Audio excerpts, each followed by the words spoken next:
I was 10 years old and in the 5th grade when I wrote my first review of Final Fantasy X. That was back in 2003. Final Fantasy X was my first meeting with the role-playing game genre, and before that, I'd only played platformers or racing games. I had borrowed the game from a close friend, and it's fair to say I had no idea what lay in store for me. My 5th grade review was an assignment we were going to read before the class, and it was to be no longer than a minute.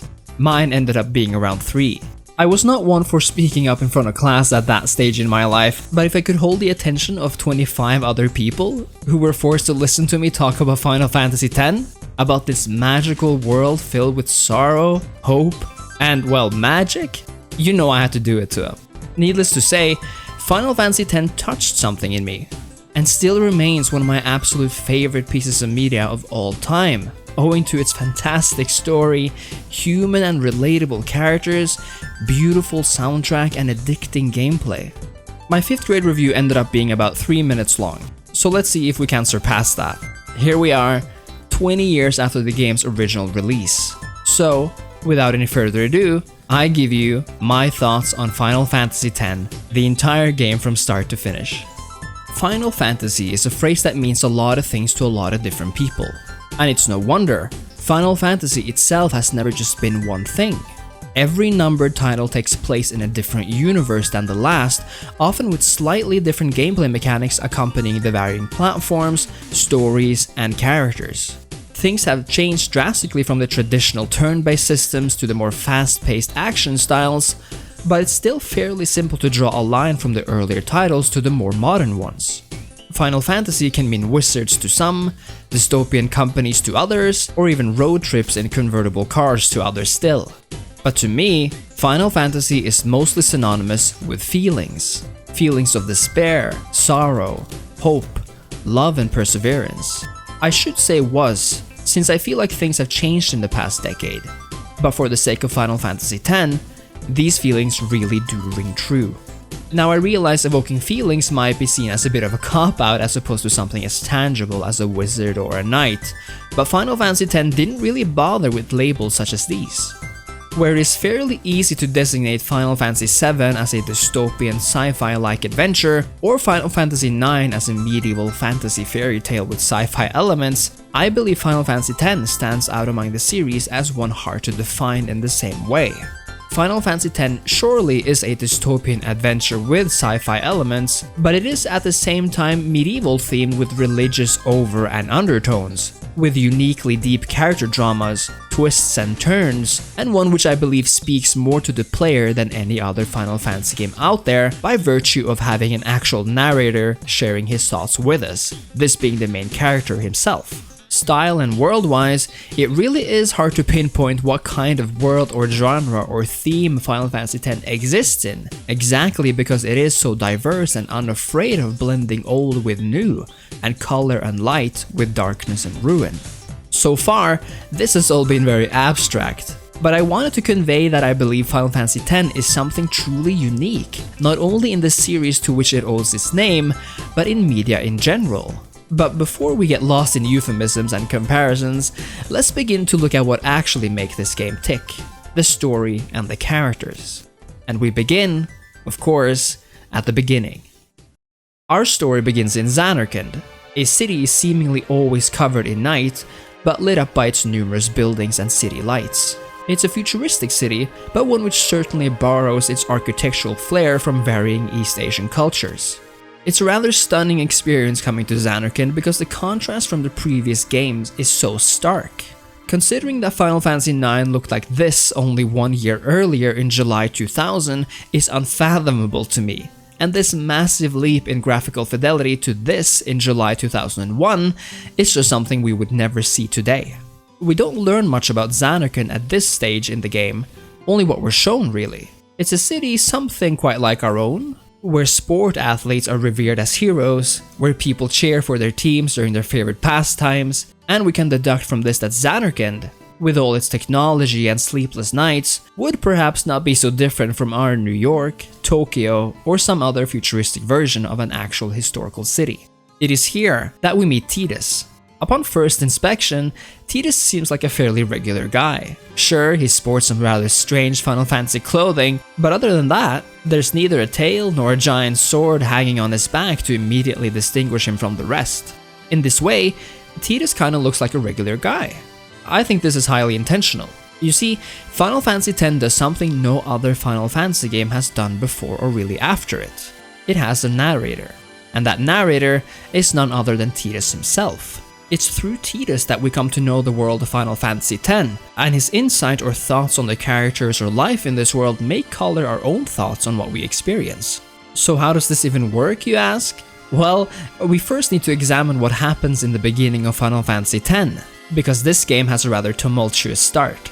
We are shown that Tidus is clearly a celebrity, a star player at the Zanarkand home blitzball team, the Zanarkand Abes. Now what is blitzball? Well, we'll return to that later, but it's essentially underwater handball, where the athletes are trained to being able to breathe underwater for seemingly as long as they wish.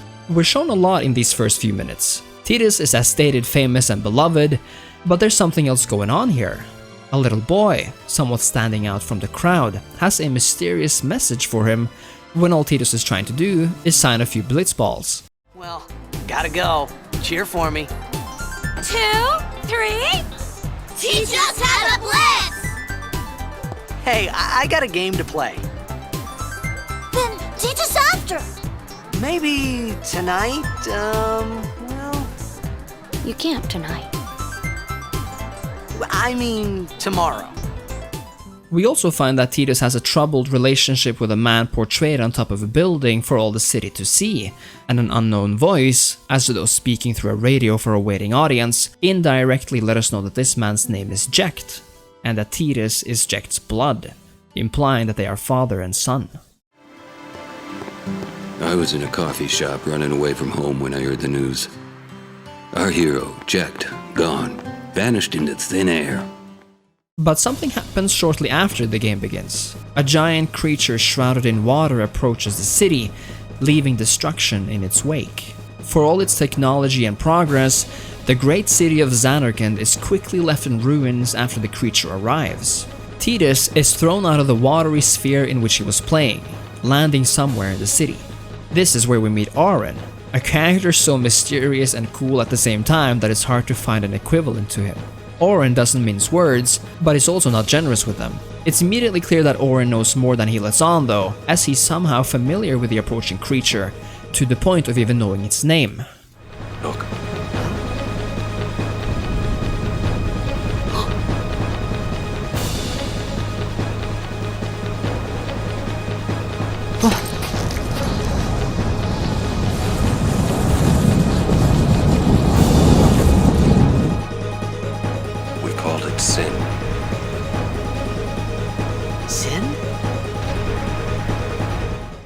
Sin, he says, a word which itself works as an allusion to the concept of sin in the Christian and many other religious traditions, a word immediately recognizable to English speakers as something which means a transgression against divine law, shameful or immoral.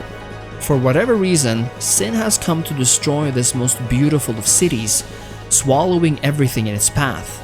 But before everything disappears into a bright light, Auron, ever confident, prepares Tidus for the journey to come with a few cryptic words.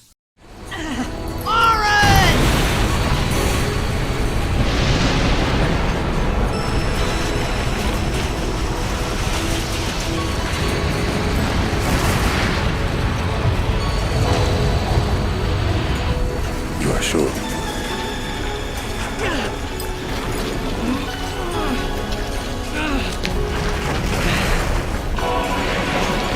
This is it.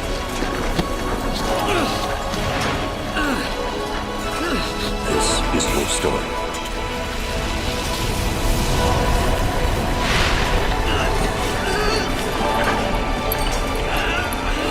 It all begins here.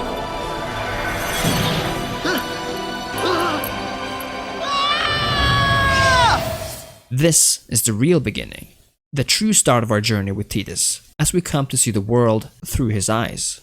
It begins immediately. Sin throws us into this otherworldly plane where nothing makes sense, clearly finding ourselves in the aftermath of the complete destruction of Zanarkand.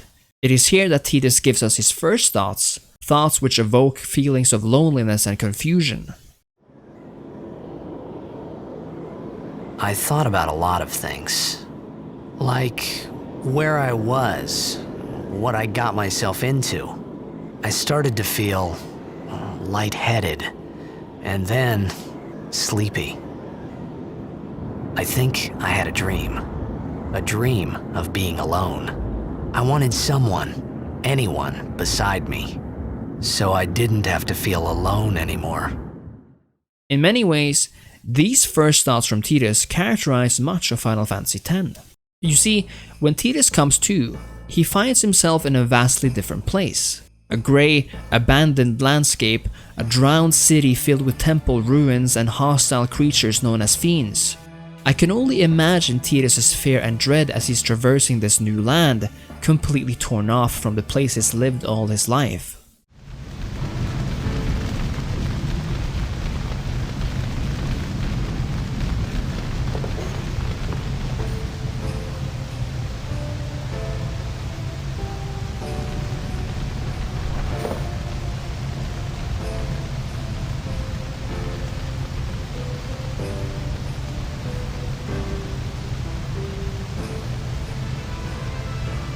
I need food! Tidus is eventually found and taken by a group of scavengers speaking a foreign language, which you're able to learn by the way, but who at this point don't seem too friendly. Turns out, however, that this was a lucky stroke. This is where Tidus meets Riku, a girl from the nation of the Al Bhed, who luckily happens to speak his language. Finally, things are looking up for a moment as Tidus gets a well-deserved meal and information on where he is. The information we receive, however, ends up being more worrisome than pleasant. Riku tells us that Zanarkand was destroyed 1,000 years ago, and that it's considered a holy place by something called Yevon, that Tidus should refrain from telling people he's from there. Where are you from? Zanarkand, I'm a blitzball player. Star player of the Zanarkand Abes. Did you hit your head or something? You guys hit me? Oh, right. Do you remember anything before that?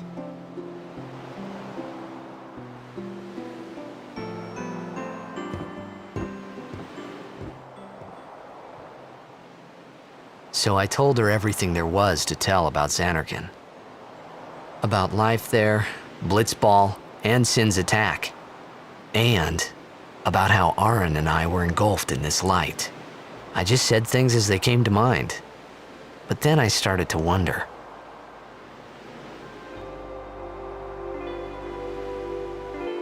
Did I say something funny? You were near Sin. Don't worry, you'll be better in no time. They say your head gets funny when Sin is near. Maybe you just had some kind of dream?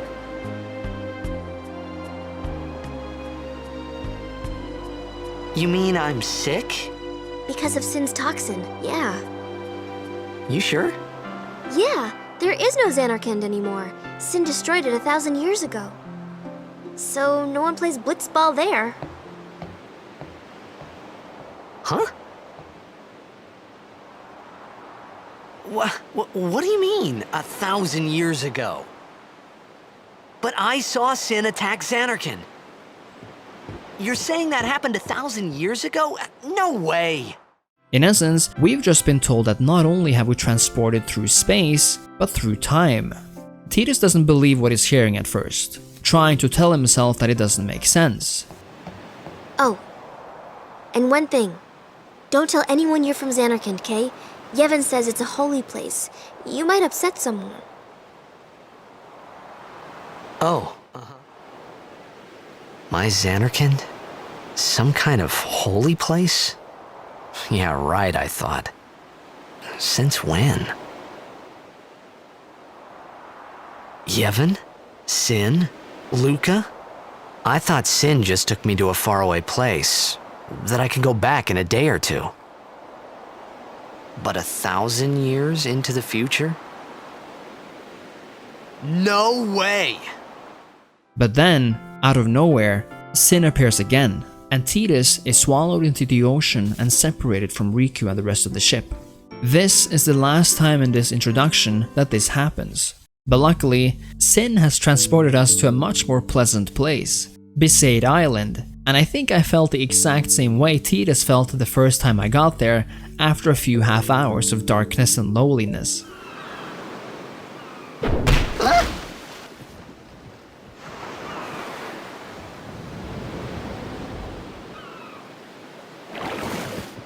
Blitzball! Hey, you okay?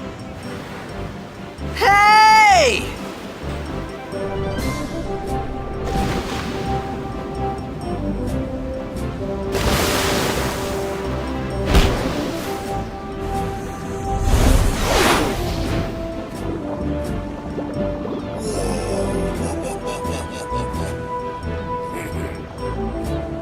Besaid is where we meet Waka, our first real party member who will stick with us throughout the rest of the game. Waka is a large, friendly guy with a can-do attitude and welcomes Tidus with open arms. He does react to Tidus claiming he is from Zanarkand though, much like Riku predicted. You know, amateur. Who you play for? The Zanarkand Abes.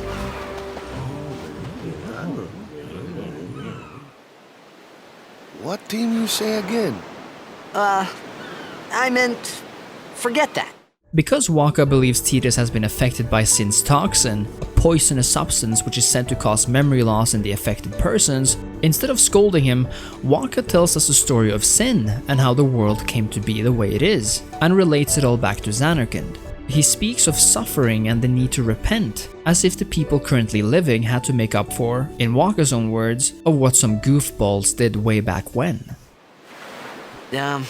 It's true Zanarkand was destroyed, right? 1,000 years ago? So it's just a big pile of rubble now, isn't it? Long time ago, there were a whole lot of cities in Spira. Big cities with machina, machines to run them. People played all day and let the machina do the work. And then, well, take a look. Sin came and destroyed the machina cities. And Zanarkand along with him.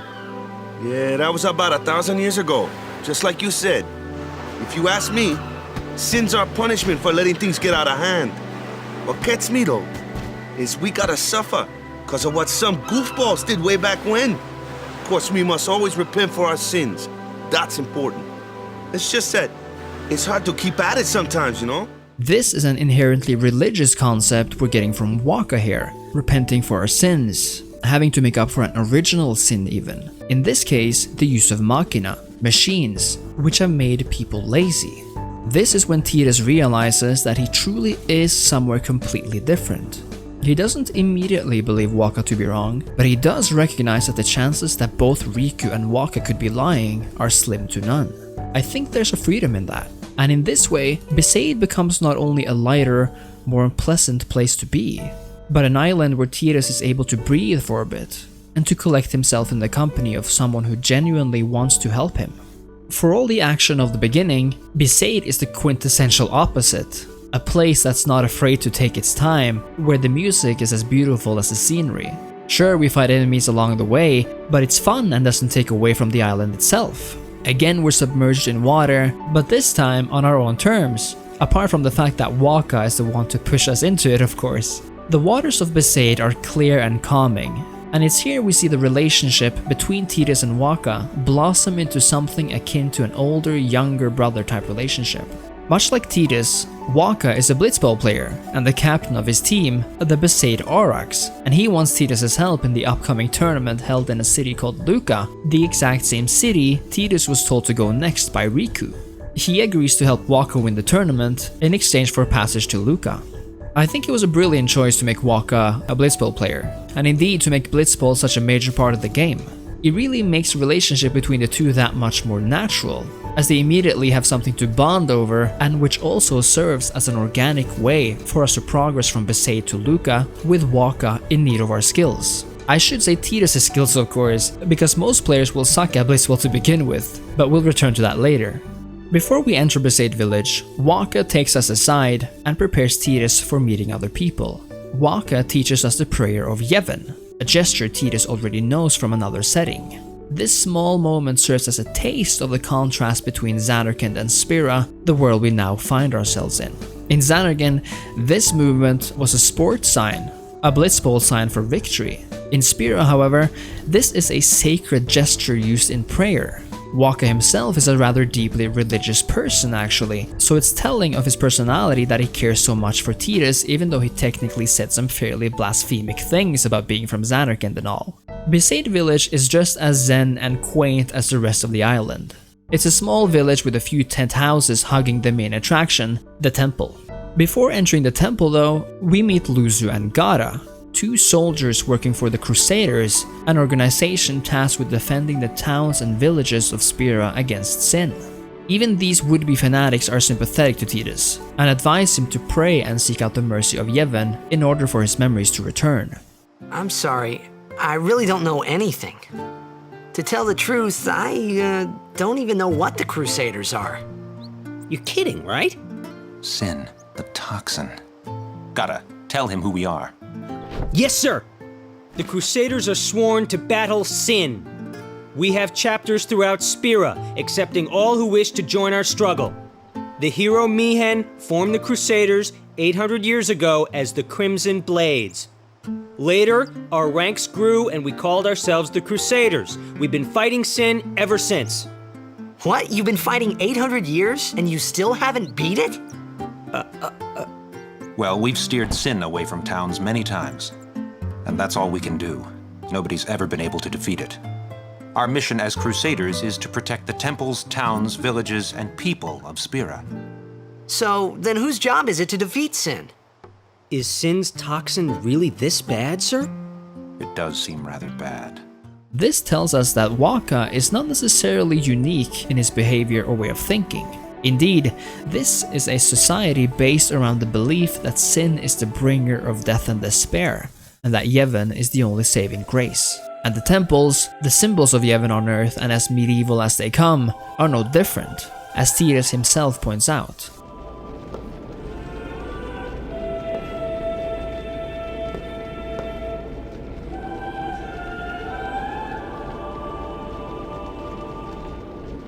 It was then, standing in that place,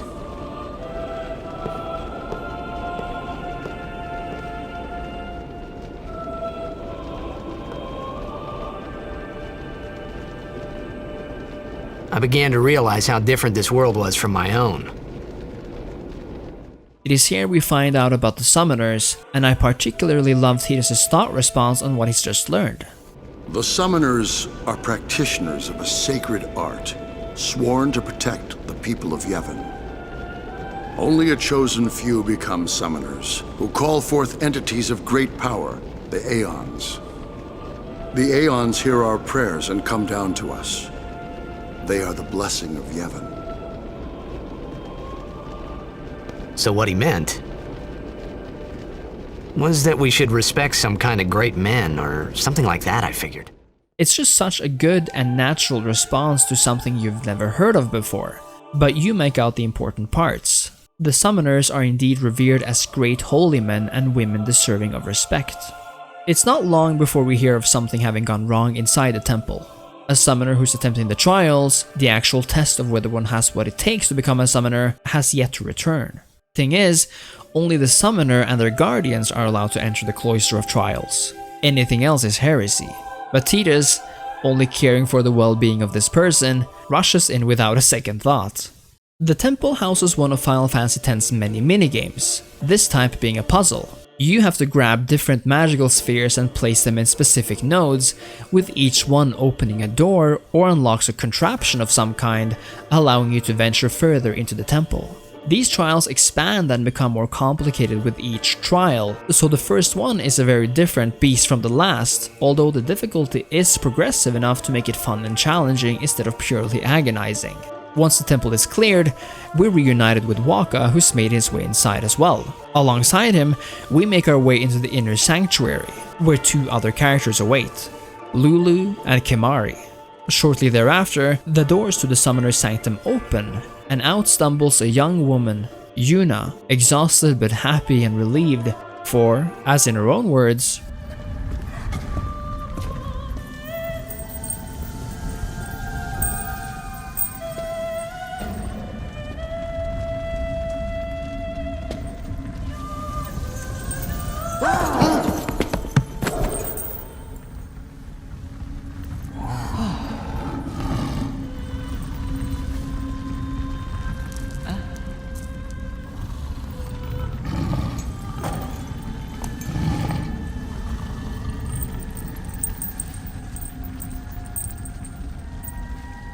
I've done it. I have become a summoner. what Yuna just did, becoming a summoner, holds an immense amount of meaning to the people of Besaid and the world of Spira. Yuna is now one of a few chosen people able to call forth massive beasts of war, whose singular goal is to protect the summoner, her guardians, and in the end, helping her defeat Sin. Yuna may look her 17-year-old age, but the power she amassed is far older. And luckily for Tidus, the blessing of Yuna's success overshadows the distress caused by his rushing in to save her. The evening that follows gives us our first glimpse at the relationship between Tidus and Yuna. In truth, I always find the conversations held exclusively between the two enchanting, and this first meeting is no exception. However short and kinda silly it ends up being, especially considering the fanatical old people who are still mad at Tidus for what he did in the temple. You heathen! Stay away from the summoner! You're a bad man! Lady Yuna, be careful. But it was really my fault to begin with. I'm Yuna. Thank you so much for your help earlier. Huh? I'm sorry about that. Wasn't I not supposed to? Guess I kinda overreacted. Oh no, I was overconfident.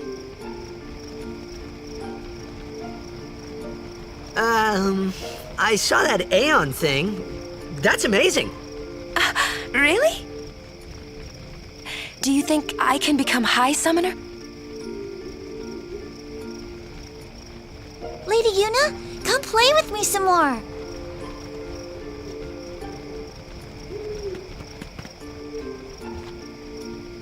So, tomorrow then.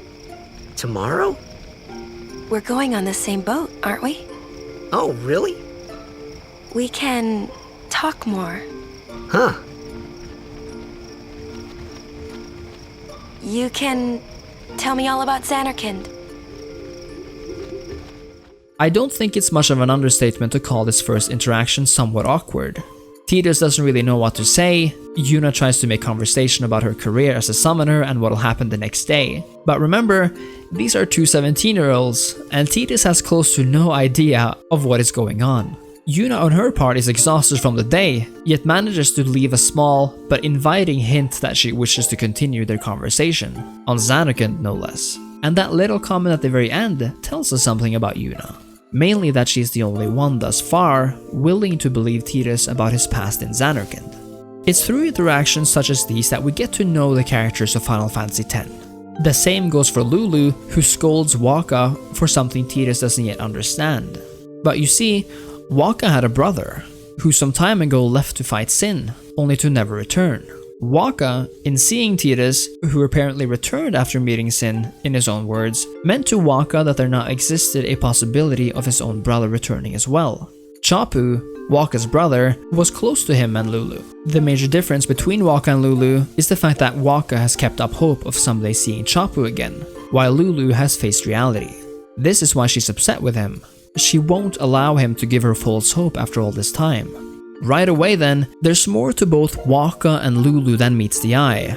The only reason why we're able to know this conversation between Wakka and Lulu ever happened is because Tidus was there to witness it. And this is important, I think, because most scenes in Final Fantasy X is dictated by whether Tidus is there or not. We know what we know of this world because we're with Tidus, with certain exceptions. But this is quite different from the previous game, Final Fantasy IX, where we not only periodically switched between playing different characters in certain sections of the game, but where we also had active time events where we got insight into people's lives who weren't even with the main character at the time. This not only helps to make Spira more mysterious and foreign because we're not getting exposition of this world outside of what we experience directly, or what Tidus is being told, but it also makes Tidus by far the most important character in a Final Fantasy game because we're always with him.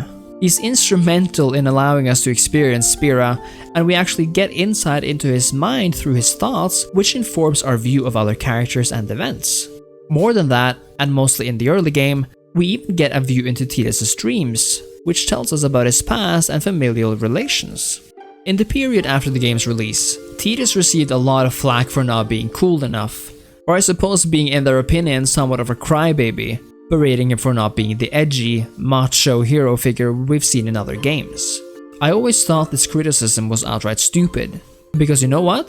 Tidus isn't supposed to be a hero, at least not in the beginning. It's true that he's a pampered kid, he's a 17-year-old superstar with massive daddy issues, but you know, they're warranted, as we're told early on in the first dream we're shown. He's suffering from being abandoned by his father Jecht, while at the same time trying to fill his shoes as the best blitzball player in Zanarkand. What's more is that Tidus has been ripped from his world, has had everything he ever knew taken away from him, and ended up in this medieval dystopian hole where death and destruction of scale is as much part of life as anything else. But what I really like is the second dream we get to experience, the one right after meeting Yuna. Because now, Tidus dreams of both Yuna and Riku, a dream where the boat they were supposed to take the next morning hasn't arrived yet, where Yuna says, "Everyone will find us if it doesn't come soon." You really sure this is okay? Would you take me to Zanarkand? Hey! You said you'd go with me! No, hey, It's this stressful dream where a sort of love triangle between Tidus, Yuna, and Riku plays out, but where his father suddenly makes an appearance and we get to see how Tidus really views him. You with a woman? You can't even catch a ball! Oh, what's the matter? Gonna cry again? Cry, cry. That's the only thing you're good for. I hate you. Huh? What'd you say? You have to speak loudly. I hate you! Huh? That's the spirit. You can do it! Yeah, we clearly have some sort of father complex happening here, but I think it's telling that Yuna and Riku end up helping Tidus speak his mind. I think this is telling of Tidus' life in general. He probably didn't have many real friends back in Zanarkand, but now that he's met someone who's genuinely cared for or taken an interest in him, he's able to feel supported enough to actually stand up to his dad, even though it's just in a dream. The next morning is when I feel the game kind of begins for real, because now we actually get our party members set up right.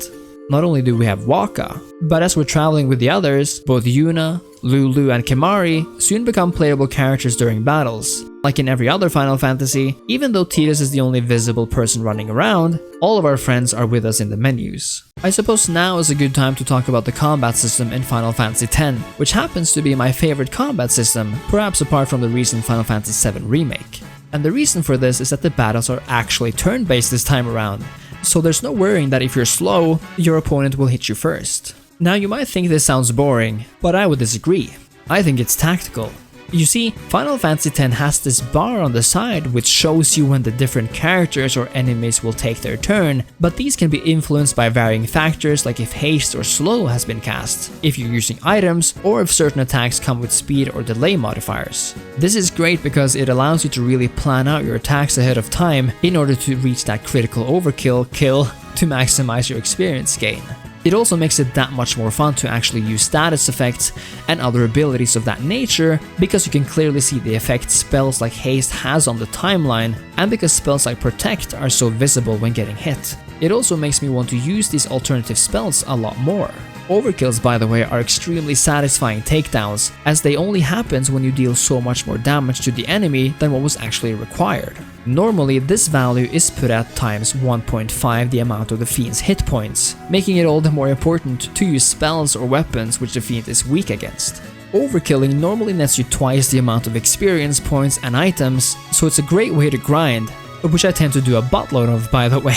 Every character has a unique overdrive attack which serves as a special attack, and it's possible to receive new special attacks as you progress or accomplish certain actions. Oh, but let's not forget about the Aeons. You know how in Final Fantasy 15 or the 7 remake where Aeons are only available at either random times or in unique battles? Or in the original 7 or 9 where they were essentially extra powerful special attacks? Well, Final Fantasy X says, no way! And makes Aeons fully playable characters. Yuna can summon Aeons in every battle, and they all have their own unique attacks and overdrives, making them actually useful.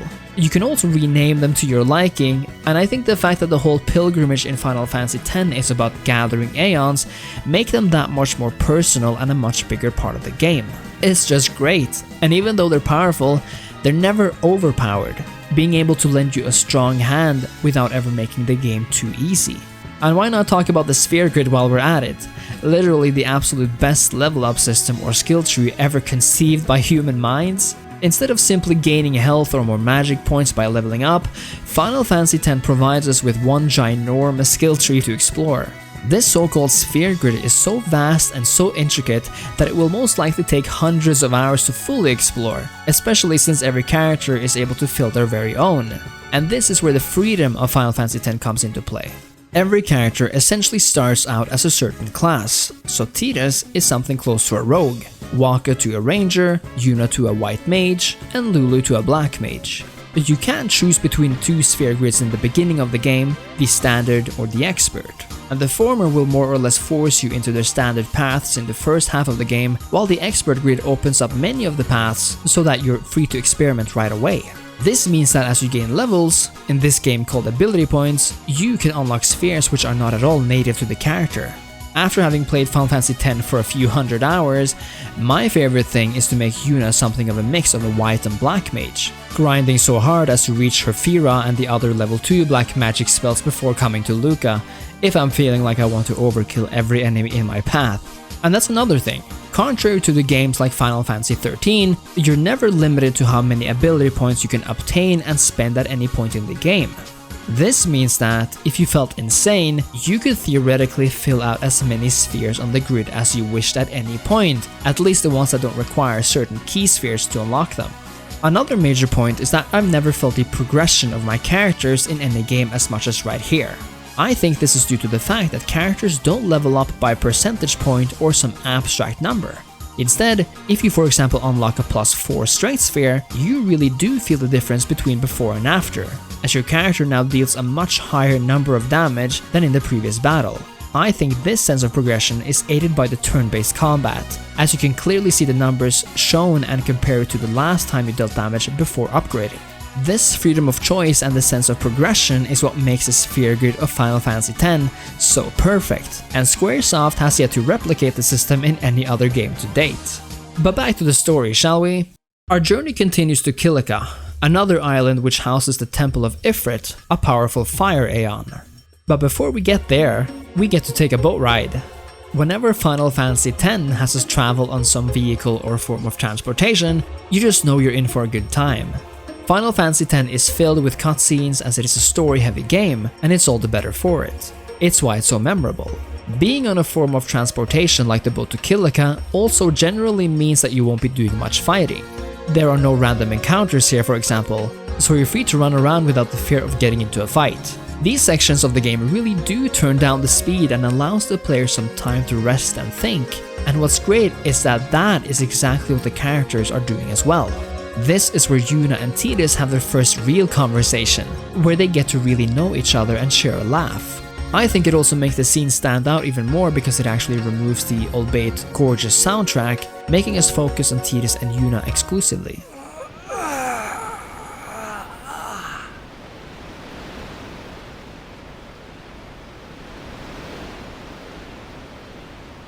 The wind. It's nice.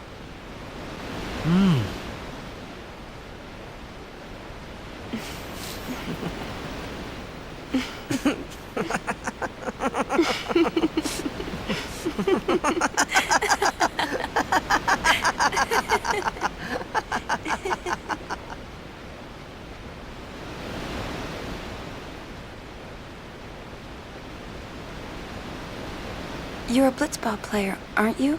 From Zanarkand, right? You hear that from Waka? Mm-hmm. Huh. Waka. Waka doesn't believe me at all.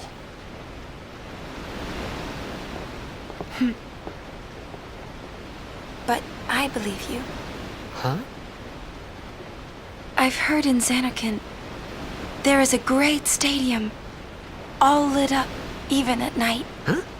Great blitzball tournaments are held there, and the stands are always full.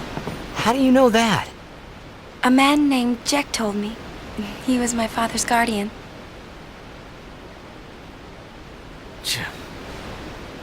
Jacked.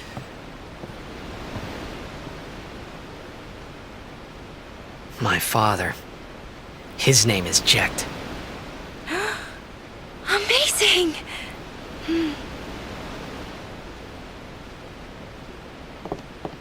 You know, our meeting like this must be the blessing of Yevon. Of course, we only get a brief moment of respite before we're reminded of the harshness of this world, because soon enough, Sin shows up. And the first time I experienced this, I was scared to death by his sudden appearance and the shock factor of this sound. We eventually managed to defeat Sin, but the aftermath of the battle is perhaps even worse, because Sin moves to destroy Kilika, a small coastal village without defenses. I remember seeing this scene as a child, of a mother holding her baby while two siblings played with a ball. I could only think of my own family, of my own mother, sister and brother, and how terrible that must have been. It made me genuinely sad, especially when all we see after Sin's attack is the ball floating in the water, and whatever happened to the family is left to our imagination. That's dark, man. When Sin attacked Zanarkand that day, I woke up in Spira. I kept hoping it would work in reverse, too.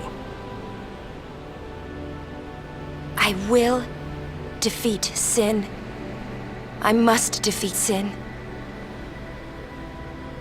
I was just fooling myself. Maybe it was that day, on the sea, under the burning sun. I started to give up hope. I was in a foreign world. I wasn't going home. This was my new reality, and I was stuck in it for good.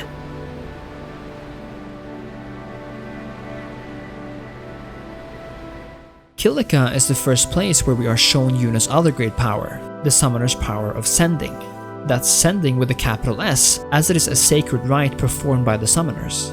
You see, as people are killed by Sin, they don't truly die. Sure, their bodies decay and their minds are gone, they're not alive anymore. But if they are not treated to a proper summoner sending, which soothes their souls and takes them to the Farplane, Spira's version of heaven, the bodies may turn into fiends who prey upon the living. Lulu explains it almost just as well as I did. And in time, that envy turns to anger, even hate. Should these souls remain in Spira, they become fiends that prey on the living. Sad, isn't it? The sending takes them to the Farplane, where they may rest in peace. Okay, I guess you explained it a lot better. The sending can take several forms, but I think Yuna's case, at least this very first one, really captures the essence of what the creators want us to think of Yuna.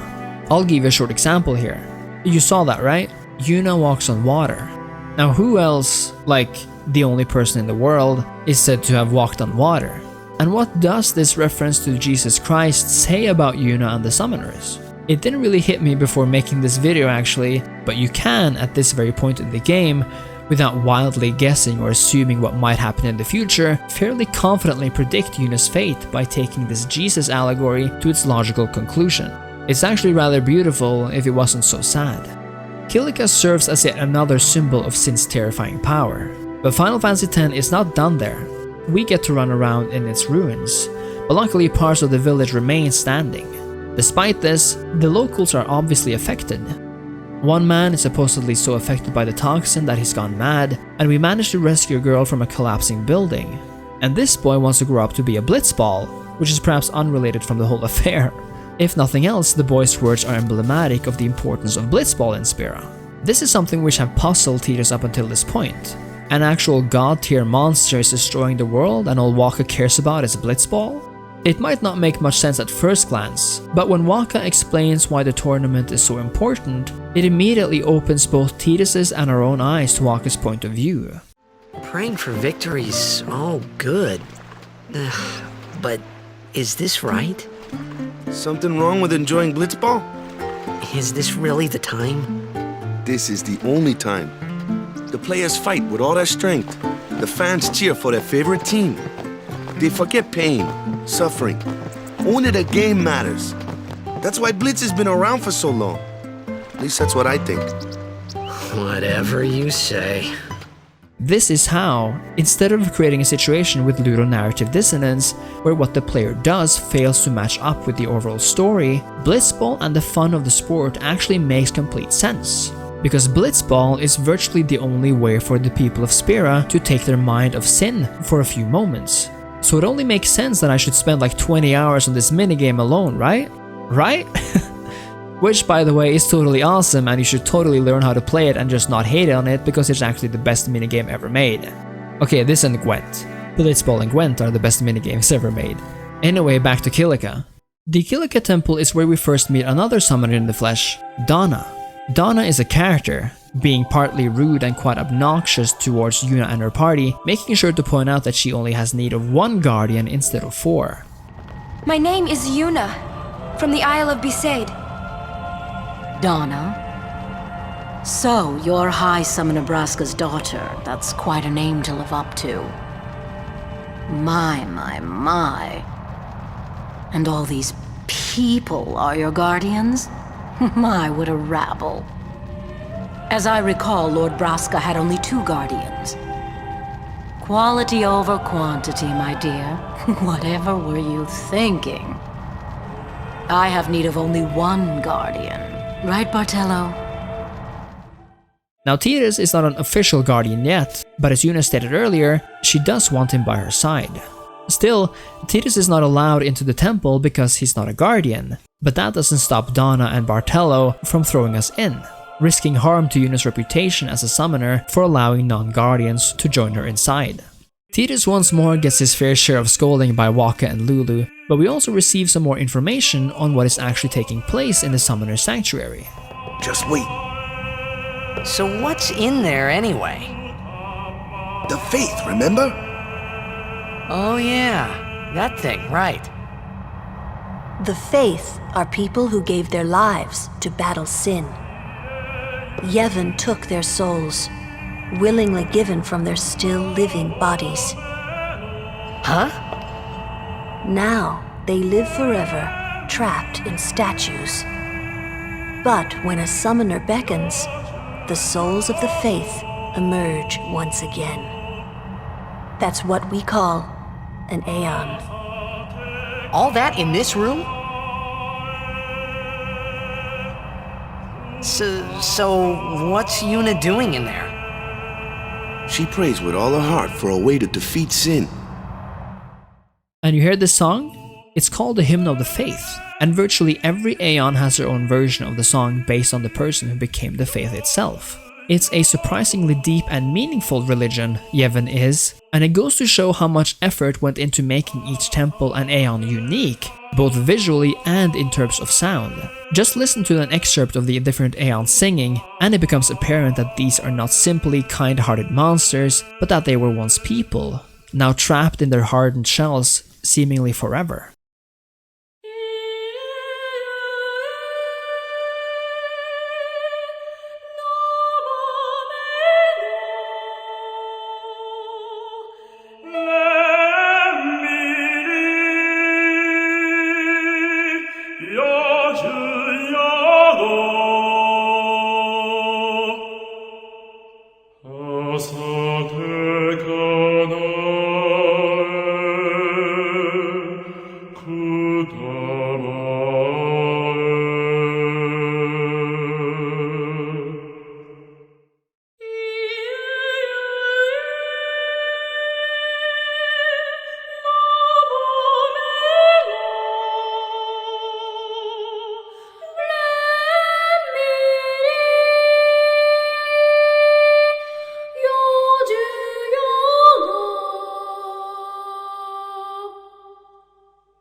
Knowing this, the songs become hymns of mourning, mourning for their lost lives, but longing for a future free from sin.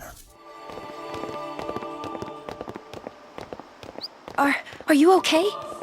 I don't know. What do you want to do? To scream real loud.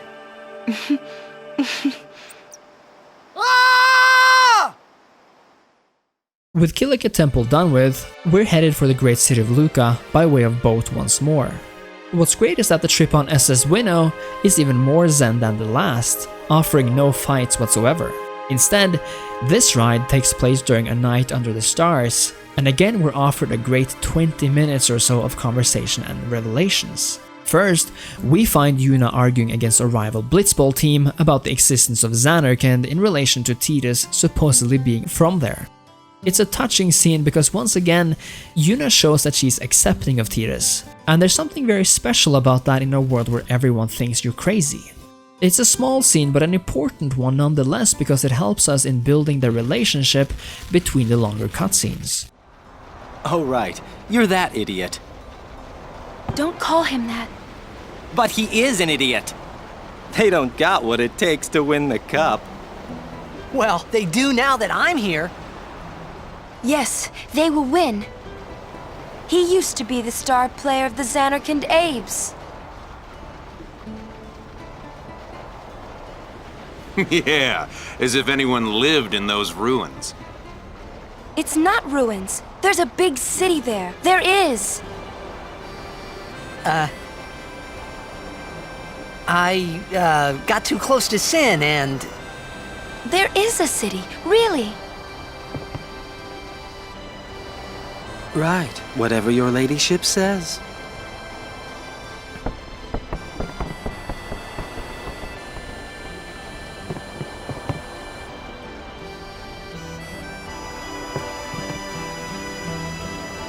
What's wrong?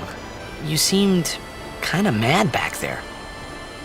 They were being rude, and...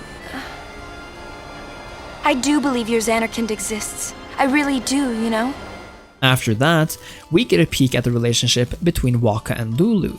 What's fun with this boat ride and other sections like it in the game is that almost all of these scenes are optional. You can completely skip the conversation with Yuna or Wakka and Lulu if you run past them, but you lose out on some valuable insight. You'll also miss affection points, which is a completely hidden mechanic in Final Fantasy X, but which has some impact on sections of the story. If you want to learn more about affection points, then why don't you sign up to my Patreon and watch my upcoming Patreon exclusive video on the hidden affection points mechanic in Final Fantasy X. I'd love to have you, and my handle is AndisTake, and every dollar makes a huge difference to me, so I'd be honored if you'd consider signing up. Anyway, back to Final Fantasy. The reason why I'm so fond of the scene between Wakka and Lulu is because it tells us so much about the relationship and past without giving unneeded or unnatural exposition. It's also divided into 4 different parts, each as optional as the last. The first deals with whether Tidus is a good fit as a potential guardian for Yuna. The second is about why Yuna would want Tidus as her guardian. The third is about Tidus and his relationship to his dad. And the last deals with Wakka's and Lulu's parents and the fate of adults in a world terrorized by sin. It's an interesting concept that all of these cutscenes are optional, but I think it works really well. It makes it feel like you're actually spying on a conversation you're not supposed to, while actually being meaningful and giving context to the world Tidus finds himself in. I just adore this section of the game, as it somehow makes me feel like I have wind in my hair and the gentle smell of sea breeze fills my lungs. He doesn't like his father. Apparently, he told Yuna as much. Hating your own father, huh? Sounds like a luxury to me. I don't even remember my parents. Can't say how I feel about them. I was 5 then, so I remember mine a little. Damn it! Sin just takes everything away from us. And now, right after some moments of zen, comes perhaps the ultimate look at me now dad moment in media history.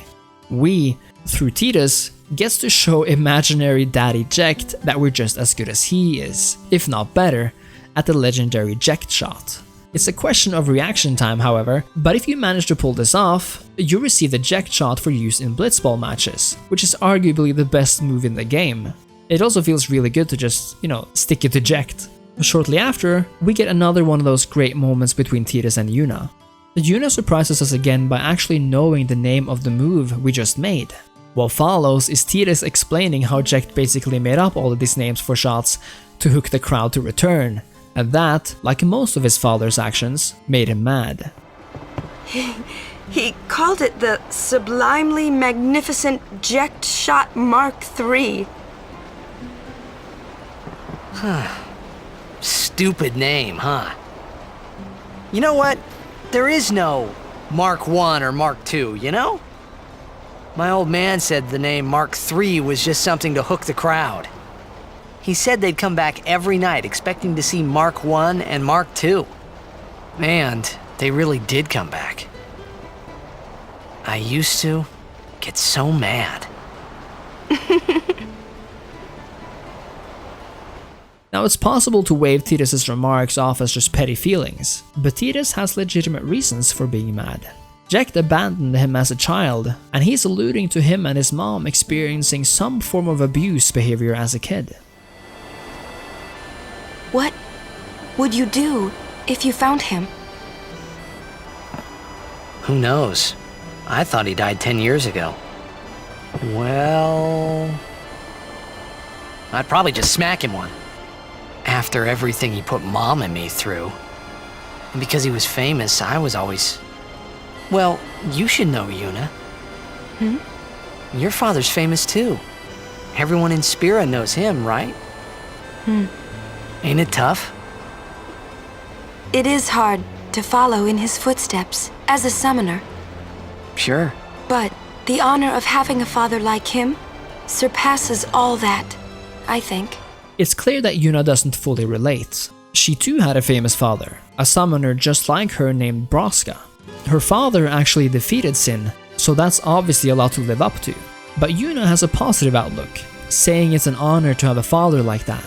The fact that Tidus and Yuna are connected through their fathers is something I think helps ground the story somewhat, in addition to connecting the two. It provides a tangible reason as to why Tidus was transported to the exact time and place that he was. It's beautifully done and gives me that these two are meant to be kind of feeling, with the butterflies and all. After a short nap, we finally arrive at the city of Blitzball itself, Luca, and man if this isn't one of the best feel-good scenes in the entire game.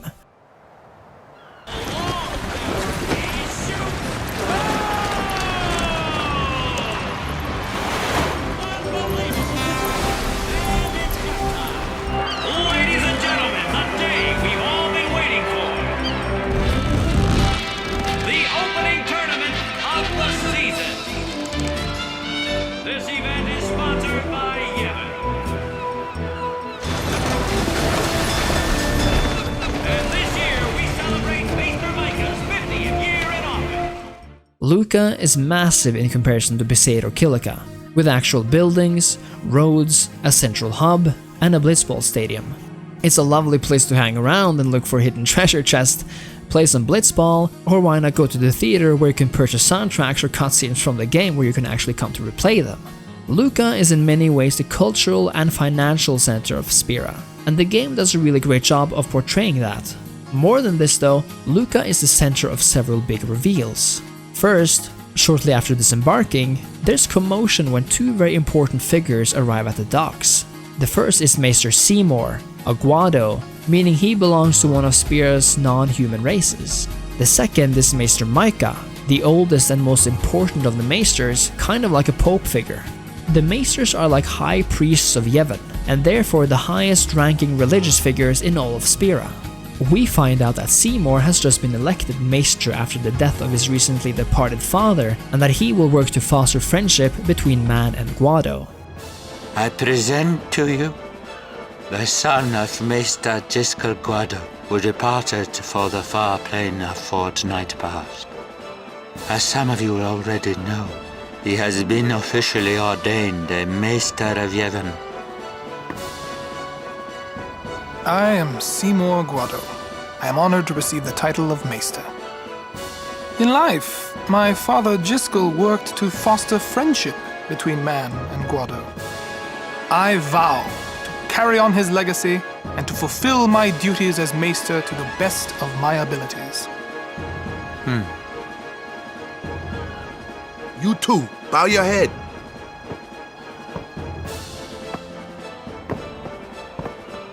Despite the words, he left a bitter taste in my mind, as I'm sure he did with most people who watch this scene, as he's seemingly signaling something to Yuna, which Tidus definitely notices. Creepy religious figures aside, Luca gives us more of Tidus and Yuna. Not too worried about missing the blitzball game, which Waka seems concerned about, Tidus joins Yuna for a trip around the city, as she heard that someone allegedly saw Sir Oren at a cafe.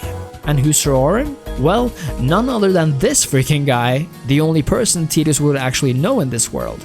But the way to the cafe is definitely the best part of pre-Blitzball tournament Luca. Here, we finally get a sense of the modernity of Spira. Yuna is obviously a fairly famous person, as her father was the last High Summoner, so it's only natural that a TV crew is following her. But the best part has to be this cute scene where Tidus attempts to teach Yuna how to whistle. I hope we don't get separated. Yuna! Huh? What was that? In Zanarkand, we do this to cheer on Blitz players.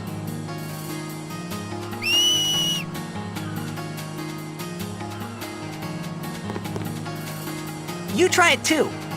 Put your fingers in your mouth like this. Like this? Not like that. This. Then you just blow.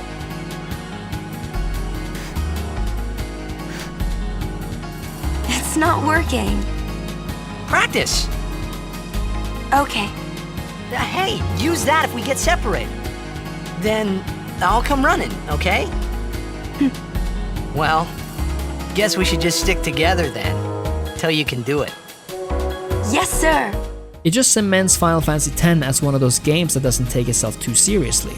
It's not afraid to spend some time growing a relationship with short funny scenes, and there's nothing over the top or unnatural stuff going on. It's just two people bonding, and I love it. Despite the sun and the colors of Luca, the next scene does delve more into a question which is all too natural for Tidus to ask, namely why the cities of Spira are so small.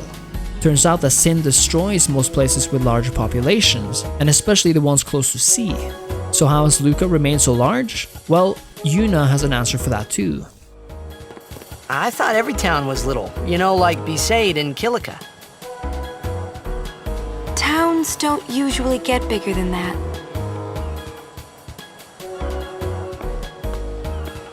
Because when a lot of people start to gather...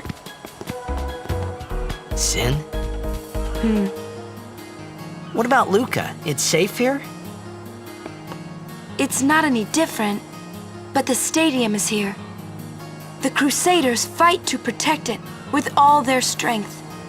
They protect the stadium? Blitzball is really the only entertainment that we have. Spira's a little short on fun these days. This makes the Crusaders out to be much more than just religious fanatics, but elevates them to something of a national defense force, clearly needed in order to protect the lives and homes of the citizens of Spira. We enter Oren's supposed cafe whereabouts as the Blitzball tournament begins, and we get to see the opening ceremony on the Sphere, i.e. the big screen TV. This manifests Blitzball as a pastime of quasi-religious importance, as it is opened by Maester Micah himself, further cementing the sport as something of vital importance to the people of Spira. It's a pretty good show too, as we get to witness the filling of the sphere-shaped arena.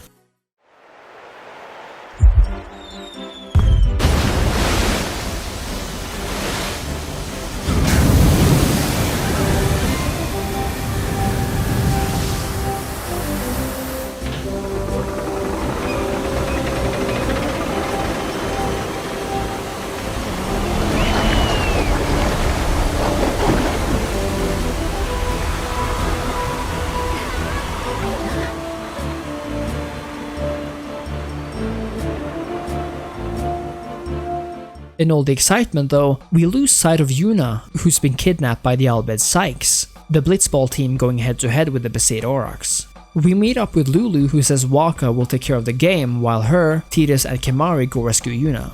This is perhaps the weakest of the plot points in the game in my opinion, simply because it's kinda strange that Yuna gets kidnapped out of nowhere. But also that Waka would risk not having Yuna returned in order for a chance to win the Blitzball tournament. It's a minor critique, but still a plot point which I think they could have done differently. Nothing is done for no reason in this game though, and Yuna's kidnapping serves as a way for us to learn something more about her. Yuna is in fact an Al Bhed, on her mother's side. Knowing how much Waka hates the Al Bhed, we're told explicitly not to tell him. What is it? There were these Al Bhed that saved my life when I first came to Spira. They took me on their ship, even gave me food. I was kinda hoping that this was the same ship. But it's not. I wonder if they're all gone. What happened? Sin came up near us. I made it out okay, but I don't know what happened to their ship. Was there anyone called Sid on that ship? I don't know. They were all speaking that Al Bhed language. I see. So who's Sid? He's my uncle, but I've never actually met him. Wait, so that means you're Al Bhed too, Yuna? On my mother's side, yes. Sid is my mother's brother. He became distant after my mother married. But she told me to seek him out if I ever needed help. You're worried he was... Don't tell Waka about Yuna's lineage. The thing about Waka, he never had much love for the Al Bhed. This point won't even be discussed again until much later in the game, so it's kind of fascinating to learn something about Yuna that even Waka doesn't know. And here's a little tidbit that blew my mind while making this video. At the end of this scene, the party is reminded of the Blitzball game, and Lulu throws this giant light up in the air. Now ever since this beautiful game came out, I've always thought this was some sort of weird plot-convenient teleportation magic which was meant to transport the party and Tidus right back to the stadium. This wouldn't make any sense of course, since if Lulu could teleport, why not teleport from place to place? That's why I always thought this part was such a weird scene that didn't make any sense. But now, 20 years later, I realize that this is not a teleportation spell at all. It's a flare. A flare which can be spotted in the next scene as Waka looks up, and as he sees it, he gets confirmed that he's allowed to win the game because Yuna has been saved. This revelation actually blew my mind, and I'm so happy that I can strike that off my now non-existent list of Final Fantasy X plot holes. What follows is something which has completely split the player base of Final Fantasy X, namely Blitzball. I would assume the majority dislike the minigame simply because it can be somewhat tricky to learn the first time around, while others may feel like it slows down the story.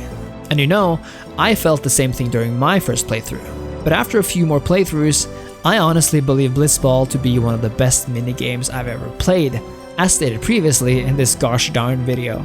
Waka beat the Al Bhed Sykes, but he's completely beat himself now, so now that Tidus is back, it's up to us to defeat the Luca goers in the finals. I saw you floating there, on the sphere. Oh. Hey, you weren't supposed to see that. Oh.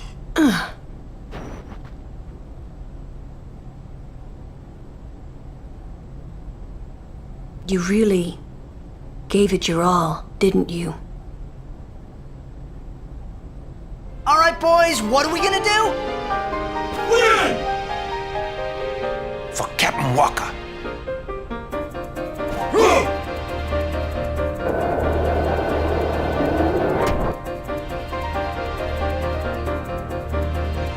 This is it, folks. In just a few minutes, the championship game.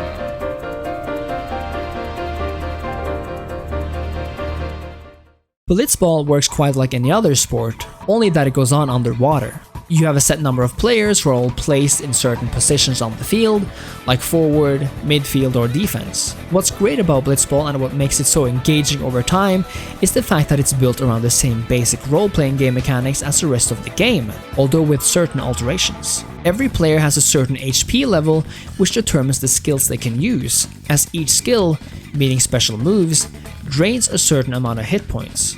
Every character has a starting level, and as you play, their level increases, which means they can learn new abilities like better shots, passes, saving or tackle techniques. Many of these aspects won't really apply in this first game because it's only one game, so there's not that much room for improvement over time, but later, you'll also be able to recruit players around the world to your team and level them up. This all costs money, so you basically hire players for a certain amount of time based on how much you can afford. And when their contract is up, and you don't want it to continue, other teams are for you to pick up that player and sign them.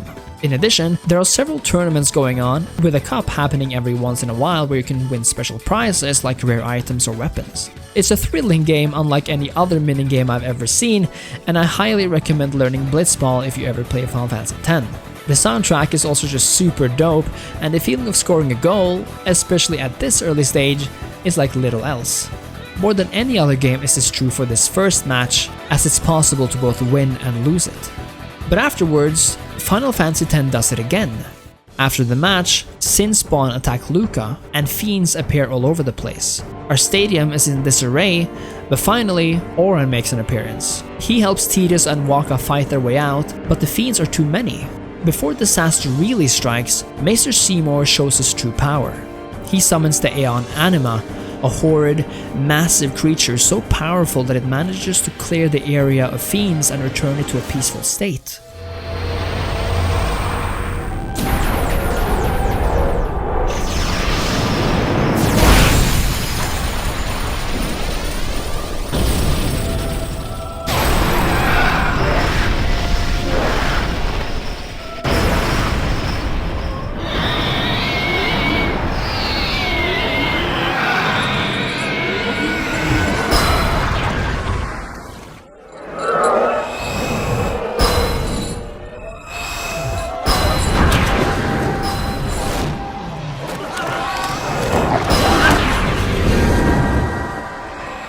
Even though it's a triumphant sort of scene, the music and the state of Seymour's Aeon creates an entirely different atmosphere. A sort of mournful, sacred tone where the sadness mixed with relief describes the scene a lot better than happy.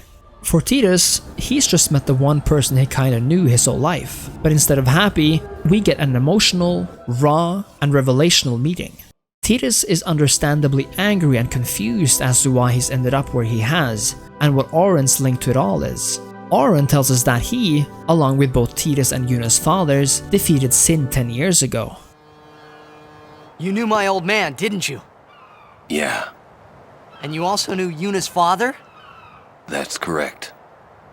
Hey man, there's no way! That's just impossible! Nothing impossible about it.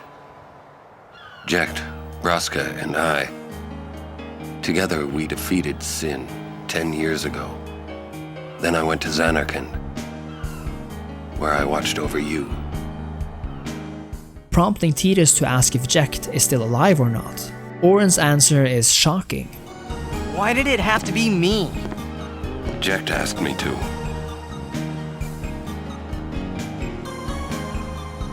Is he alive? It depends on what you mean by alive. He is no longer human. But then, I felt something of Jecht there in that shell, couldn't you?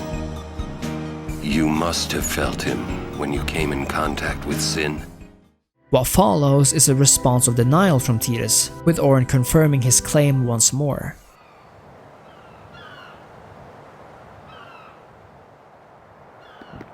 It is. Sin is Jecht.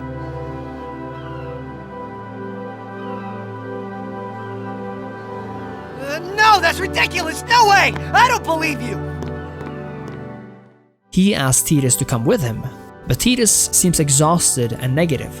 Auron says it's up to Tidus whether he comes or not, but Tidus' response is the one I'm the most fascinated with. You'll see for yourself. come with me? If I say no? Every story must have an ending. I don't care about your stories!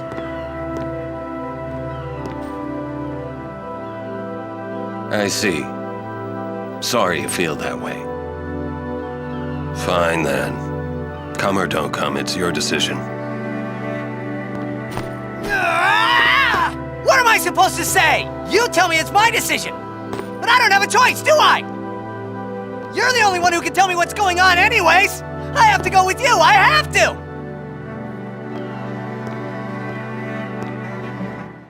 It's a remarkably human response we get from him here. One seemingly filled with the pent-up anger, distress, and sadness connected to all that's happened. He's trapped in a depressing world filled with death. He's just learned that his own father is the cause of the killing of hundreds of thousands, and the only person he knows offers no real respite from either.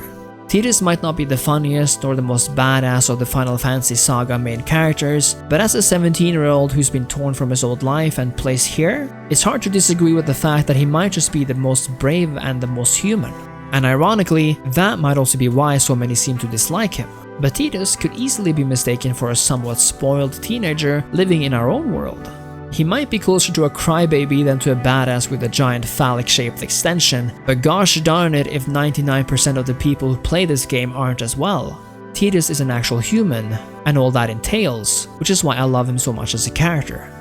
Both Tidus and Auron end up joining the party as actual guardians now, which I remember feeling so good about. It sort of makes it official, you know? And just knowing that Tidus can legally enter the Cloister of Trials next time made me feel so good, as I didn't want to break any more laws in this world, believe it or not.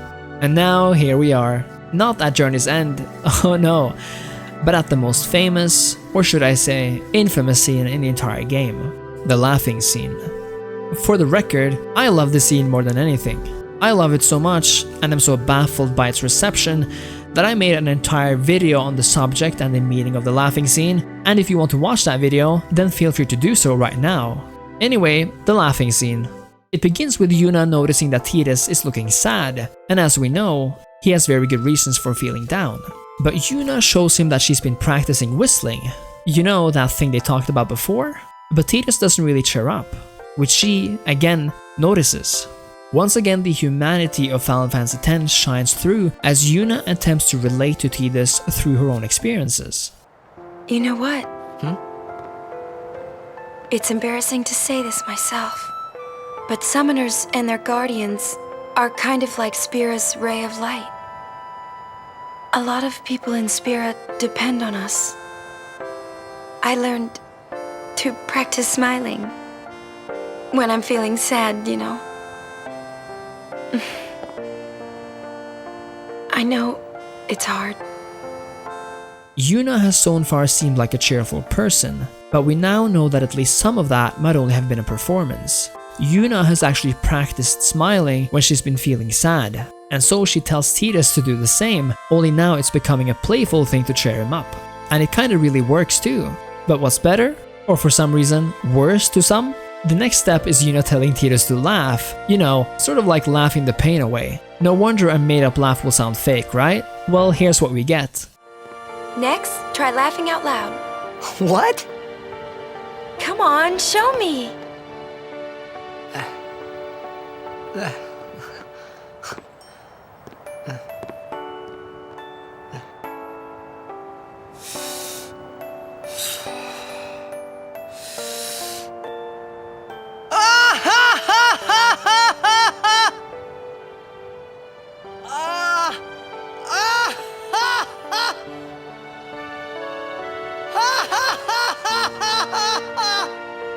You probably shouldn't laugh anymore. Tidus sounds like a madman, and rightfully so. The rest of the party watches in disbelief at what they're hearing, and Yuna even tells him to stop in the most adorable way ever. But Tidus continues, and Yuna joins in herself before they both actually start laughing.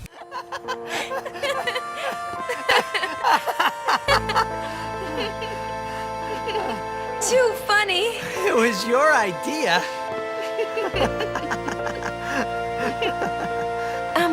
Thank you. Huh? I want my journey to be full of laughter. It's genius, it's beautiful, it's once more a genuine human moment between two people, topped off by the fact that Waka has this to say after it's all over. What are you looking at? We were just worried you guys might have gone crazy. Sorry. And with that, we leave Luca behind and continue our pilgrimage, not only as guardians, but with a completely new party member as well. The reason why I love Mihen Highroad is because it's so green and summery. Even though we're just running down a long linear path, there's something freeing about it after having left a big city like Luca. It's not exactly the same, but it kind of actually gives off that feeling of leaving Midgar for the first time in Final Fantasy VII. You're kind of free to explore and go on that next adventure, you know? And if this was a PlayStation 1 Final Fantasy, this would definitely have been part of the open world. But there's more to Mihen than meets the eye. The music, for one, is fun and chill. It reminds me of sun and calm, and that's all it needs to do really, isn't it? Mihen is also a location where we meet some new characters. We're able to fight a friendly battle with a fellow summoner, and we even happen upon an old scholar who teaches us more about the Crusaders and Mihen Highroad itself, giving some perspective on the whole place. A terrible testament to sin's power. I tremble every time I see them. Compared to sin, humans are mere mud puppies. But I believe humans are the only ones capable of defeating sin. A good reply. I am relieved to hear you say that, milady summoner. Oh? Where are my manners? I am matron, a scholar, at your service, milady. I am on a journey, studying the history of our world, Spira. My travels have taken me to many places, and I am troubled by what I have seen. Fragile smiles on people's faces, crumbling at the mere mention of sin. They are counting on you, milady. Give them a reason to rejoice once more. I will. We also meet two Crusaders guarding the high road on chocobos, Final Fantasy's version of horses. Further in, we encounter a young girl named Callie and her mother, and for the first time, the concept of the calm comes up. And we finally get some insight into how it's possible that Yuna's father defeated Sin 10 years ago, but that Sin is in need of being defeated again. What's the calm? The calm is a time of peace. It comes after a summoner defeats Sin and lasts until Sin reappears. Huh? Sin dies and is reborn. I get it! I thought it was weird. Yuna's dad defeated Sin 10 years ago, right? But Sin's still here. Didn't make much sense till now. And then, at the mere suggestion of Tidus whether it's worth it at all to fight a monster that will only come back 10 years later, we get a profound appeal from Yuna, and one of those heartfelt narrations from Tidus. Wait, if it just comes back... Don't say it isn't worth it. Because it is. Even for a little while, people can sleep in their beds without being afraid. That kind of time is worth anything. Don't say it isn't worth it. Your words that day, Yuna, I remember them well. God, I really can't believe how well directed this game is. And speaking of well directed, the next great scene takes place outside of the Rin Travel Agency, a sort of roadside hotel set up for weary travelers where the party camps for the night. There, we're spoiled to a gorgeous sunset and sounds of calm waves down below. This time, it's Tidus approaching Yuna. I wish I could show you guys this whole scene since it's fantastic, but we'll have to do with clips here and there, I think, in honor of this video actually progressing. In essence, it's Tidus' turn to cheer Yuna up. Not that she's sad or anything, but there's something different about her this time around. Something calmer, something more tranquil. But it turns out, Yuna's raising the same question Tidus did before. Is it worthwhile to even go on this journey? Tidus has a very different way of pep-talking Yuna. I wish I could live in a place like this. Peaceful. Living with a smile on my face every day.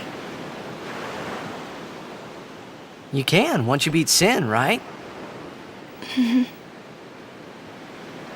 But then, a new Sin will be born anyway. Well, then you can just beat it again. I wish I could.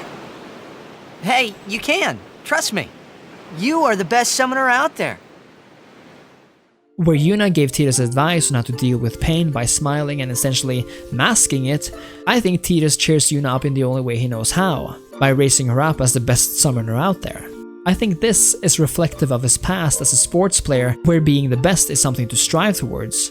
And it shows how different they are, yet how willing they are to try to relate to one another. But then, something interesting happens. Tidus asks a question, and I end that sentence there because if there's something we know about medieval or highly religious societies, it's that questions are powerful. But more than that, asking questions are often discouraged or can even be dangerous, because the people in charge want to keep their populace from questioning them. So, when Tidus asks, "What did we do that was so bad in the first place?" Ah, was it using lots of Machina or something? Oh, wait, was that such a bad thing, really? Yuna doesn't really know how to respond, but before the conversation turns dark, Tidus does what he does best, and at this point seems to really feel comfortable with being himself around Yuna. But now that you ask me if it is that bad or not, I don't know. There are so many things I don't know. Well, then we're the same. Oh, such thinking is very unbecoming of a summoner. Sound like Micah?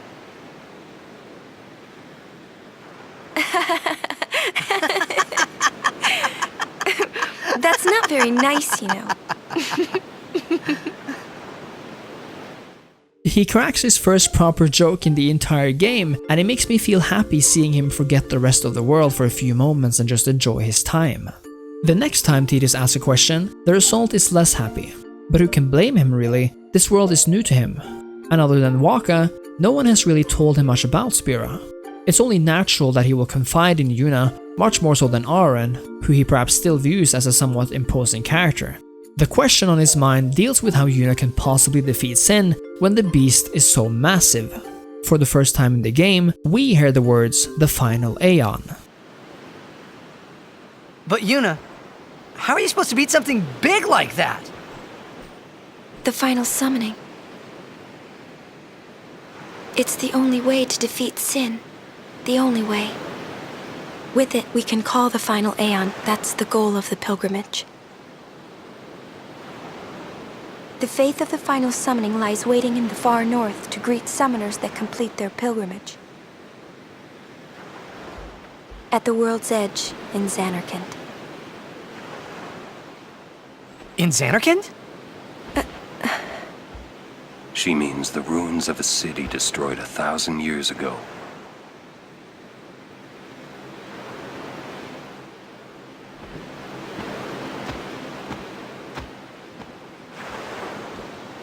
You sure it's ruins? That's what I've heard. You'll see it for yourself soon enough. I remember thinking of what this Aeon could possibly be. It sounded so massively powerful. The first two Aeons we've acquired so far have been awe-inspiring dragon and demon-like monsters, so when something is called the final anything, but in this case it's something as epic as a final Aeon, my imagination went wild. Turns out, I, much like Tidus, would not be able to fully understand the magnitude of what the final Aeon was until it was too late. But for now, all we get is a somber realization that, at least for Tidus, his Zanarkand might be lost forever. The scene on that cliff on Mihen Highroad is just so perfectly directed and conveyed, with ups and downs, highs and lows, and if we view the beginning stages of the relationship between Tidus and Yuna as a story in itself, I believe this is the fourth and last major scene between them in this beginning. The first was on the boat to Kilika, the second was on the boat to Luca, and the third was a laughing scene overlooking Luca. It's a truly beautiful way to lay the groundworks for a relationship which will come to mean so much in this game, and which still impacts me 20 years later. One of the things that are so impressive about Final Fantasy X is how truly intense, yet relaxing it can be. Like stated before, we have these paths we need to cross between locations, like Mihen Highroad, which I remember seemed to stretch on forever as a kid. But then, only 1 or 2 more loading screens after our travel agency resting place, we happen upon the gate to Mushroom Rock Road. It's a surprisingly harmless name for what will ultimately take place there. You see, the Crusaders have set up an operation. You wouldn't really know it unless you've gone out of your way to understand it, but Final Fantasy X actually foreshadows this major event throughout the game. On the boat to Kilika, the Crusaders Luca and Gara are standing guard outside a door on the ship, seemingly hiding something secret. The same goes on the boat to Luca. Then, if you take Yuna for a walk all the way up the stairs to Mihen Highroad, Luca and Gara will be there, and they say they're not able to watch the game because they're waiting for something. What you doing here? The tournament's about to start. I'm looking for someone. Well, you're looking in the wrong place. There aren't many people here. Everyone's either at the stadium or watching the game on the Sphere. They love their blitzball. Aren't you gonna watch? We'd like to, but we're waiting for some couriers. They're late. Want to ditch the courier and go watch the game? But we're still on duty. What about the mission, sir? See what I mean? We might be a little late, but we will go watch you play. You better be winning when we get there. Yes, sir. Later on, we meet them on the high road, where Luzu shares that the Crusaders have been rejected by Yevon, and the Captain Lucille talks about an important mission requiring their full attention. Hey, we saw the game! You guys were great! Congratulations, Waka. Hey, stop loafing around. The Lady Summoner and her guardians... This mission requires our full attention. We've no time to waste. Understood? Yes, ma'am. Apologies, ma'am. Carry on.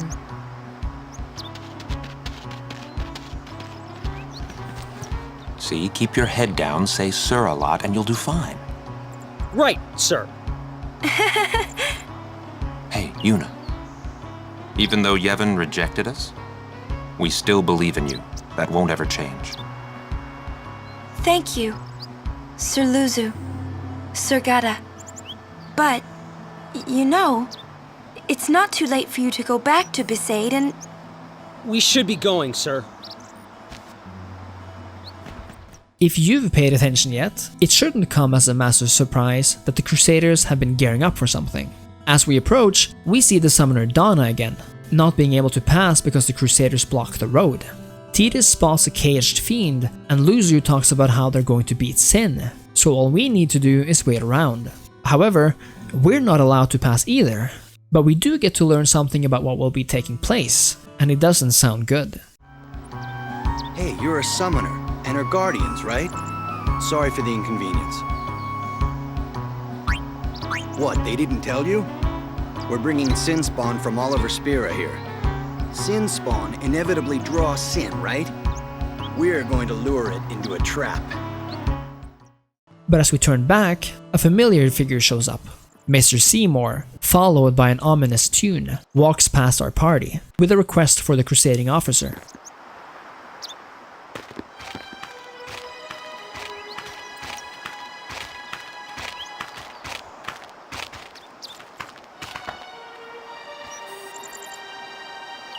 So, we meet again, Lady Yuna. Yes? You look troubled. Is there anything I can do? Well...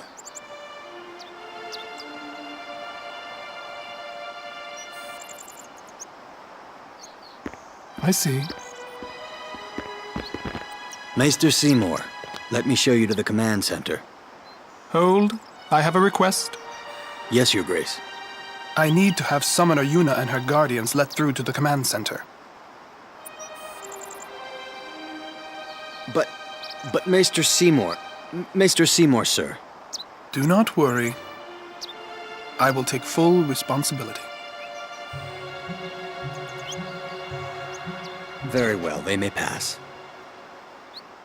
Seymour gets us through, and Tidus learns a valuable lesson about the food chain. Who does he think he is? He's a maester. Better get used to it, yeah? On to Mushroom Rock Road, which quickly becomes the place of some controversy. You see, Maester Seymour is a Maester of Yevon. That is somewhat akin to a patriarch or high priest in Christianity. Yevon is all about summoners and teachings and temples, while the Crusaders, who are usually an arm of Yevon, have gone against its teachings, as we found out from Luzu. The Crusaders have essentially been excommunicated, which is why it's such a big deal when Seymour says this.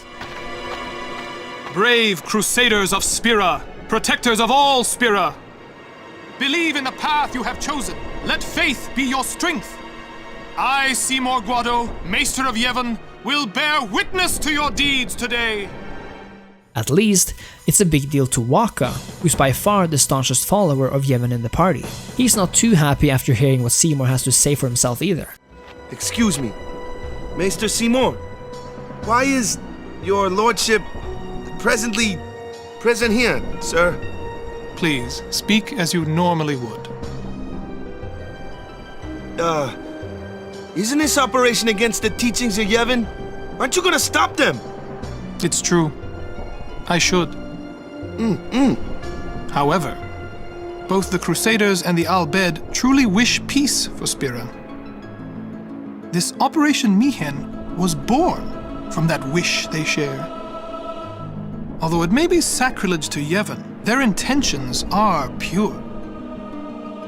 And I, Seymour Guado, the person, not the Maester of Yevon, as a denizen of Spira, I wish them well in their endeavor. But using Machina, that's bad, isn't it? Pretend you didn't see them. Beg your pardon, but that's not something a Maester should say. Then pretend I didn't say it.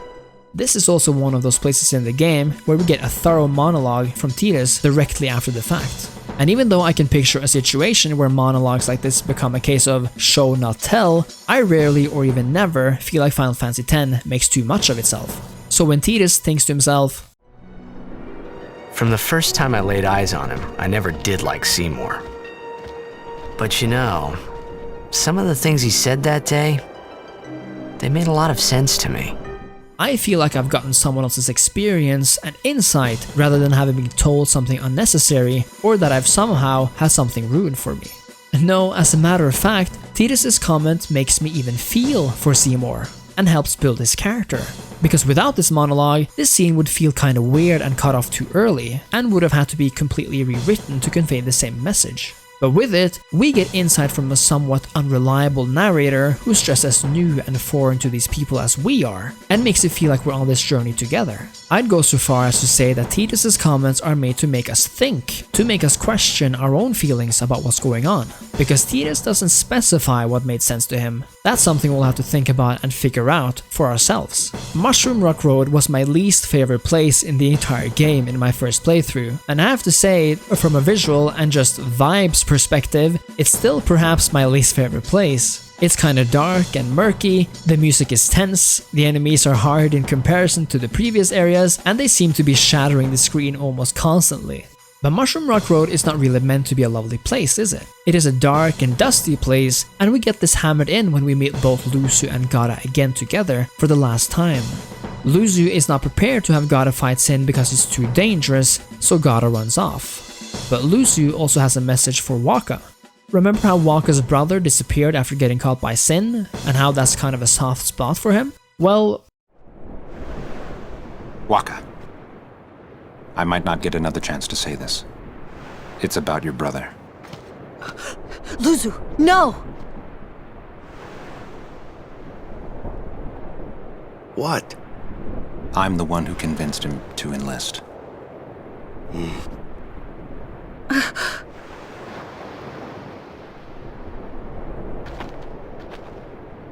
I'm sorry.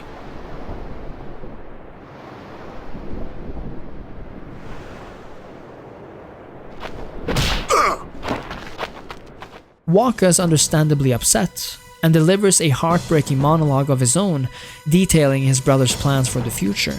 But Luzu has a strong response, clearly regretting his death, but being seemingly confident in his choice to enlist Chapu. You say that when we won the cup, yeah. He proposed to Lulu. And then one day, he goes off and becomes a crusader, just like that. Chapu also said to me that being with your girl is good. But keeping Sin far away from her is better.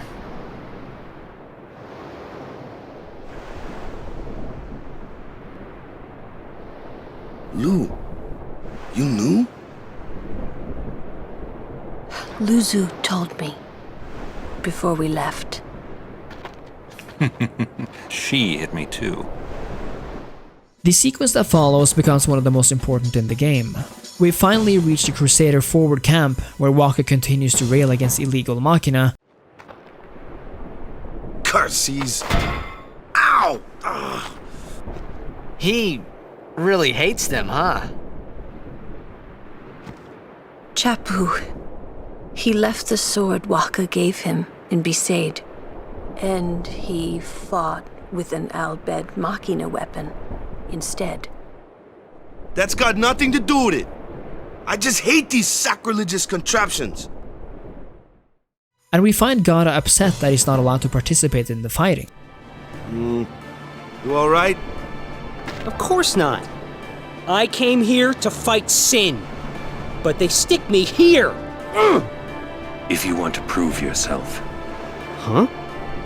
First, you must complete the tasks you are given.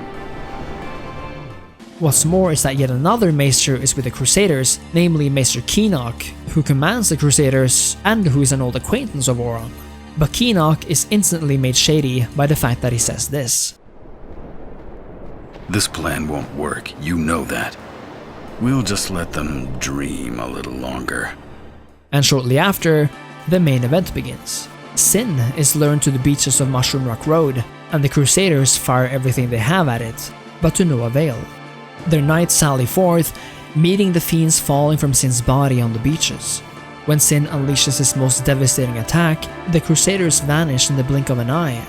One last hope remains for the Crusaders, the giant Machina weapon. All of the ingenuity and skills of the Al-Bed have been put into this ungodly cannon, but when it is pointed against Sin, its shield looks to give in, but it's a trick. It's slippery and adaptable, remaining seemingly completely intact. By the time the cannon has done what it could, it backfires and crumbles upon itself. The battle is now completely lost. Tidus wakes up on the beach, finding lifeless bodies washed up on the shore, all to the tune of the Hymn of the Faith. It's a depressing moment, made worse by the fact that we find either Lucy or Gada left there, alive, but with their minds lost. What's going on? Why? What's going on? Sin is quick to leave once its work is finished, but in a desperate attempt at reaching him, Tidus runs into the ocean and swims as quickly as he can. It's a moment showing the will rather than the logic of Tidus, and he knows his attempt is futile. I have no idea what I was thinking when I ran after Sin that day. Before I knew what I was doing, there I was, chasing him down like a thief at market. Maybe I was angry. Maybe I wanted to go home. I kept thinking of Zanarkand and my old man. But then, we experience this otherworldly vision. We see the recently departed walking around in a sparkly void, and the child from Zanarkand shakes his head, taking us back to what must be an old memory. It's between Tidus and his father, a deeply personal memory, and tells us just as much about Tidus as it does about Jecht. They say you don't practice anymore, that you're gonna retire. Let them talk. I'm still the best. They say you're no good because you drink all the time. I can quit drinking whenever I want. Then do it now. What did you say? You just said you can't. Tomorrow, maybe. Why not today? Why do today what you can leave for tomorrow? There he goes again, crying. From what we've learned about proximity to Sin, it's likely that it was triggered precisely because Tidus ventured so near it once again.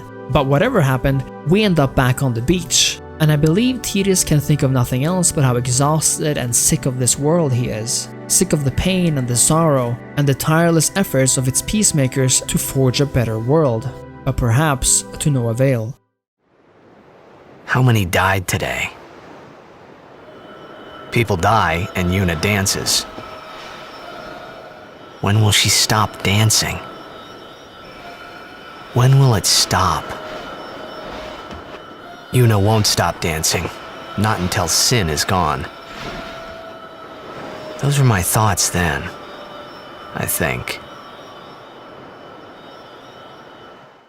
The aftermath is somber, melancholic, depressing and heavy. Luckily, our friends have survived, seeing as none of them were part of the actual melee. But quite a lot is different now. The spirit of the Crusaders, what's left of them, is broken. Oren confronts Keenock, saying how this all fits perfectly into Yevon's agenda of religious anti-modernity. That last part was my definition, not his, for the record. A swift retreat. Satisfied? What do you mean? Those who turned from Yevon died, while the faithful live on. The past 10 years have changed you, I see. What's more, Yuna gets a somewhat surprising offer from Seymour, who offers himself to her in a form not unlike marriage. There's one bright spot though, however small. This is the first time Lulu really seems like she cares for Tidus, and I love the tone in her voice when she says, You were in contact with Sin again. The toxin. Are you okay? It feels good to hear it from her, you know? I don't know, maybe it's just me. I know I haven't really mentioned it before, but Kimahri, perhaps the most anonymous person in the party, has never said a word so far in the game. But now, he finally says something, and it's kind of a big deal, pronounced by the way Tidus reacts to hearing him speak. In dark times, she must be. She must shine bright. Huh? Now are dark times. Yuna tries hard. We should help her then. If we worry, she tries harder. Do not frown. I also love the fact that when Kimahri starts moving, but Tidus keeps talking to him, then he has to walk back to Tidus to make his point. It's a nice little detail that just makes the scene seem more real somehow. Tidus really didn't have to do Kimahri dirty by commenting on his smile though, but what are you gonna do? Sad. Makes for a nice little laugh after everything that's happened at least. Mushroom Rock Road continues for a little while longer. We get to talk to some of the lost souls wandering from the scene of battle, and even though there are encounters with fiends along the way, I can't help but feel like it's a time for reflection, especially since it's all set to the tune of the Wandering Flame, the music playing right now. When we reach the end of the path, Tidus stops to ask how much longer they have to go until they reach Zanarkand. It's a cute little moment where he gets to be a kid again before Lulu tells us how far it really is. Yuna, ever with a cheerful voice, lights up the moment, reminding him of her need to pray at the temples on their path. Oh, boy. And before that, we get to pray at the temple in Djose. We can't just skip all that, can we? Huh? I have to pray to the faith in every temple in order to earn the final Aeon. It wouldn't be Final Fantasy X at its best if we didn't get a bit of an endorphin-inducing moment at the end either. Must be tough, Yuna. I'll be fine with you here. My god, this game is just it's so perfect. Even Oren and Tidus gets a one-on-one, where Oren tells Tidus that he should refrain from telling Yuna about Jecht being Sin, for fear of her distancing herself from Tidus. But this last part has to be the best, with Tidus having some self-insight on his emotional nature, which, might I add, is a big slap in the face of all the people unironically calling Tidus a crybaby.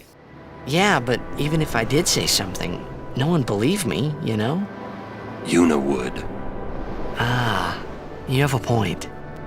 Come to think of it, did I really have to know about Jecht? What about my feelings? Better than you finding out at a critical moment, becoming emotional. What? Me? Emotional? I heard you were quite the crybaby. Yeah, maybe when I was a kid. Maybe even a little now. Just a little. Here he actually owns up to it, and you know, here's another great thing about Final Fantasy X. It owns up to what it wants to convey. Tidus is not a one-dimensional character. He changes and adapts as the game goes on, already now turning into a vastly more complex and thoughtful person than he ever was at the beginning. And that's the true beauty of Final Fantasy X. How it manages to change and evolve, but remain as interesting, as thought-provoking, and as mysterious and lovely as ever. Before reaching the Temple of Djose, we stumble upon some familiar faces. The Crusader squad led by Lucille. They're happy to be alive, but as hinted at by Auron a few seconds ago, they look back at their actions with remorse. We escaped with our lives, but our troops were decimated. Of all our chocobos, only this one made it. We make pretty poor chocobo-mounted forces without chocobos. We turned our backs on the teachings and cast away our faith. This is our just reward. It's a small scene, but it says something about the human psyche, I think. How trying something new and failing makes you stick to what you already know. In the case of something as deep or all-encompassing as religion or ways of life, I think there are quite a few who's felt what Lucille expressed here. That they were taught something to be correct, and that ultimately going against those teachings proved disastrous. This is of course a fallacy, it's a wrong way of thinking even though it's natural to do so. In this case, fighting sin wasn't necessarily wrong, but it proved to be a mistake. That doesn't mean one should turn around again and completely embrace what very well could be corrupt or authoritarian teachings, even though they, in the moment, seem safe, comfortable, and even right. But in this moment, with all their friends and allies dead, I feel for Lucille and the instant regret she must feel. The Temple of Djose is the first temple to really change things up. Where Besaid and Kilika were fairly standard temples, Djose is a massive electric rock that opens whenever a summoner calls upon the faith. I think Tidus expresses the feeling of seeing the temple open pretty well.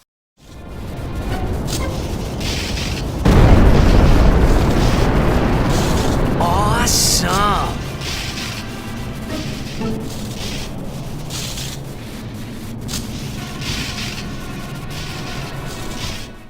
Well inside, Auron makes a foreshadowing comment. So you're a champion of Yevon now, Braska?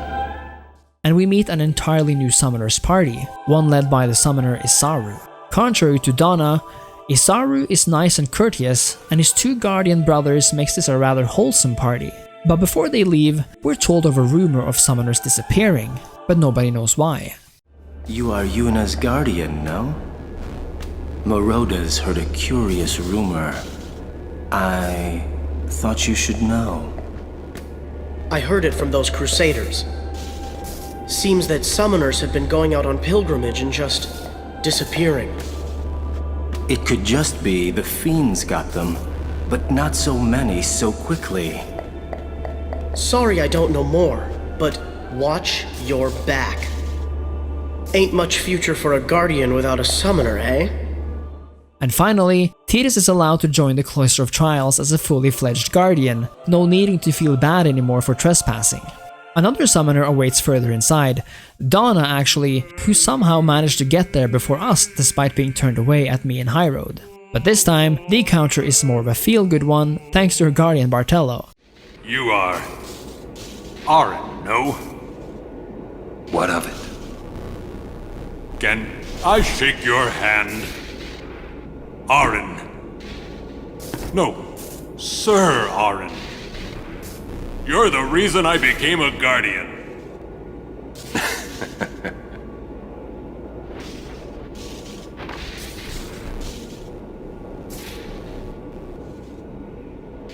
Thank you, sir. This means so much to me. Donna still manages to get some really uncalled for comments in though, but, like with many of Final Fantasy X's cutscenes, come with sneaky foreshadowing. Your guardians won't be able to protect you when the time comes. And with that, a new Aeon is acquired. Ixion, the lightning unicorn.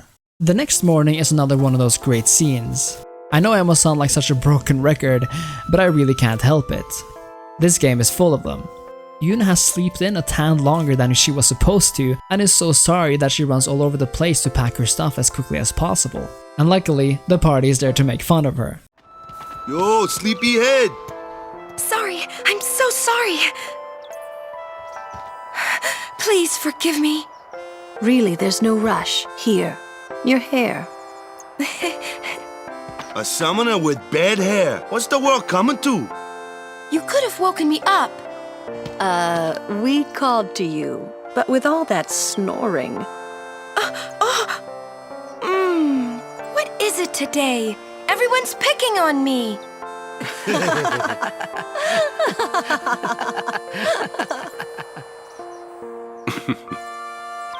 You too, Sir Orin? Once Lady Yuna fixes her hair, we leave.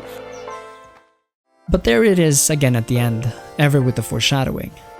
I hadn't really laughed like that in a long time. It was only later that I realized. The only one really laughing then was me. Laughing must have been the only thing keeping them going. The next area is called the Moonflow. Moonflow, baby, here we come! It resembles the other long paths in all ways but visual and musical, and the soundtrack here is honestly one of the best in the game. Once again we meet Kimahri's Ronso acquaintances, and they too tell of summoners who have been disappearing.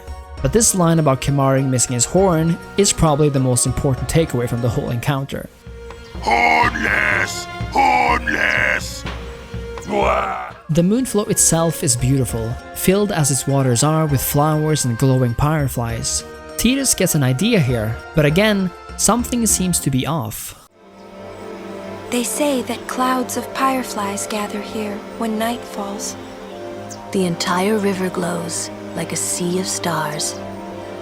Really? Hey, I got an idea! We're not waiting till nightfall.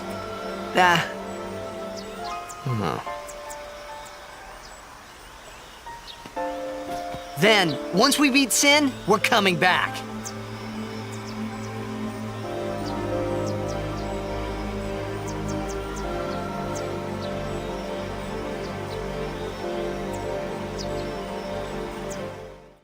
The issue is never cleared up though, because the river sprouts and turns everyone's attention away.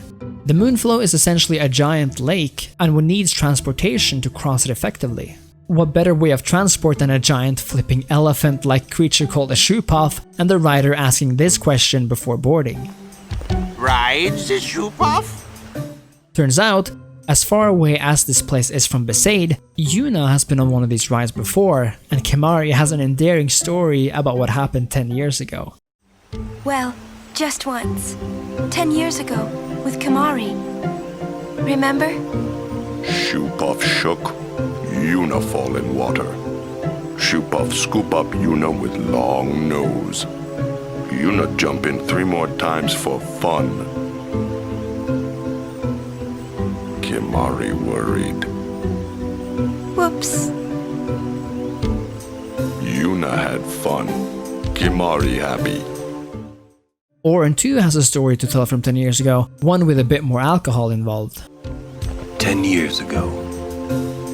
Ah, a history lesson? Jack saw his first shoepuff here. Surprised, he drew his blade and struck it. Why? He was drunk. Thought it was a fiend. Oh, brother. We offered all the money we had as an apology. Jecht never drank again. But it would seem that Shoepuff still works here. We even meet Lucille and the gang again, and this time, she delivers one of the most iconic lines from the entire game, even though it's kind of a throwaway and not something unique to Final Fantasy. But for someone who didn't grow up a native English speaker and who had never heard the phrase before, it stuck with me. It is no good. We will have to find another way. We will find a ford where we can cross on foot. Yes, Captain Sir. But that'll take days. Where there's a will, there's a way. Where there's a will, there's a way. And I keep telling myself that while making this video, so in a way we've kinda gone full circle here, haven't we? Where there's a will, there's a way. Those words stayed with me.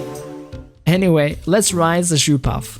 Final Fantasy X takes no moment of gameplay for granted and is never wasteful with its time. The second we get on the ship-off, Waka tells us to look around. It turns out there's the ruins of an entire city under the waters of the Moonflow, completely sunken. And much like the game itself, Waka never misses an opportunity to preach the teachings of Yevon. A Machina city, 1,000 years old.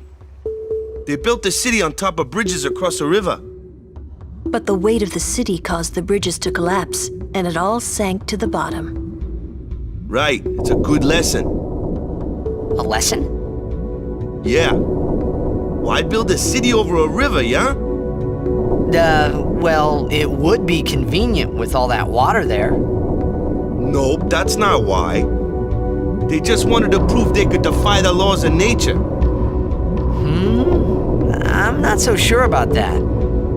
Yevon has taught us, when humans have power, they seek to use it. If you don't stop them, they go too far, yeah? This right here is a great example of how different ways of thinking affects one's outlook. Where Waka sees sacrilege, Tidus has a much more logical or utilitarian outlook on things. And then, Tidus brings up a topic which really shows the hypocritical nature of Yevon in regards to the use of Machina. Yeah, but don't you use Machina too? Like the stadium and stuff, right? Yevon, it decides which Machina we may use and which we may not. So what kind of Machina may we not use then? Remember Operation Mihen? That kind. Or war will rage again. War? More than 1,000 years ago, mankind waged war using Machina to kill. They kept building more and more powerful Machina. They made weapons so powerful, it was thought they could destroy the entire world. The people feared that Spira would be destroyed. But the war did not stop. What happened then? Sin came, and it destroyed the cities and their Machina. The war ended, and our reward was sin. So, sin's our punishment for letting things get out of hand, eh? Man, that's rough. Yeah, it is. But it's not like the Machina are bad. Only as bad as their users. It's because of people like the Al-Bhed screwing everything up. Again, Waka blames the Al-Bhed before he actually somehow gets a reason to do so.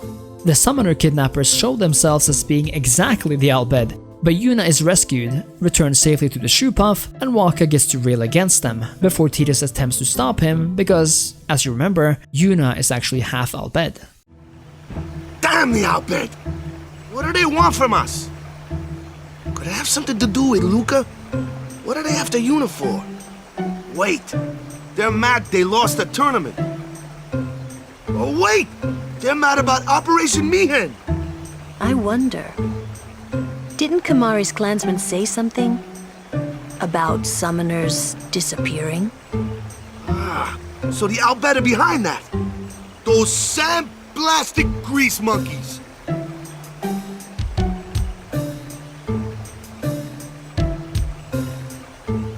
Hey, Waka. It's no use complaining about the Al-Bhed now, right? We'll protect Yuna from anyone, anywhere. It's that easy. That's all I need to know. Well, I guess so. You're right. It took me so long to get to this point in my first playthrough, but I remember how surprising the next cutscene was, because we're reunited with a character we haven't seen for what seems like a lifetime.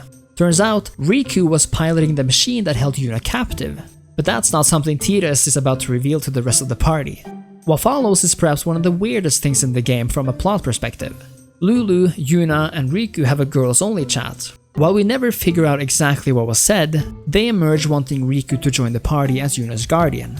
I never thought much about it as a kid, but looking at it now, this seems kinda rushed. So what I did was I went online to check out some theories, and it seems most people agree that Yuna and Riku talked about their shared lineage as Al-Bheds, and that Riku had previously saved the life of Tidus, and that she wanted to protect Yuna as well. Either way, Riku still is somewhat of a complete stranger, so they are still on rather thin ice here. But then I came upon a Reddit comment that speculated that this moment with Riku was put in due to cut content, that the game might have actually been supposed to revolve more around dating and having the player, as Tidus, be able to choose between different female partners, be it Yuna, Lulu, or Riku. What speaks to this is the one-off dream scene in Besaid where both Riku and Yuna appear in a sort of love triangle with Tidus, and in Guadosalam where it's possible to tell Lulu that one actually prefers her as a mate. I shouldn't have to say this, but don't fall in love with her. Interesting. I suppose I could add you to my list. I wish you good luck, little boy. You're going to need it. Again, this is pure speculation, but it does seem plausible that this was the original idea. But whatever the original intent, I think I'm happy that the game moved away from a larger focus on dating to the storyline between Yuna and Tidus exclusively, but it does leave some weird moments like this one with Riku suddenly appearing and becoming Yuna's guardian. That being said though, Riku is a wonderful character, as we'll come to see. A short trail further up the Moonflow and we reach one of the most unique locations in the game, Guadosalam.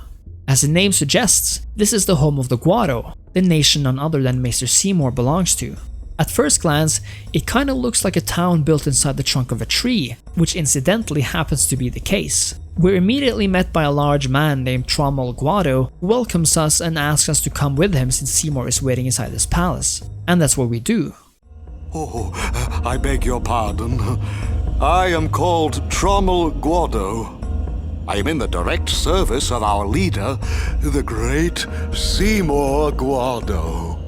Lord Seymour has very important business with Lady Yuna. Business with me? Whatever could it be, I wonder? Please, come inside the manor.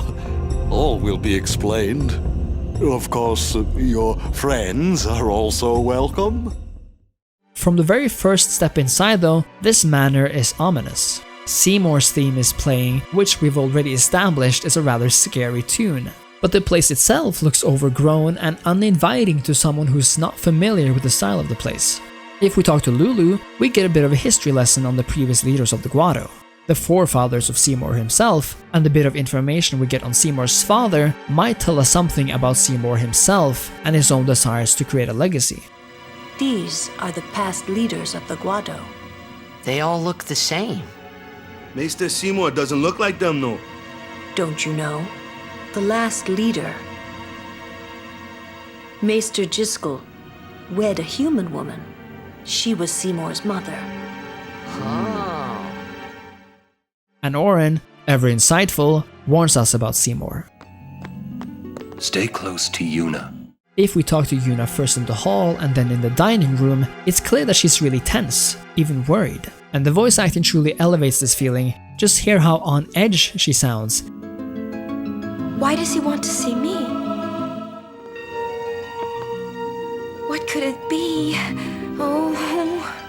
It even makes me worry on her behalf. When Trommel returns, he's happy to have guests back in the manor, and we get some further insight into what made Lord Jiskel, Seymour's father, so legendary. Was this Maester Jiskel really such a great guy? He brought the teachings of Yevon to the Guado. He was truly a great man. Truly a loss for us all. But the most unsettling thing has to be the extremely long arms of the Guado. Just look at those, they're flipping long.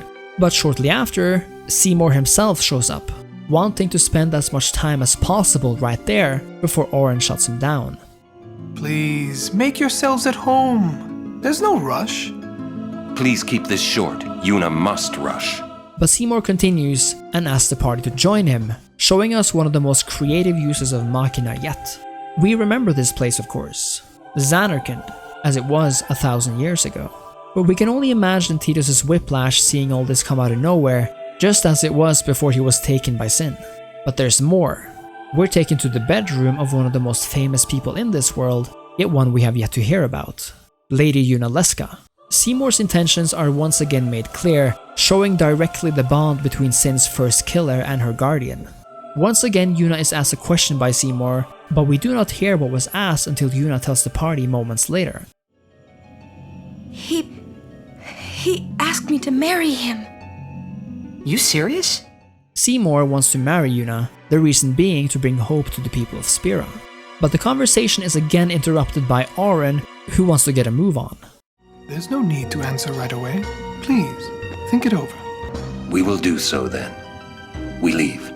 Seymour has one more trick up his sleeve though, sending this cryptic question Auron's way. Why are you still here, sir?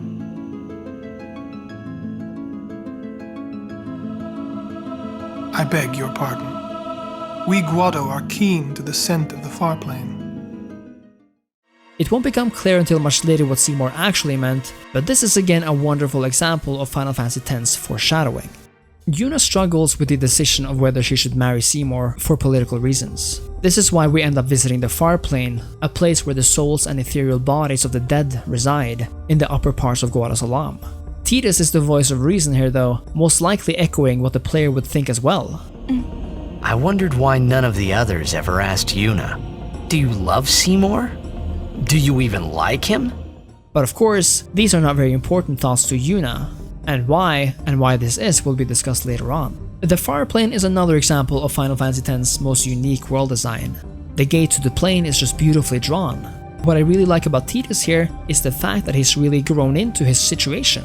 He's not afraid to ask questions anymore, and it reminds me of a kid in school wanting to learn. I think it's endearing, and it makes it even better how we see his thoughts visualized into something I personally very well could have done myself. Question about this Farplane. When somebody dies, a summoner sends them to the Farplane, right? So their souls, or whatever they are, they go to the Farplane, right? But that's the Farplane we're going to, right? And Yuna's old man's there too? Do dead people live there or something?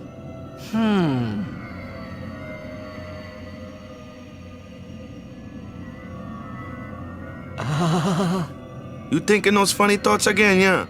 After all, the Farplane doesn't sound as inviting as heaven or paradise. Auron remains outside, which will mean a lot to us later. But for now, he makes some good reasons as to why he does. You're scared. Searching the past to find the future. This is all that is there. I need it not. Riku stays as well. Auron and Riku have different reasons for why they stay behind, but they're both valid. What we get here are reasons for why we shouldn't look to the past for answers or staying too attached to what is lost when that which is lost can never be returned to us, no matter how real photographs, videos, or indeed the illusion of fireflies really seem. I keep my memories inside. Huh? Memories are nice, but that's all they are. Memories are nice, but that's all they are. Coming from a girl whose exterior looks perhaps overly playful and young, those are some wise words indeed. The Farplane might look grim at first, but soon, its world clears itself of the fog and clouds and reveals a paradise-like interior. Everybody seems to have someone to talk to here. Wakka takes the opportunity to talk to his brother Chapu, who as we see, do not utter a word in return. This makes me think of the visions of the fireflies more like gravestones than anything else, and it's a kind of sad thing really. But like talking to gravestones of loved ones, it does really seem to raise the spirit of Wakka, and he seems to really believe his brother can hear him. Lulu talks to Chapu, although from afar, finally making her own peace with his passing. Goodbye, Chapu. You always said I looked grumpy, but those were the happiest days of my life. Finally, Yuna reminisces about the day her father defeated Sin 10 years ago, alluding to having made one decision over another. And then, she asks Tidus to think about his old man, about his father. She doesn't believe he will show up, because he's still alive somewhere, and in a perverse way, she's correct. Before that, call Sir Jecht. Give it a try. Huh? Don't worry, he won't come. Trying not to think about my old man made me think about him, of course. See, told you. He isn't here because he's not dead. He's Sin. That means he's alive, you know. What if my old man really is Sin? What would I say to Yuna? Heck, to everybody in Spira. A spur-of-the-moment thought reveals that his mother resides in the Farplane, a shock to Tidus, and again, we get more insight into the relationship between Tidus and his family. I think I just figured something out. What? Why I hate my old man.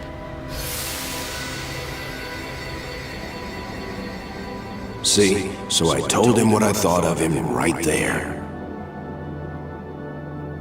What? Really? Course. I suppose, but... Mommy! Just a sec, dear. Whenever my old man was around, my mother wouldn't even look at me. Maybe that's when I started to resent him, even hate him. When he left us, Mom just lost her energy.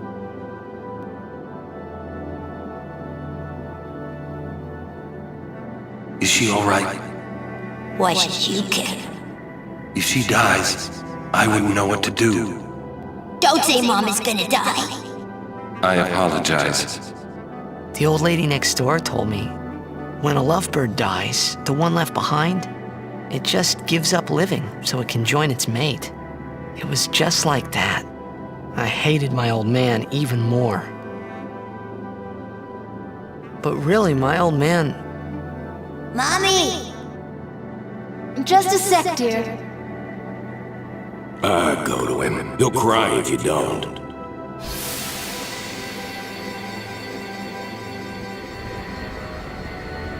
Oh, man. I must sound so stupid. I don't think so.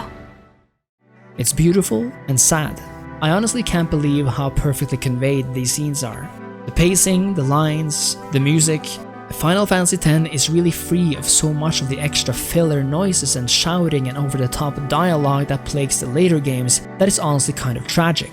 Because even in scenes like these, even though they're not overly complicated, we're left to think for ourselves, but aided by the music and what's being shown.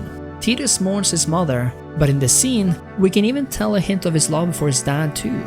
A love overshadowed by everything that makes Tidus hate him. In this way, the Farplane, which began as a kind of scary place, is now filled with love. But then Final Fantasy X turns around again, never leaving us hanging for too long. The second the party's out of there, a ghost attempts to escape it, which should be virtually impossible. Auron tells Yuna to send him, seemingly struggling once she's doing so. If you pay close attention, the ghost of Djiskel drops a sphere which Yuna picks up, without telling anyone. So how could Djiskel have emerged from the Farplane? The party speculates, Auron alluding to a rather worrying prospect. What was that just now? That really Lord Djiskel? I don't understand how a man like Lord Djiskel can die and not be sent. I would think that he was sent once, but he stayed on Spira. Something, a powerful emotion, could have bound him to this world. Such things happen. That's against the rules, isn't it? It means he died an unclean death. What follows is Yuna goes to speak to Seymour, but as it turns out, he has already left for the Temple of Macalania.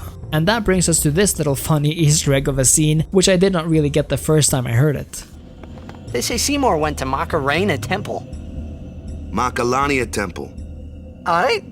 Finally done with Guadosalam, we enter the Thunder Plains, and I think Riku's reaction sums up this place pretty well. Oh no, we're here. It's a place where you can get hit by lightning by straying too far from the lightning rod towers and end up on the ground attacked by fiends. It's by no means as scary of a place as Riku makes it out to be, but you'll definitely be doing a lot of fighting here. And if you want Lulu's legendary weapon, you'll have to dodge 200 lightning bolt strikes in a perfect row by clicking circle at the exact right time before lightning hits. I've never made it myself, but one day I'll do it. It's on my bucket list for sure. Some of the best parts of Final Fantasy X is when it's genuinely funny, which it almost always is when it means to be because it's so genuine and it never overdoes it. In this scene with Riku, it never fails to make me laugh. What's wrong?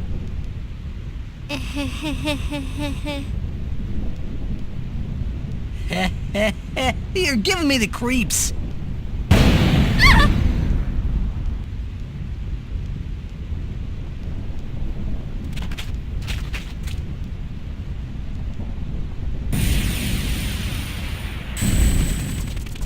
Hey, whoa! I want to go home. I hate lightning. I hate thunder. And the same goes for this one. I'm scared of lightning. Let's rest, please. Pretty please. I'm too young to die. You're mean, cruel. Your moms would be ashamed of you. Are you having fun doing this to me? Fine. We rest. She's worse than the storm. Safely inside the travel agency, Riku shares why she's so scared, and it's an adorable story involving her getting accidentally zapped by lightning by her brother as a kid. Are you that scared? When I was little, a fiend attacked me while I was swimming at the beach. My brother tried to beat it back with a spell. But he missed and hit me instead. It was a thunder spell. Ouch. I've been scared of lightning ever since. But it can be effective. Magic is effective against marine fiends. My brother said that too. You should learn some spells too.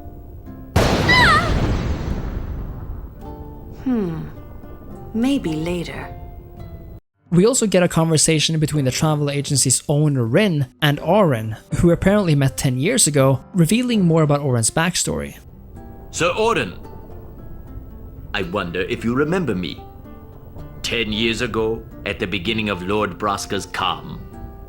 Yes, I should thank you. Not at all. I could not leave a wounded man to die. However, I was surprised when I saw you gone the next morning with that wound. An ordinary man would not have been able to walk. I'd rather drop that subject, Rin. As you wish. Come to think of it, we're really given a lot of foreshadowing on Oren all throughout the game, but I never really managed to pick up on what it meant before it was actually revealed to me. Yuna is acting strange, however. So when Tidus goes looking for her, it turns out that she's watching the sphere she picked up from Djiskel. She says it's his will and that he wants people to take care of his son, but that's all we get before Yuna storms out of the room. We leave the agency without really getting anything cleared up, but at least Riku manages to muster some courage in the face of the never-ending lightning. It's a real cute moment too, and is exactly what the player needs after a rather mysterious, uncertain moment with Yuna. It's not stopping, is it? Don't tell me you were hoping it would. Fine, stay here. All right already. But you didn't have to say it like that, you know. You could be more comforting or something. You know, try to cheer me up. You just don't get me at all, do you? Hey, are you listening?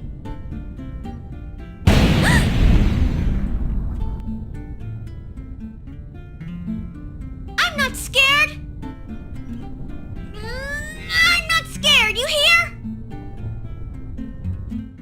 Halfway to Macalania Woods, Yuna has a confession to make. She says she's decided to marry Seymour after watching Djiskel's sphere. When Oren asks to see it, she says no. Nobody tells her not to marry him, accepting it rather than seeming happy for her. It is however clear that Yuna does it out of some sense of obligation or selflessness because she's not really happy about it either. But in Macalania, the forest we enter after the Thunder Plains, Tidus makes some kind of peace with her decision, even though he's not fond of her plan either. It's funny how calm I was. Maybe it was because I'd realized that Yuna wasn't marrying Seymour for love. Not really. It was just her duty. Something she had to do before returning to her pilgrimage. That's what I kept telling myself anyway. And well, maybe. I realized that Yuna and I'd never, Macalania is a beautiful place, an icy forest of crystals where we'll run on trees. I never got too fond of it though, simply because it's easy to get lost in its branches, and when you just want to know what happens next, the constant running up and down and around can seem like an eternity. Further in, a boss drops a sphere known as Jecht's Sphere, and we're told by Auron how it got there. Jecht left it here 10 years ago. Play it back. For the first time, we get an actual flashback, an actual record of Lord Braska's summoner's journey, featuring him, a young Auron, and Jecht. It's a touching scene, giving us a glimpse into what Auron's last pilgrimage journey was like. Auron, could you stand closer to him?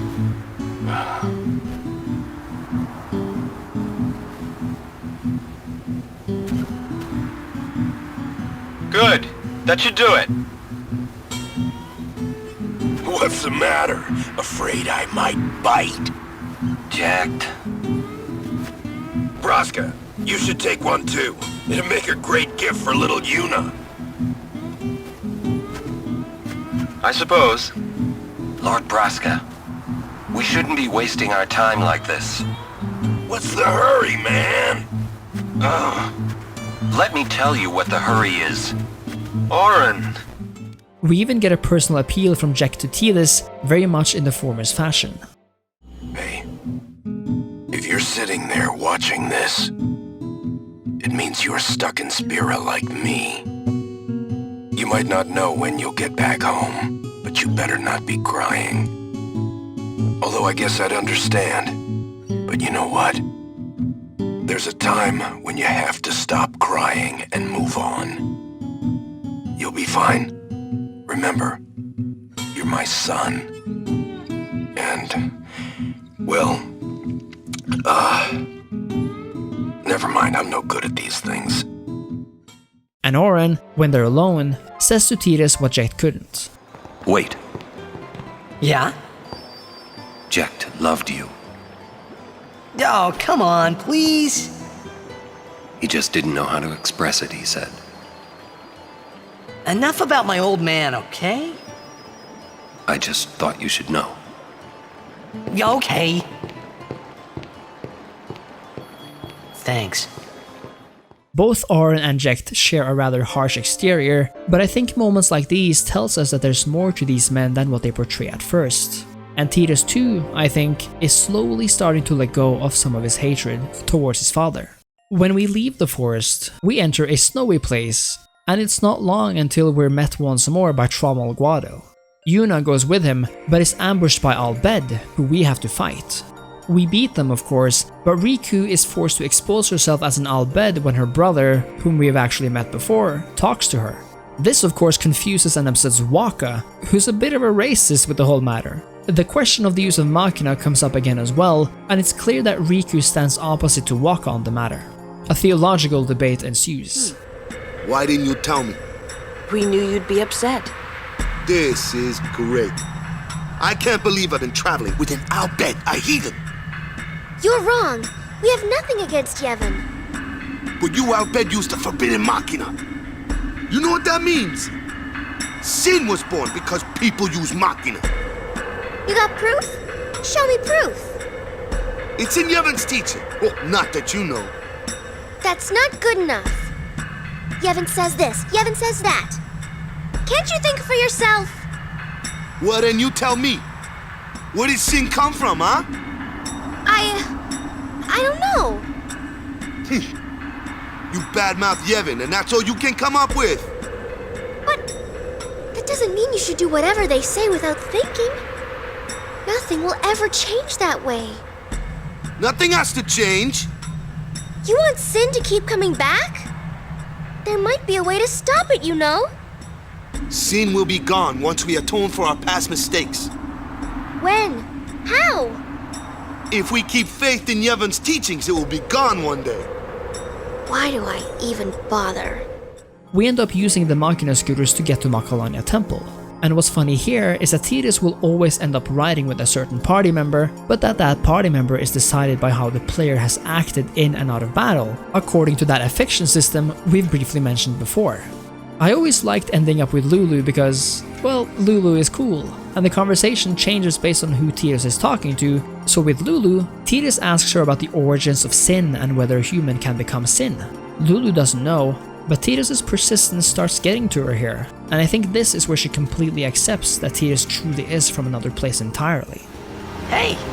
Can someone, like a human, become Sin ever? I can't say that I know. But why? Just a thought. Sin is the punishment for, and the incarnation of crimes we have committed. So no one really knows what it is? There's no need to know, so no one asks. You run or you fight. That is really all you can do. There's no sense brooding over it. What, that's all? I mean, you don't even wonder? You really do come from a world where there is no sin, like you say. I think Macalania Temple might be my favorite. It's so isolated from the rest of the world, but just look at this thing of beauty. It's black and blue and gold, so out of place yet so royal and ancient in nature. It's a nice touch that Waka is the only one who stops to pray outside the temple while the rest of the party runs inside. As we're about to enter the Cloister of Trials, however, where Yuna and Seymour already have gone, a priestess emerges frightened from Yuna's room, saying that Lord Driscoll appeared in a sphere, and we finally get to watch it. Listen to me very carefully, for I shall tell you the truth about my son Seymour. His mind is closed even to me, a maester of Yevon. But I can feel flames of darkness burning in his heart. He is using Yevon, the Guado, and even the summoners. If he is not stopped, he will surely bring destruction and chaos to Spira. I will leave this world soon, killed by my own son. But whoever is watching this, I implore you to stop Seymour. Stop my son. What we see was one of the scarier parts of the game in my mind, and still gives me chills to this day. I have to say though, Auron's response is nothing short but legendary. Wonderful. This sequence, the suspense, the idea that Yuna might be in danger, that we might have to fight a Maester of Yevon as powerful as Seymour, I cannot recall a moment as intense or suspenseful or as pregnant with tension in any other Final Fantasy game. And this moment might be the closest thing we get to an Order 66 Star Wars style moment where the tables are turned, because after this, Final Fantasy X is never the same again. Seymour! Please be silent. Lady Yuna prays to the faith. Make me!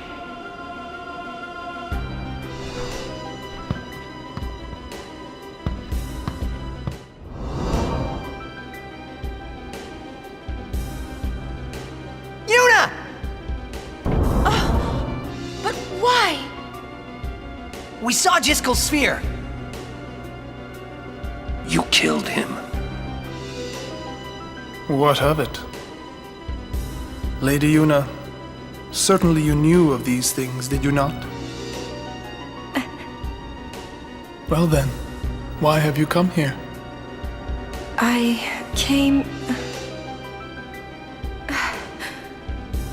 came to stop you. I see. What a pity. Ah, of course. Protect the summoner even at the cost of one's life. The code of the Guardian. How admirable. Well, if you're offering your lives, I will have to take them. The first time I arrived at this fight, I was gaming with my brother. We lost and lost and lost. I must have fought Seymour 20 times over. It was my brother who actually managed to defeat him the first time, and I remember the moment he called me on my old phone while I was out playing football. He had defeated Seymour, and what an accomplishment that was. It's a fight taking place over different sections, the first being against Seymour and his lackeys. This is hard enough, because the two of them keep casting Protect on themselves and debuffs on our party, but after defeating them, Seymour summons Anima, the Aeon we saw in Luca. Anima is one of the most powerful Aeons out there and will most likely crush most opposition within a few hits. But once Anima is taken care of, we have Seymour left, who uses some of the most advanced forms of black magic. But eventually Seymour falls too, as my brother proved he would all those years ago. Seymour is down, but we owe what happens next to his servant, Trommel. When he hears that it was us who killed him, he calls us traitors and won't allow Yuna to send him, having his henchmen carry Seymour away. This seems like a fairly big deal, but everything on Oren's mind is to get out of there as quickly as possible. You did this? Yuna, send him. No, stop! Stay away from him, traitors!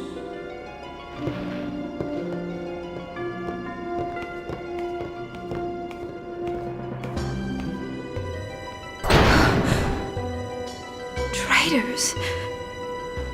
We're finished. Now hold on just a minute. Seymour's the bad guy, right? We'll just explain to everyone what happened. It won't be that easy. Let's get out of here. With Shiva, the Ice Queen Aeon with us, it's time to leave the temple, but not before actually solving the cluster of trials on our way back. When we finally reach the hall, Trommel makes it clear that he will not hear us out, saying he will tell the other maesters about what went down, even going so far as to destroy the Jyscal sphere, our only evidence. Lord Seymour was the leader of the Guado before becoming a maester. You're not letting us go. Let you go? Lord Seymour would never forgive us if we did. Wait! Wait! Jyscal sphere! We can show it to them! You mean this? Hey! The Guado take care of Guado affairs. Now, all hope of a fair trial or resolution seems lost, and our journey is completely altered from one staying on Yevon's path to one where the party has become fugitives of the law. Oren says leg it, and that's what we do, if not for the Guado forcing us into battles every now and then. After the Guado summons a beast that destroys the ice we're standing on, we somehow end up underneath the ice, in an in-between state where the Hymn of the Faith is sang loud and clear. This is another chance for us to talk to the different party members, with Waka panicking over being branded a traitor. I've always walked the path of Yevon. But now, I'm a traitor. How could this happen? Damn! It's not Riku's fault either.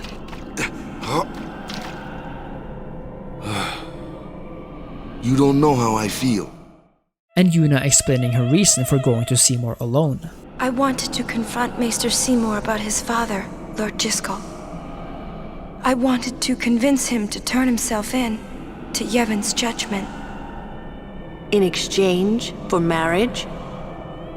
Yes, if that's what it took. Oren, as concerned as ever with her pilgrimage, makes sure she's willing to go on. And we get some insightful words on the difference between Yevon and the Faith, which very easily could be translated into our own world, as with the difference between established authority and the actual source of spirit, faith, or other forms of belief. The Faith are the ones that give power to the summoners, not the temples or the teachings. If the temples try to stop us, then we will defy Yevon if we must. Yuna decides that we need to go to Bevelle to speak to Maester Micah and clear everything up. Before that though, we get to chill a bit more under the ice, and the hymn reminds Oren of Tidus' humming back in Zanarkand. Jack used to sing this song. Yeah, over and over. But not this good, that's for sure. Another trait you share. What? You were listening?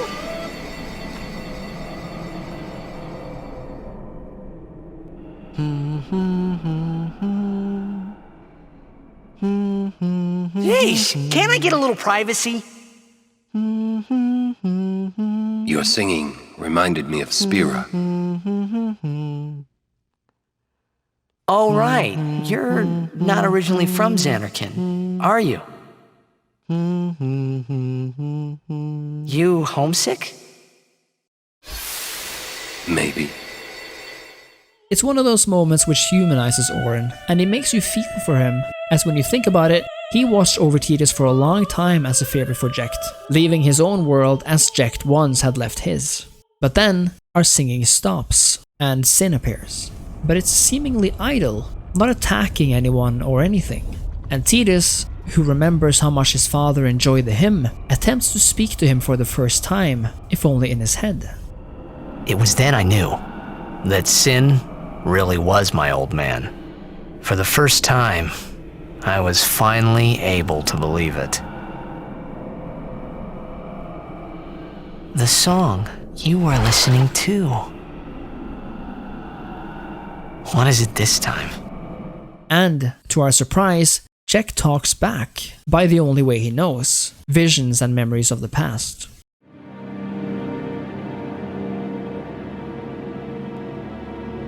Ah, you homesick too?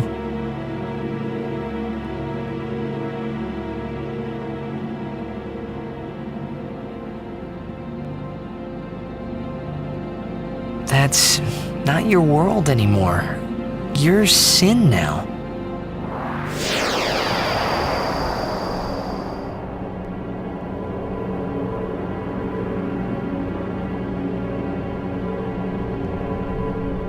Hey, I'm older now, you know?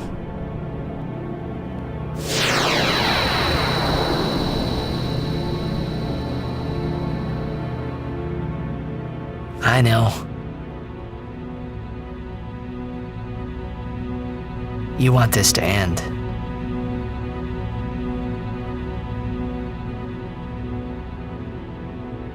I'll find a way, promise. When Tidus finally comes to, he wakes up in a completely different place, in the Bikanel desert. But this time, Tidus feels no anger, no sadness. He actually sympathizes with his dad, directly, for the first time. Where am I?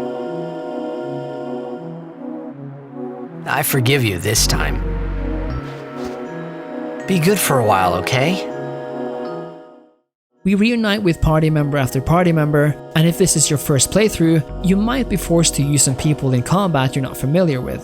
So in some ways, this could be a challenging area, especially if this little guy shows up to mess with you. What Bikanel Desert houses will lead to the answering of important questions, because Riku tells it that this is her home, the place where the Al Bhed actually live. Waka is skeptical as usual, but we make our way there. Only, we're too late. The Al Bhed city of home is under attack. Riku's friends and family are being killed, and we learn the perpetrators are someone all too familiar. Who's attacking us? Protect directly! Yevon. Guado. Keiko! A war between Yevon and the Al Bhed? We make our way inside, forced to fight through the Guado and the fiends they're spawning on the way to a place called the Summoner's Sanctum. But soon, Sid, Riku's father and leader of the Al Bhed, tells everyone the only way to survive is to level the place, destroying everything in the process. Riku, Venezza! Riku Itando! Eas Majmako! Ultra Fiends Federal! Oh no! What'd he say? We have to get underground! Where's Yuna? The Summoner's Sanctum! This way! Time is of the essence. The Al Bhed home is a big place, filled with hidden rooms and passwords, but for anyone who wants to learn the Al Bhed language, it's a pretty good place to pick up books. But this isn't just any place. We must remember that this is home, the only place where the Al Bhed have been able to feel safe from the persecution or discrimination of people outside. It's an analogy for a number of real-life examples in human history, and even though it could have been nice to have even more exposition into this, I think it's summed up really well and powerful in Riku's own words. This place done for. You're right. You're right, Waka. We Al Bhed, we weren't always like this. Sin destroyed the island, where we all used to live. After that, we were scattered to every corner of Spira. But then, my dad brought the Al Bhed together again. If we put our minds to it and work together, then we could make a new home. Everyone worked hard. We had our home back again. But now, why did things have to turn out this way? Riku! Damn those Guado! What are they thinking? It even softens up Waka, and it's nice to finally see him have a change of heart. But when we find out what the Summoner's Sanctum really is, Tidus makes an appeal to Riku. The Summoner's Sanctum is where we keep the summoners. We keep them safe there. You kidnapped them. I know it's against the teachings and all that. I get why you did it, but... Well, I sure don't get it, Waka. They might get hurt on their pilgrimage? So you kidnap them? I mean, if the summoners don't do their job, then who will beat Sin? You want to protect them, I know. But Guardians are there for that. If Guardians do their job well, summoners will be safe. Right? Right?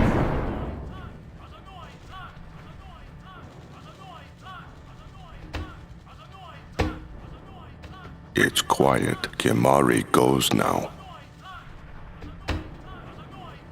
Everything he thinks he's learned, everything he thinks he knows about the pilgrimage, he's so confident in his retelling, but is completely shut down by the silence of the others.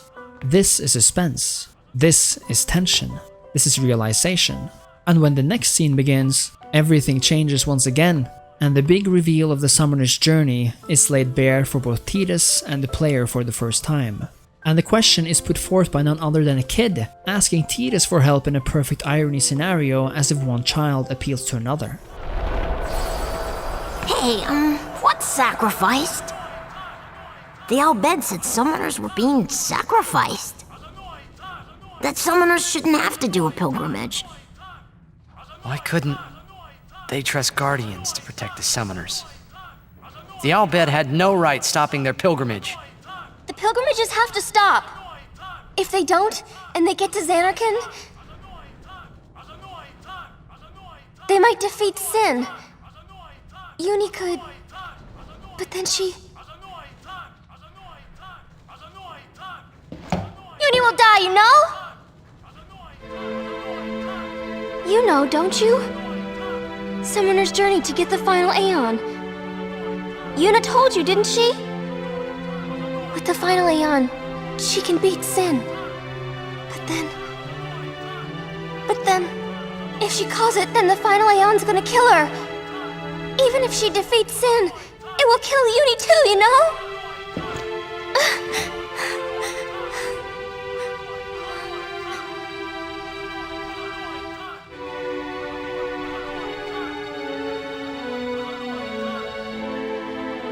Was I the only one who didn't know? Tell me why! Why were you hiding it? Why didn't I know? We weren't hiding it. It was just too hard to say.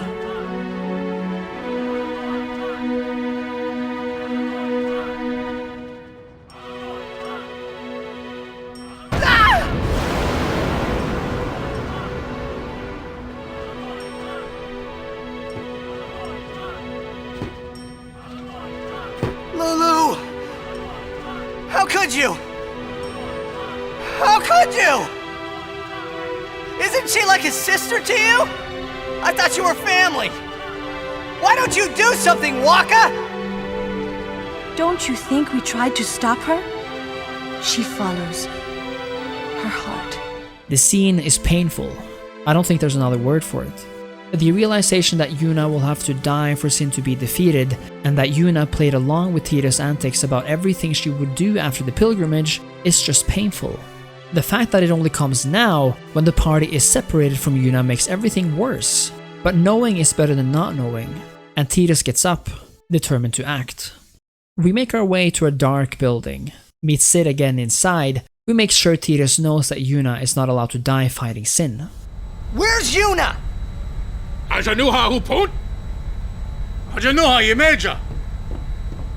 said, where is she? Answer me, damn you! What'll you do when you find her, eh? I didn't know anything about what a summoner is supposed to do. And I told her all those things without even knowing. I've got to tell her. I've got to tell her I'm sorry! That's it? You're gonna tell her you're sorry? And then you just drag her to Zanarkand and make her fight Sheen, huh? You're all the same. Let the summoner die so we can live in peace! No! Ah, words! Show me action! I'm telling you, she won't die! Boy, don't forget those words.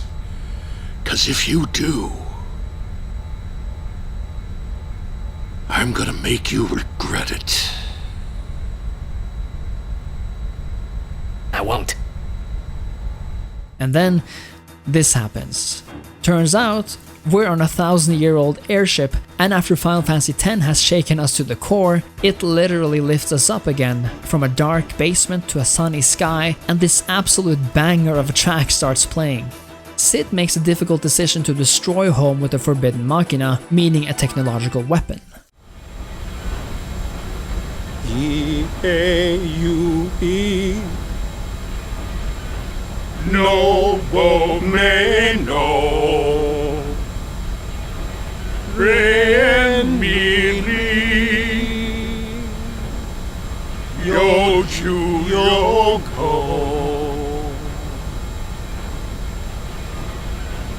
Asate Kanae Kutamae. What's going on? We're gonna blow up our home.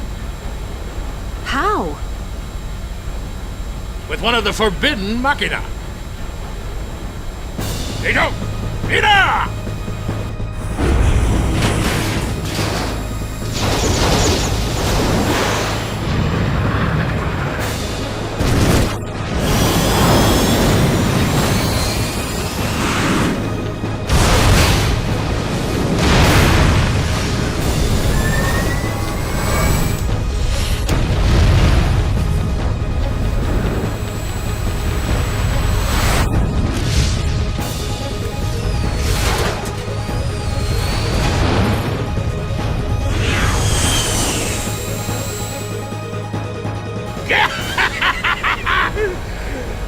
Nadine Dukit.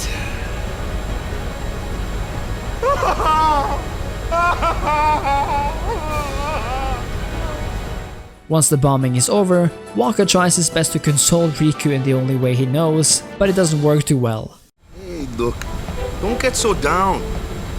Boom! Like happy festival fireworks, yeah? You can cram your happy festival, you big meanie!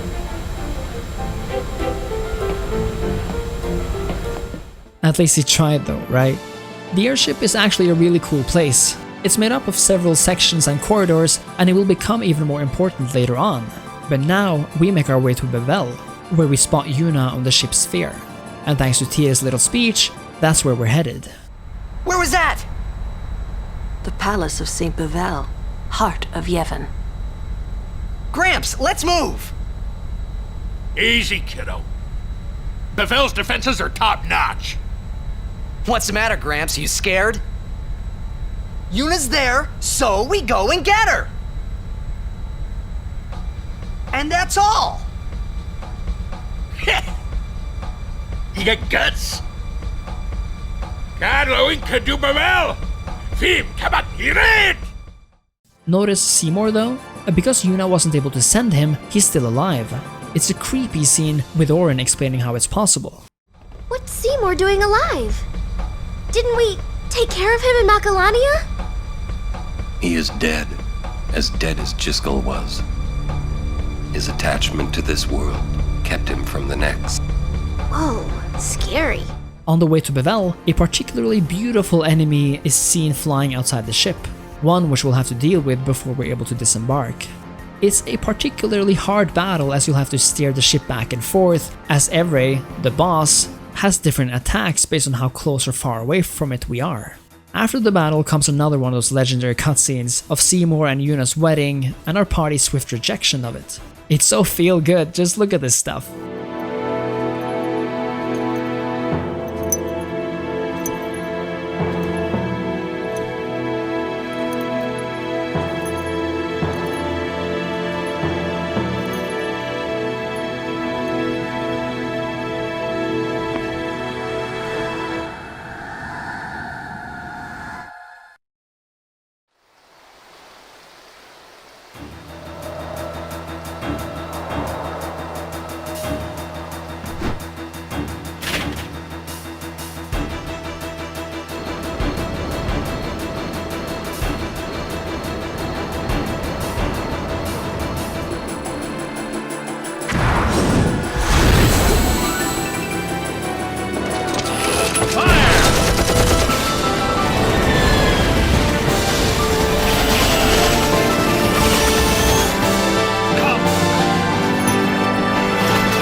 We fight our way through all the soldiers and Machina guarding the stairs until we reach the top.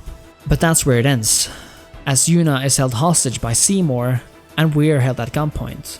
Yuna tries to send Seymour, but Maester Micah himself threatens to kill her guardians if she continues. This scene, where Seymour forces Yuna into a kiss, is perhaps the most uncomfortable and maddening scene in the game. I remember feeling so angry, so hateful towards Seymour, but Yuna steps up, saving her friends' lives in the process. Leave now, please. You're coming with us! Don't worry, go! This is foolish. If you fall, you'll die.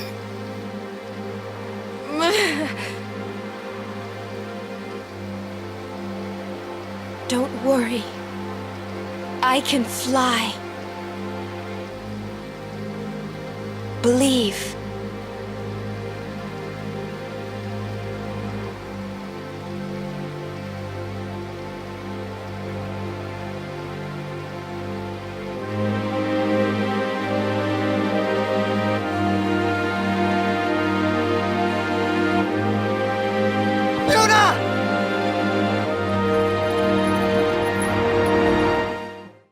I genuinely thought Yuna was gonna die here, but luckily she's a lot smarter than I was and summons her Aeon in the last second.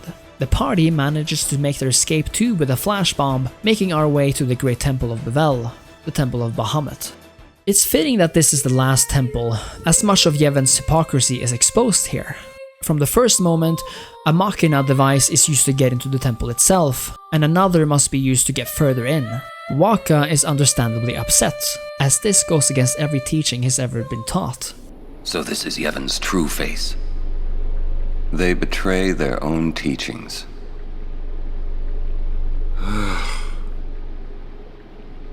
They treated us like dirt. The Cloister of Trials in Bevelle is by far the hardest, filled as it is with pathways and stopgaps and even loading screens sometimes when moving from one area to another. This will probably take you quite a while to figure out the first time, especially if you're going for the bonus item at the end. Yuna, however, awaits inside the Chamber of the Faith, where she prays to a familiar figure standing over the statue of the Aeon beneath. What's that? A faith. They join with the Summoner, and together receive the Aeon. They are human souls, imprisoned in stone by ancient Yevon rites. The dead should be allowed to rest.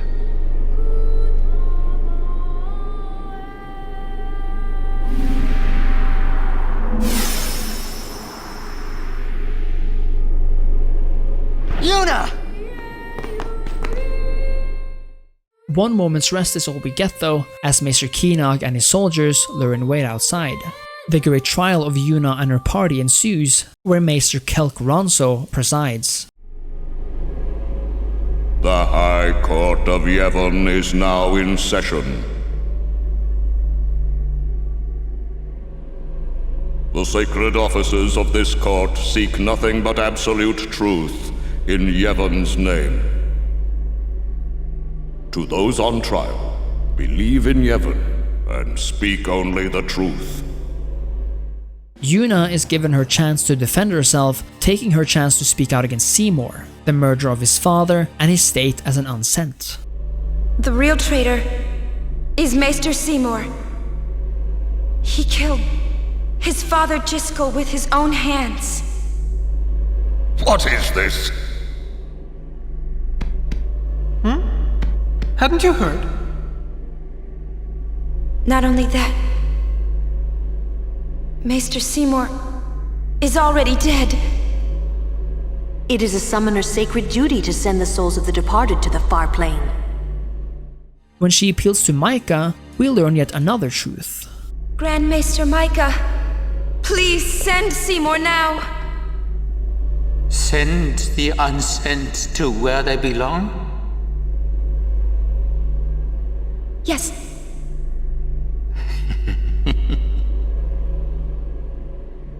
Maester? Send the dead,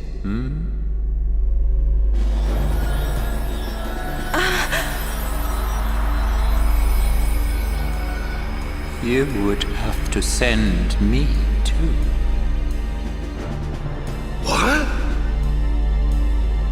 Grand Maester Micah is a wise leader. Even in death, he is invaluable to Spira. Enlightened rule by the dead is preferable to the misguided failures of the living.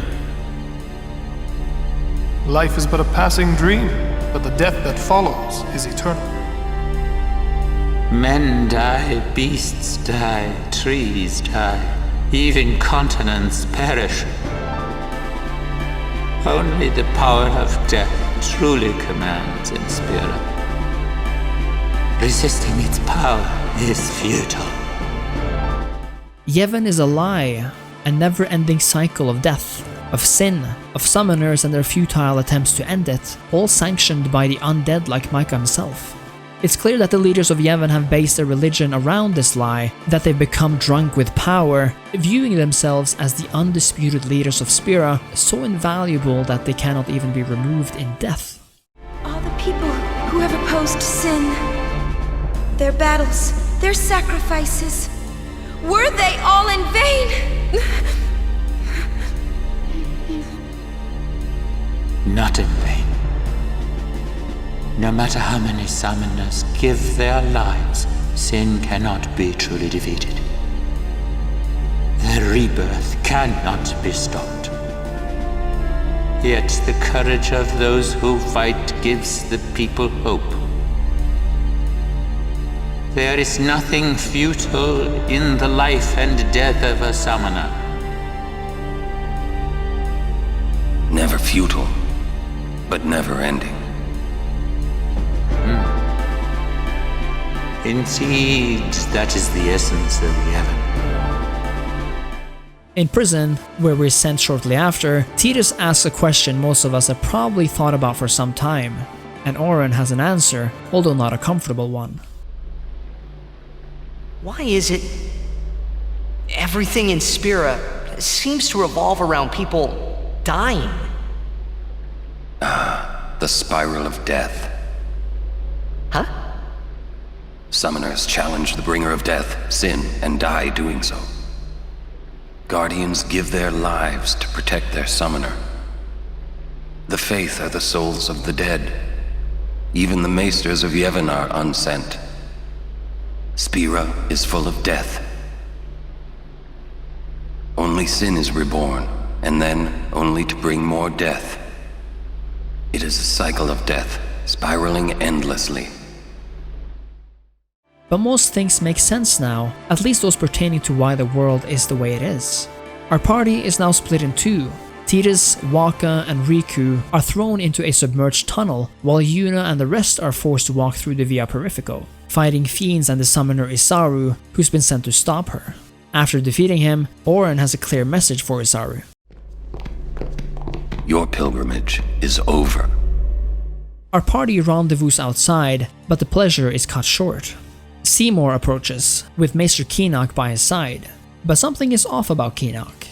And for Seymour, well, this is when he reveals his true intentions. Why you? I have saved him. He was a man who craved power, and great power he had, but he feared losing it. Trembling at unseen enemies, he spent his days scheming petty schemes, chased by his fears, never knowing rest. You see, now he has no worries. He has been granted sleep eternal. Death is a sweet slumber. All the pain of life is gently swept away. Ah, yes.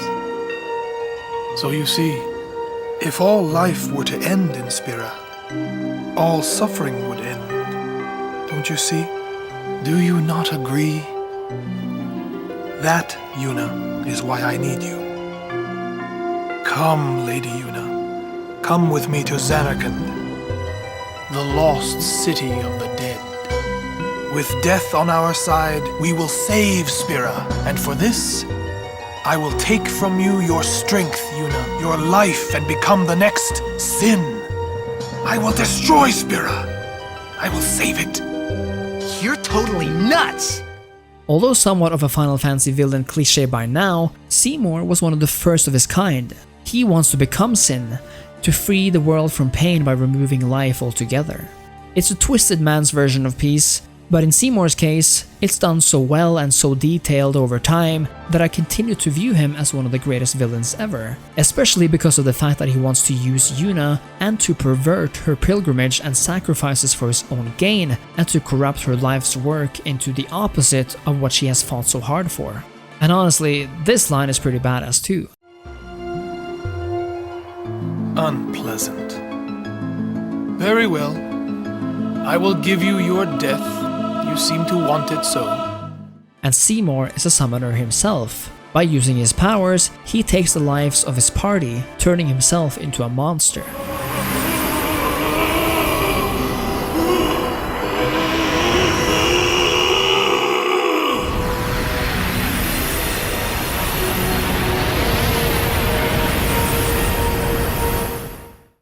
Once defeated, he vanishes completely, and our party flees to the forest of Macalania outside the city.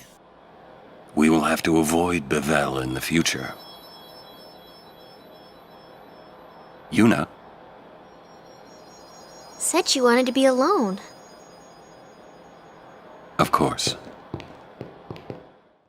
Yuna has gone to be alone, but we go to meet up with her. It's the first time we actually talk to her in what seems like in forever.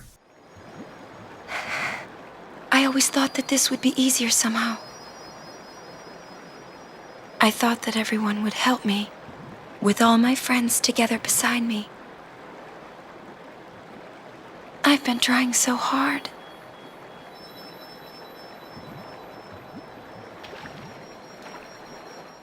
Tidus apologizes for everything he said about his questions and behavior, but as it turns out, his questions and behavior didn't make her sad at all. She said it made her happy. Well, so then, you know. Yeah. I'm sorry.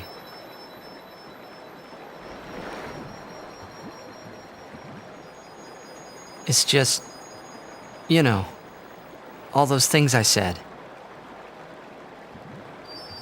Like, let's go get Sin, or about Zanarkand. I didn't know what would happen to you, Yuna. I guess... I hope it didn't make you sad. Forgive me. I wasn't sad.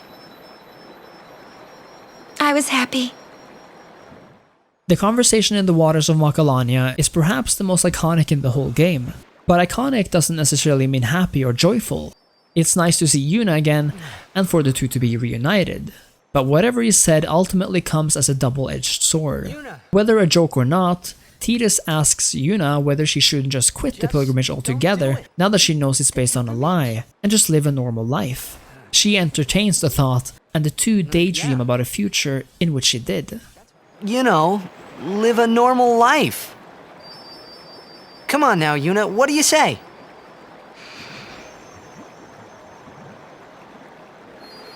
Maybe I will.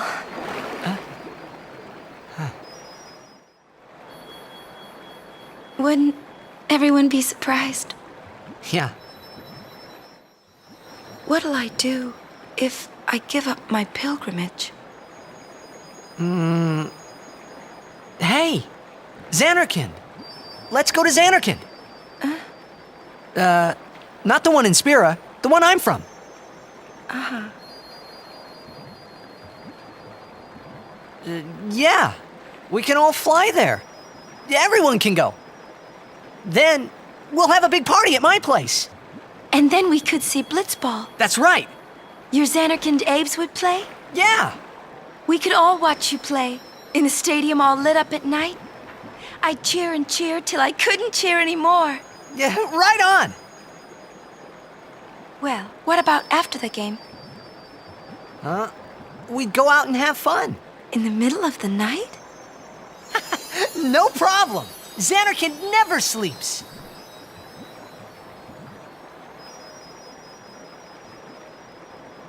Let's go to the sea. Before the sunrise. The city lights go out one by one. The stars fade. Then the horizon glows, almost like it's on fire. It's kinda rose-colored, right? First in the sea, then it spreads to the sky, then to the whole city. It gets brighter and brighter, till everything glows. It's really pretty. I know you'd like it. But, as it turns out, this is nothing more than wishful thinking. It's tragic. And then, the most beautiful scene in the history of media occurs, where two lovers finally come together, brought into each other's embrace by happiness, tragedy, struggle, and hope. You can see them, both of them, finally truly happy, if only for a few moments out there, in the sparkling darkness of Macalania.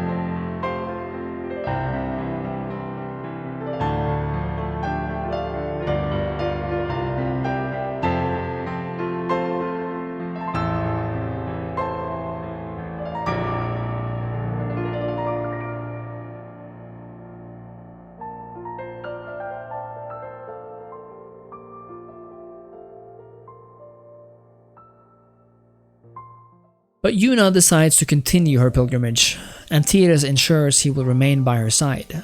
She tells him to go back to the camp first, perhaps for things not to seem weird. But then...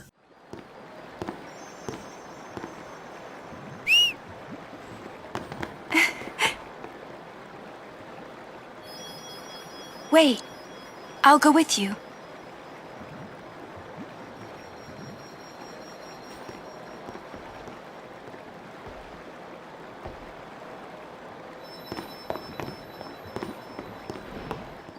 This truly is the best romantic scene and build-up and execution I've ever seen. The next morning, the party makes ready to move on, this time to a massive open field known as... the Calmlands. Long ago, the High Summoners fought Sin here. The road ends here. Beyond, there are no towns, no villages, only endless plains. Many summoners stray from their path and lose their way here. This is one of the last stretches before the final destination. It sounds ominous perhaps, but after everything we've been through, Fields of Green doesn't really sound all that bad. But the way Yuna feels, if not the same, is something many summoners have felt. That feeling of having come so far, whether they really do have what it takes, and the suspense of being so close, yet so far away. But Yuna is determined, and she's made her decision. The Calmlands hide more history than what Oren tells us, however, as we're told by the traveling historian Mihen. As you know, these plains were once a battlefield. A great battle between Bevelle and Zanarkand, a melee of Machina. That war left this place a barren, lifeless land. Then time passed. The summoners took note of this uninhabited land. Great battles could be fought here with no harm to the common folk. Perfect for a final battle with Sin, as it were. Summoners wait here, ready to perform the final summoning. Ah, to know what they must feel. In any case, when Sin is defeated here, the calm will visit Spira once more. That's why this place is now known as the Calm Lands. Exactly who dubbed it so is unknown. And that, as they say, is that. On the far side of the Calmlands, we're intercepted by a Yevon party sent out by Seymour once again, but defeat them and move on. But Yuna doesn't move on right away. Tidus has his thoughts on why this is, and it's something I've taken with me ever since. The idea of really taking in your surroundings. Sometimes Yuna would just stare off into the distance. I finally understood why.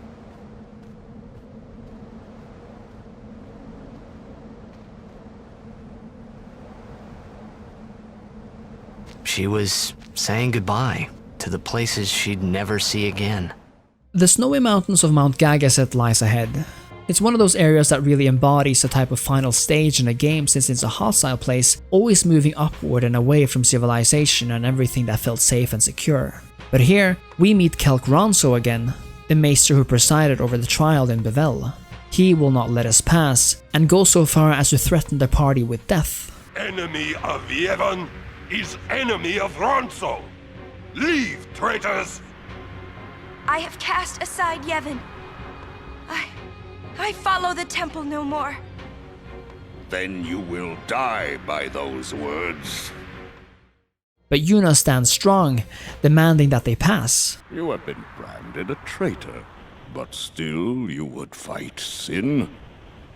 Lost to the temple, hated by the people, yet you continue your pilgrimage? Everything lost. What do you fight for? I fight for Spira.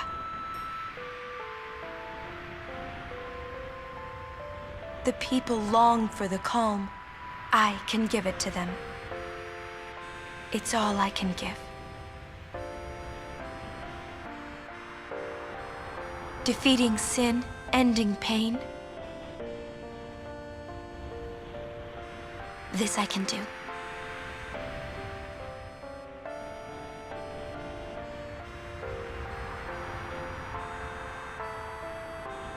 Even sacrificing yourself.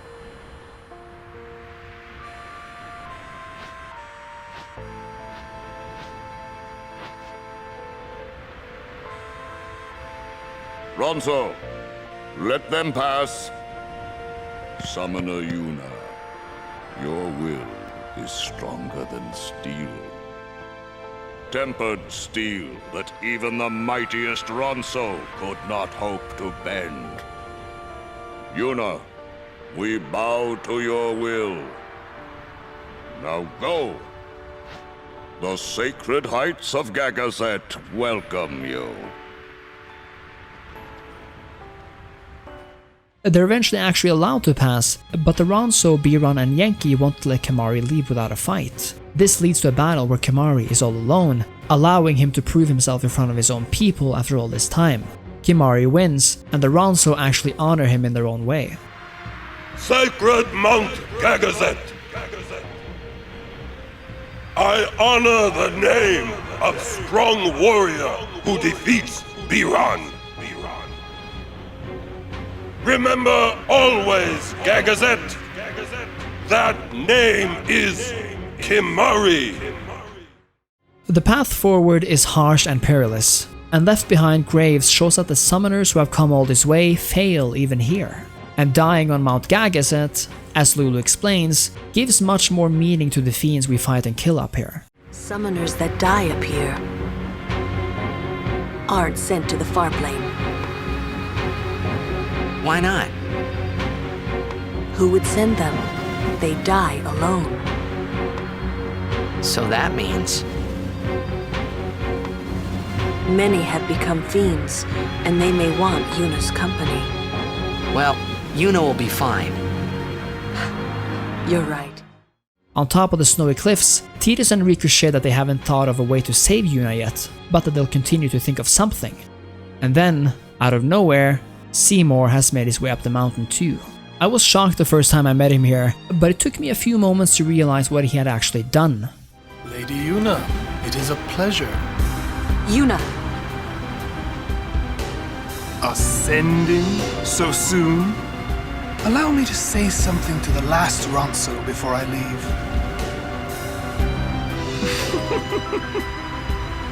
Yours was truly a gallant race. They threw themselves at me to bar my path, one after another.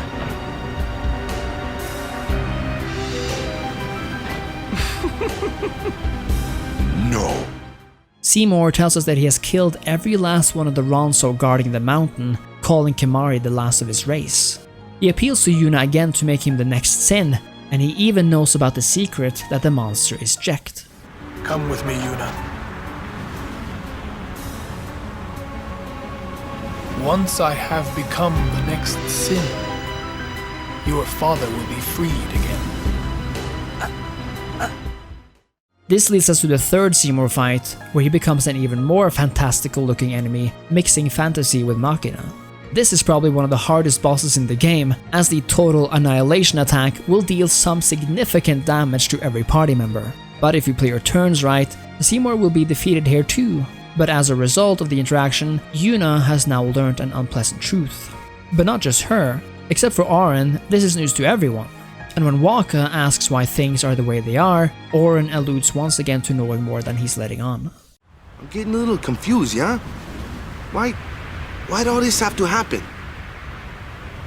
We'll learn when we arrive, soon. I think what happens next was the greatest revelation to me in terms of Final Fantasy X's story. Because what we find up here, high up on Mount Gagazet in the cold and snow, is like nothing we've ever seen. A mountainside ridden with bodies and ancient scripture, like a vertical grave where the corpses remain frozen above the earth. And beside them, a river, a hurricane of souls forever trapped in its own tiny lake. Yuna senses that something or someone is drawing enemy from them, and when Tidus attempts to feel what's happening, he passes out, waking up in Zanarkand with fireflies flying all around him. It's Zanarkand, but something's off. We wander into Tidus' old home, everything looking as it once did 1,000 years ago. Except on the floor sits the boy we've met so many times before by now. And then, Tidus has a realization which means a lot more than he thinks it does. What's gotten into you, hey? Wake up! Wake up!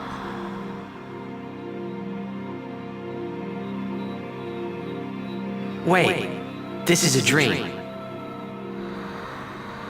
Precisely. A dream? Are you crazy? I don't have time to be dreaming now. You're wrong. It's not that you're dreaming. You are a dream. Huh? Wait a sec. Long ago, there was a war. Yeah, with Machina, right? Yes, a war between Zanarkand and Bevelle. Bevelle's Machina assured their victory from the start. Spira had never seen such power. The summoners of Zanarkand didn't stand a chance. Zanarkand was doomed to oblivion. That's why we tried to save it, if only in a memory. What did you do? The remaining summoners and the townspeople that survived the war, they all became faith for the summoning. The summoning? You mean sin? No, I mean this place. A Zanarkand that never sleeps. What? The dreams of the faith summoned the memories of the city. They summoned all the buildings, all the people who lived there. The people? What? They're all dreams? Me? Too?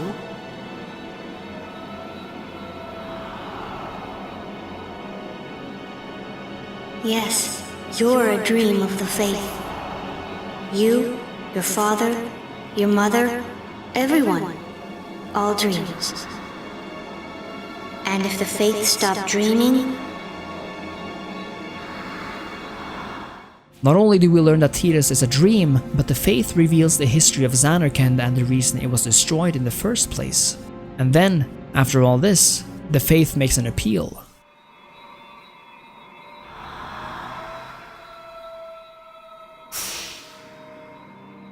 No! So what if I'm a dream? I like being here.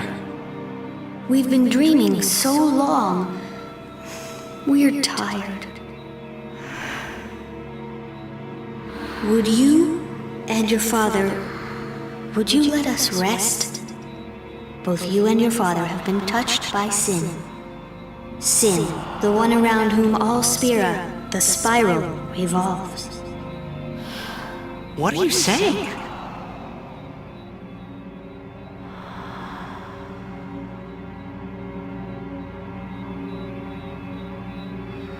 You two are more than just dreams now. Wake up! Wake up, please! Just a little more, and maybe you are the dream that will end our dreaming at last. When Tidus wakes up, he tells the party that he was dreaming, that nothing happened. But what we just heard, the truth behind Tidus' Zanarkand and his own existence, blew my mind. And frankly, it continues to do so. We've just been told that Tidus, that everyone he knows, that he did everything he knows, was a lie, a dream. It used to be true once perhaps, 1,000 years ago, but now the Fate told us it is all a creation, one big summoning, the dream of the faith. This massive revelation, this big life-changing twist, is something which I feel is integral to a successful Final Fantasy story. It used to be the case that Final Fantasy had at least one of these in their games. I'll just use 7 and 9 as examples of others. It really elevates the story as we go from having essentially one layer of story, meaning everything that happens in Spira, to 2 layers, the other dealing more with the otherworldly and the metaphysical. Without this last part, Final Fantasy X is still a fantastic game, but with it, it becomes truly legendary, something you'll be sure to never forget. And of course, the true implications of this revelation may not have been truly understood by the player, nor by Tidus just yet. We make our way further up, through a cave where we complete a few trials that will let us pass through. But before we leave, Auron offers a word of caution. They'll be upon us soon. She has sent fiends to test our summoner's strength. Who is she? Yuna Leska. Lady Yuna Leska! In Zanarkand, she awaits the arrival of the strongest. She is still alive? As much as Micah and Seymour. I see. Lost your nerve? No. Nothing frightens me now. Braska would be proud. Then I must not let him down. And sure enough, waiting for them on the other side is a Sanctuary Keeper, sent by Lady Yuna Leska herself to test the strength of the summoner.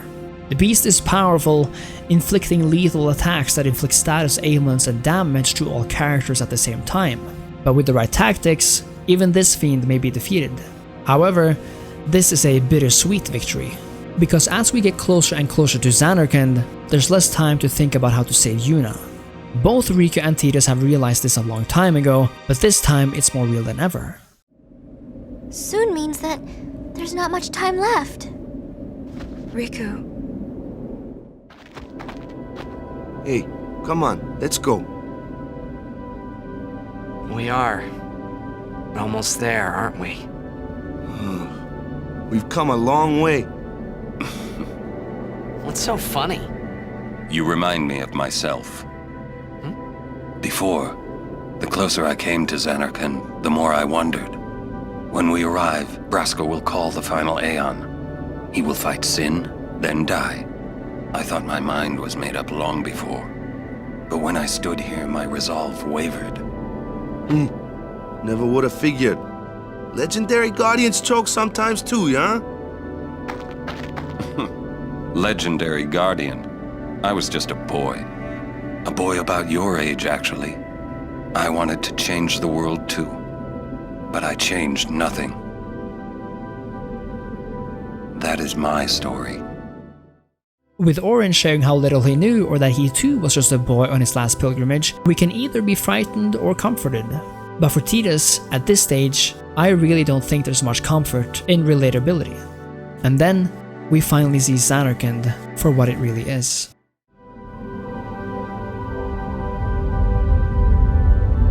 A city dead for 1,000 years. A city I had to see with my own eyes.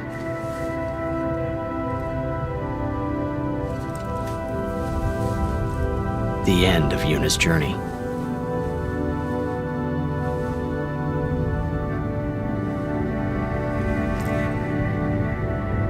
The last chapter my story. My thoughts, they kept floating up and then slipping through my fingers, slipping away before I could pin them down with words. When Yuna's about to hug Riku, she drops a sphere, which Tidus is not afraid to pick up. Turns out, it's from Mihen Highroad, on the cliff by the sunset, that quiet moment which seems so long ago by now. In the sphere, Yuna talks to every one of her guardians at the time about their history together, about highs and lows, but mostly how thankful she is for their help. Like this part where she talks to Kimahri. Kimahri, do you remember the first day we met? I was only 7. My father had defeated sin, and all Bevelle was celebrating. Everyone was saying what a hero my father was. I was so happy. But when night came, it occurred to me. My father had defeated sin, and now he was dead. Now I was all alone. I couldn't sleep. So I wandered into the town, away from the celebrating crowds. I stood on the bridge in Bevelle, where my father and I had parted. Standing there, alone, I could see the fields where he had fought sin. Then, you appeared, Kimahri. You said you were looking for the daughter of Braska, remember? At first, I was so scared, until I realized what a gentle person you are. You weren't used to talking to children. When I told you that I was Braska's daughter, you said you would take me as far from Bevelle as you could. That it was the wish of a man facing death. I think I cried then, because that was when I knew my father was dead, and I would never see him again. You just held me, without saying a word. I cried after we got to Besaid, too. When you tried to go, after leaving me in the care of the temple, I held on to you crying, "Don't go, don't go." And you listened, Kimahri. You stayed. Kimahri, thank you. Thank you so much. And I've always liked your broken horn. This scene goes on for about 7 whole minutes, but it's a lovely break from the doom and gloom outside the safety and innocence of the sphere. But honestly, when you've come this far, at this point in the game, and you know everything that's happened, memories like these are heartbreaking, bittersweet, and I won't put it past you if you open the floodgates right now. Because this is powerful, even if it takes place to calm music and a beautiful sunset. Finally, she talks to Tidus, and words become hard to find. I guess that leaves the newest guardian. Star player of the Zanarkand Abes. You are... I am... Well, I'm glad that we met.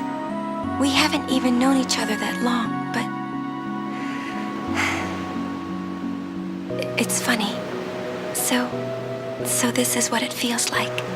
It's a much more wonderful feeling than anything I had ever imagined. Wonderful. But it hurts sometimes. I wonder. I just want to say thank you for everything.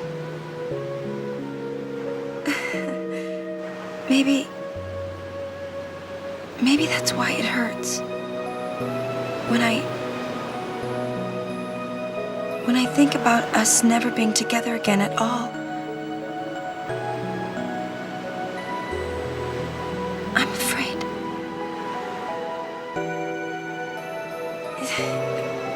No, I shouldn't say that. I'll do that part over.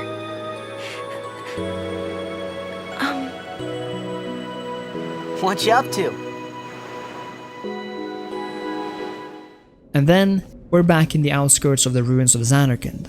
No music, no comfort, only the empty sound of a howling wind and dead rock. And here we are, so close to Journey's End, with the very first scene of the game being replayed to us, this time in real time. Now, knowing the real gravity of what's happened, the real gravity of what's about to happen. For once, the party has laid their weapons away. They're no real use against sin anyway. But for now, they rest. Nobody says anything. Nobody looks at each other. A small fire to keep them warm, but unable to keep the darkness away. Tidus gets up, finally looking out over his city. What used to be his city. But Zanarkand as he knew it is gone, never to return. And the words we heard so long ago are said back to us once more. Listen to my story. This may be our last chance. A story, a chance, and then it's time to go. The weapons are collected, darkness falls over the ruins of Zanarkand, and the party steel themselves for what's about to come. The final stretch towards the Great Dome of Zanarkand is beautiful, not necessarily because of the scenery, not because of the night sky, but because of what it means, because of the music, so carefully orchestrated, never ending, always playing whether you're in or outside of battle. Fireflies all around, reminding us of how many people died here, how many people who've never been sent to the Farplane, how ancient these souls must be. This is more important than ordinary battles, the game says to us. This is the final stretch of your story. There's not much time left to find a way to save Yuna. But maybe, just maybe, you'll find it. As we reach the dome, we're approached by an old man, certainly a dead on scent. Journeyer of the long road, name yourself. I am the summoner Yuna. I have come from the island of Besaid. Your eyes, my dear, show me the long road you have traveled. Very good. You have journeyed well. Lady Yunalesca will surely welcome your arrival. Go to her now, and bring your guardians with you. Go. Yes.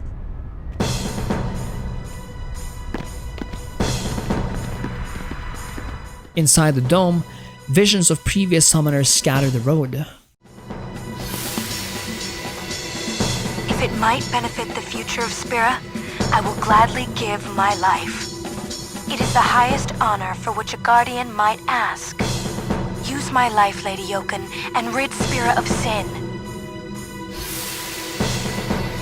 What was that? Our predecessors. She said Lady Yoken, didn't she? Wait, she guarded High Summoner Yoken? This dome is filled with fireflies. It's like one gigantic sphere.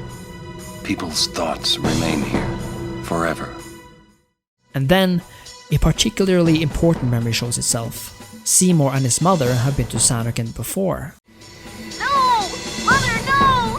I don't want you to become a faith! There is no other way. Use me and defeat sin.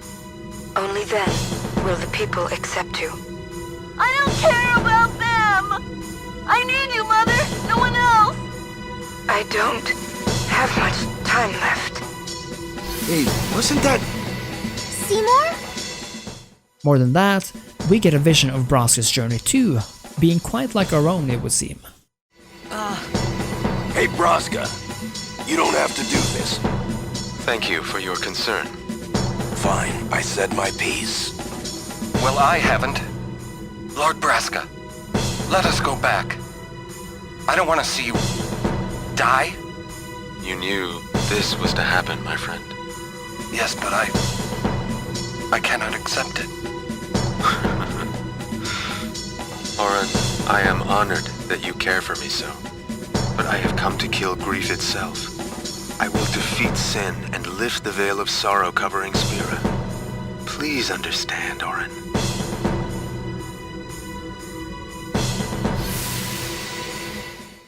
Up ahead lays another cloister of trials, one based on patterns and symbols. I honestly don't know what I think about the inclusion of a trial here. In one way, it halts the progress forward somewhat, and if you're having a hard time with it, it might really frustrate you. But I also think it's a good challenge, and it works as an in-universe mechanic which admittedly every other temple provides. It's also a nice way to sum up all of the previous temples, as the spheres used are taken from them.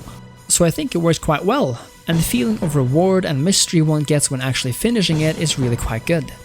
There's a powerful boss waiting at the end of this trial this time though, but luckily it's possible to save right before the battle.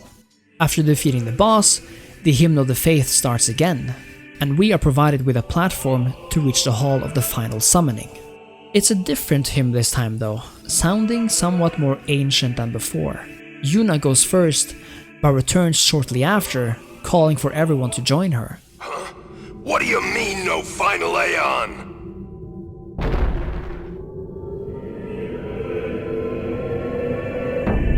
Sir Oren! Everyone!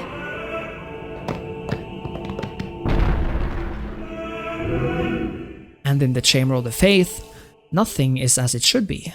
The final Aeon is an empty shell, with only Yuna holding the answer to the question of the final Aeon. That statue lost its power as a faith long ago. It is Lord Zaon, the first faith of the final summoning. What you see before you is all that remains of him. Lord Zaon is... his soul is gone. Gone? You mean there is no final Aeon? But fear not.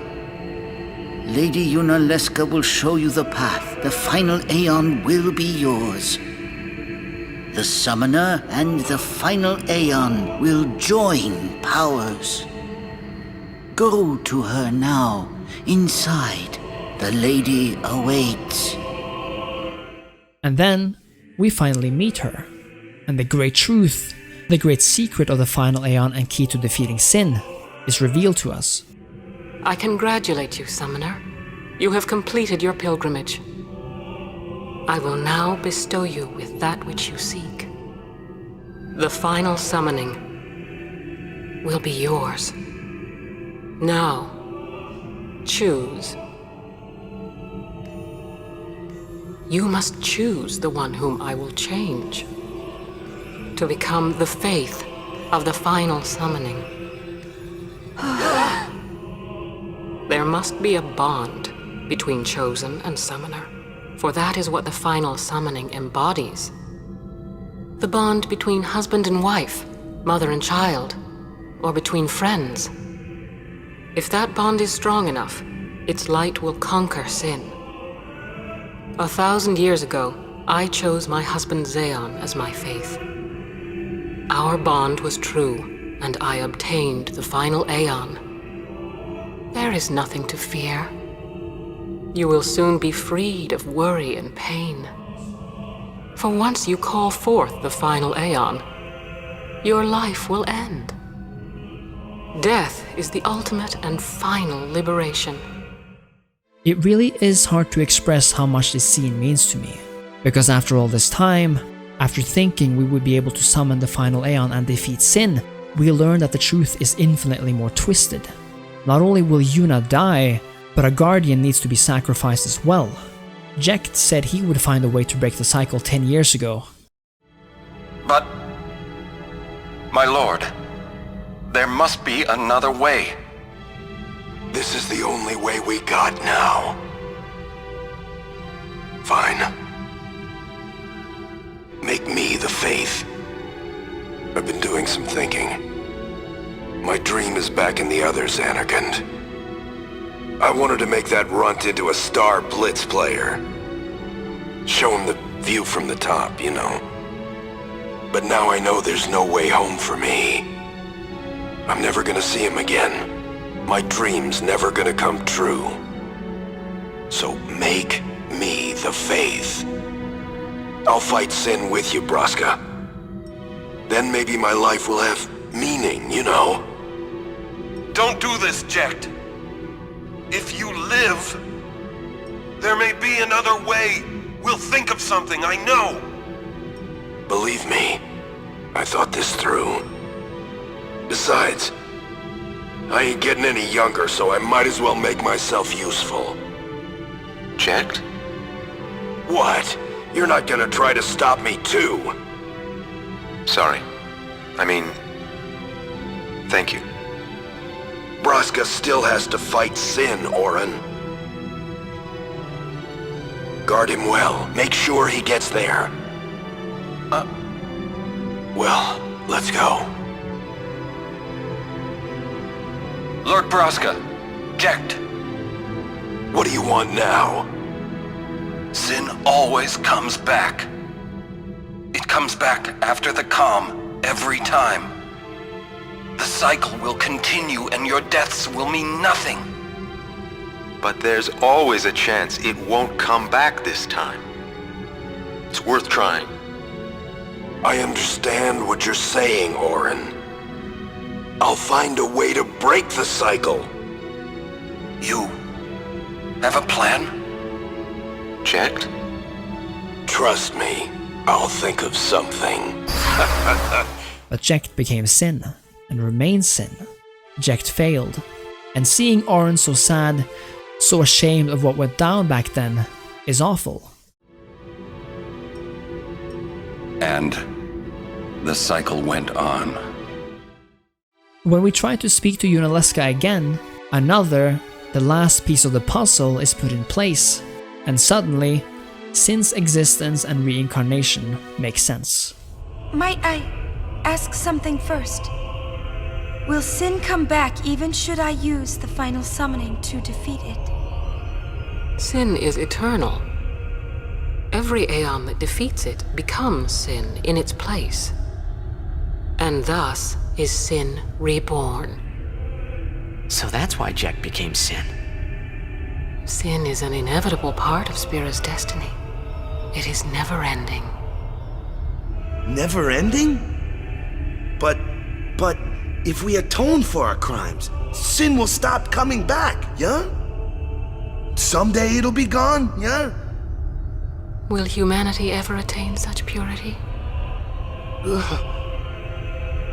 This cannot be!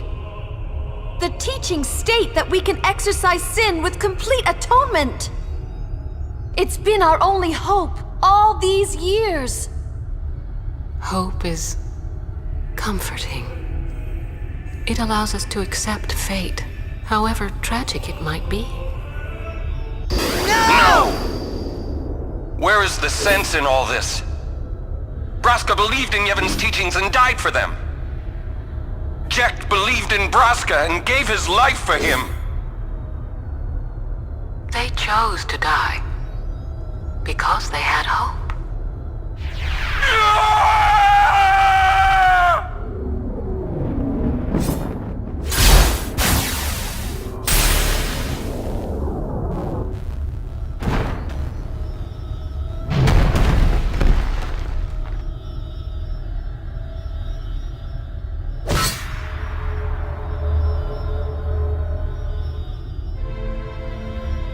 Yevon's teachings and the final summoning give the people of Spira hope. Without hope, they would drown in their sorrow. Now choose. Who will be your faith? Who will be the one to renew Spira's hope?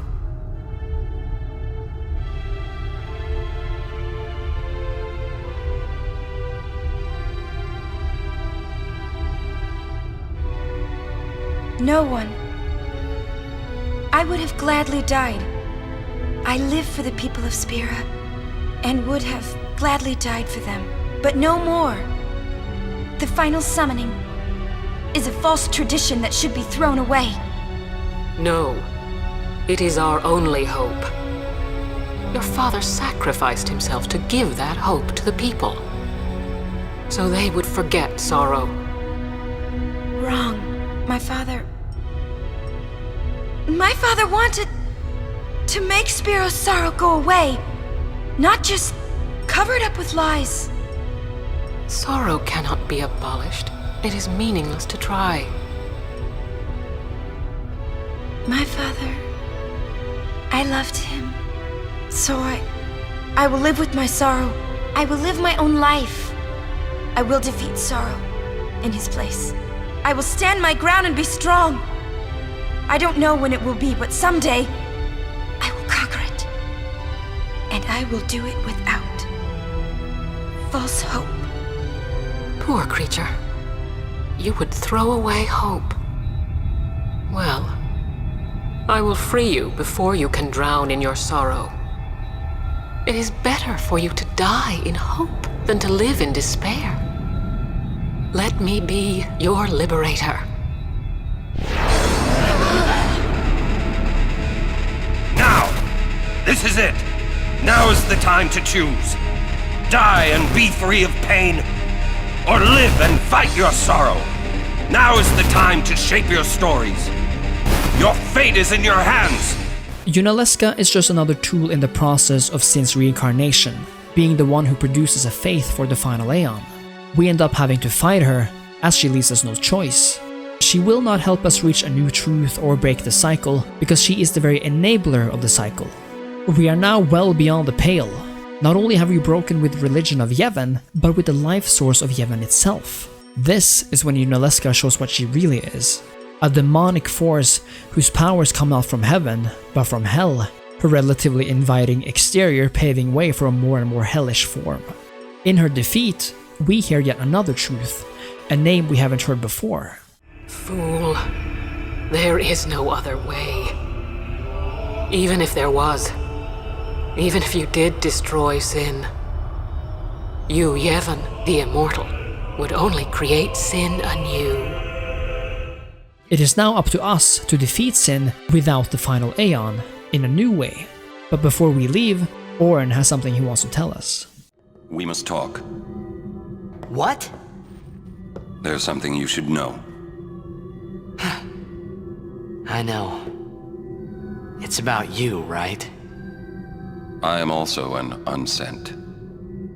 You are not surprised? I think I kinda knew. It was Yunalesca, wasn't it? When Braska and Jekt died defeating Sin, I just couldn't accept it. I came back here, tried to avenge them. But she struck me down. Somehow I made my way, crawling down Mount Gagazet. But my strength left me, just outside Bevelle. That's where Kamari found me. I told him about Yuna, just before I died. I've been wandering ever since, never going to the Farplane. Turns out, Yunalesca was the one who killed Oren, even though he managed to make his way down the mountain just in time. That is why he wouldn't join us at the Farplane, why it hurt him when Yuna sent Driscoll, and it is why Seymour asked him why he was still there. And the reason why Oren watched over Tidus? Well, we were kinda already told back in Luca, but now we really get to see it.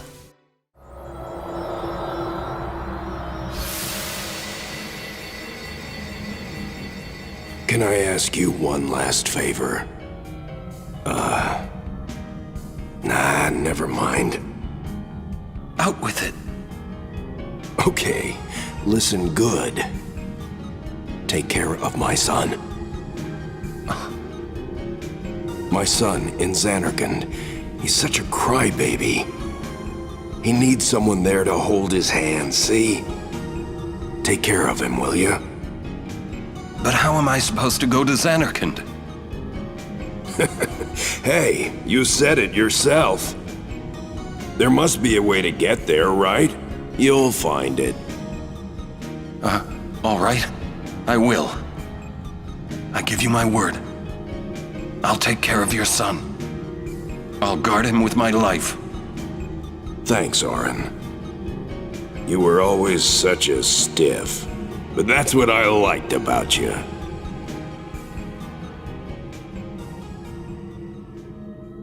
That is why. When we leave the dome, Sin is waiting for us. But he's not angry. It's as if he's sad that the final summoning is gone. He even leaves once Tidus made his intentions clear. Dad? I know. The final summoning's gone. But I'll think of something. Just give me a little more time.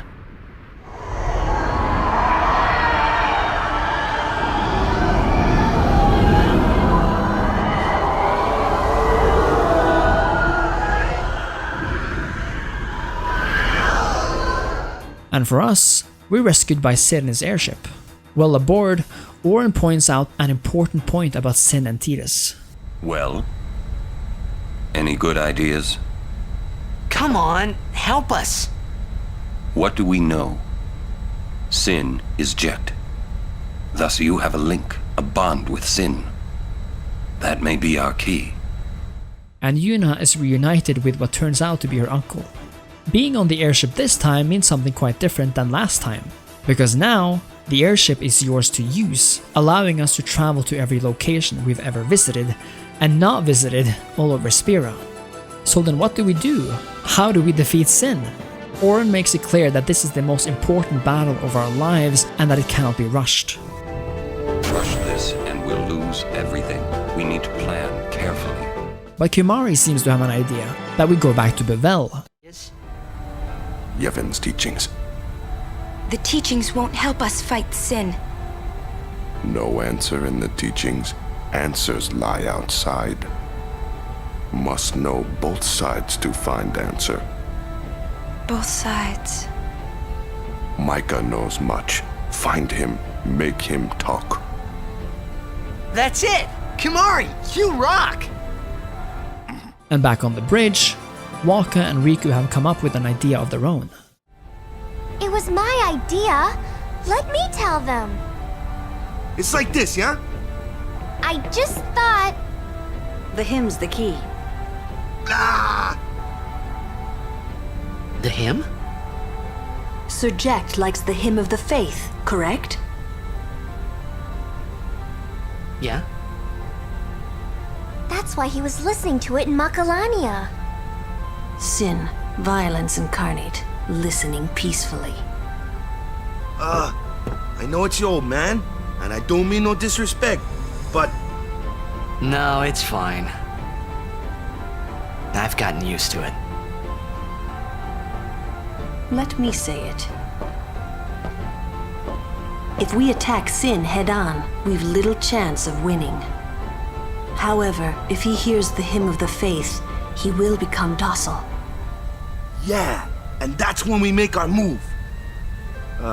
Might be against the rules and all, but who's keeping track, yeah? Yeah? Yeah, it could really work. Yeah, it's worth a try. The initiative is ours now, and it really feels like we're moving forward again, but for real this time. Not with false hope, but with true purpose. In Bevelle, Yevon is in disarray with most of the maesters gone, and Micah seems desperate. Why are you here? You must go and defeat Sin quickly. You have obtained the final Aeon from Yuna, have you not?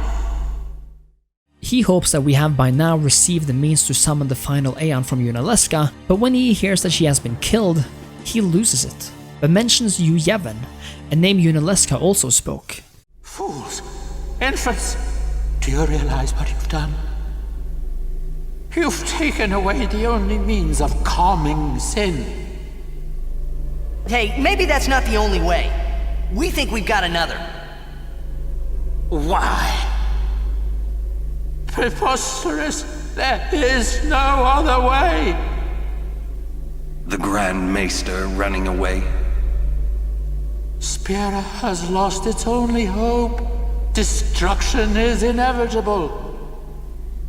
You Yevon's spiral of death will consume us all. I have no desire to watch Spira die. It won't die. Who is this you Yevon guy? Lady Yuna also mentioned him. Wait, Gramps! Who's you Yevon? He who crafts the souls of the dead into unholy armor. An armor called Sin. Clad in it, you Yevon is invincible. And the only thing that could have pierced that armor, you have destroyed! In his despair, Micah accepts defeat, but he has given us valuable information about the truth behind Sin. that the monster is nothing more than armor for the true being which lives inside. We go to speak to the faith of Bahamut, where Yuna believes we may find more information. Again, the name Yu Yevon comes up, and we learn the truth behind the relationship between Yu Yevon and the final Aeon. Tell me, what do you know about Yu Yevon? He's what makes Sin come back. Sin is his armor. It protects him. Yu Yevon was once a summoner long ago. He was peerless. Yet now he lives for one purpose, only to summon. He is neither good nor evil. He is awake, yet he dreams. But maybe not forever. Yeah, that's right. Because we're ending it. Yes. Even if you defeat Sin with the final summoning, Yu Yevon will live. Yu Yevon will join with the final Aeon. He will transform it into a new Sin. Yu Yevon merges with the Aeon. Then, protected by this new Sin he has created, Yu Yevon continues the summoning. For eternity, huh? But you know there is no such thing as eternity if you end it, is there? Uh-huh. Yu Yevon lives inside Sin. Yuna, listen. When you fight Yu Yevon, we will help you. Promise me you'll summon us. I'm afraid your swords and magic won't be enough. Please call us. Promise? Yes. But you know, when it is all over, we will wake and our dream will end. Our dream will vanish. Yeah. You've been dreaming a long time, haven't you? I'm sorry. I'm grateful. And when it comes to the dream, Yuna, even though she doesn't know what, suspects something is wrong. Oh, nothing. Hey, don't make that face. Come on, we're gonna beat Sin.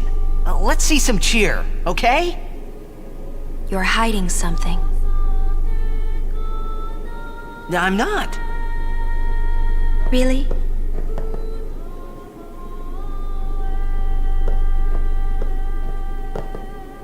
You're a bad liar, you know.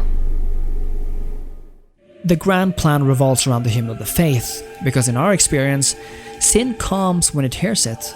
The airship is the main tool here, playing the hymn from the skies for all to hear, and when it does, the people of Spira are asked to sing along. The hymn is played, and Sin appears shortly after. When the people hear the song, all the people of Spira join in as asked, so loud and clear that you can hear them from above the clouds. And since they're no longer planning for Yuna to die, Tidus does this. You don't need this anymore, right?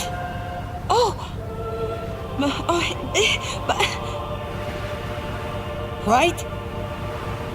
Huh.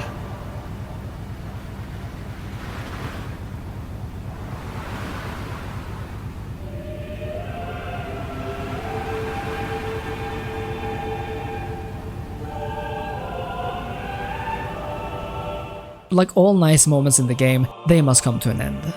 And sadly, but not surprisingly, Sin won't go down without a fight. He gathers enough power to unleash a massive gravity spear, ripping the earth apart. For exactly what purpose is unclear, but we survive, and the hymn has clearly weakened it. Because with the aid of the airship, we rip Sin's arms from its body.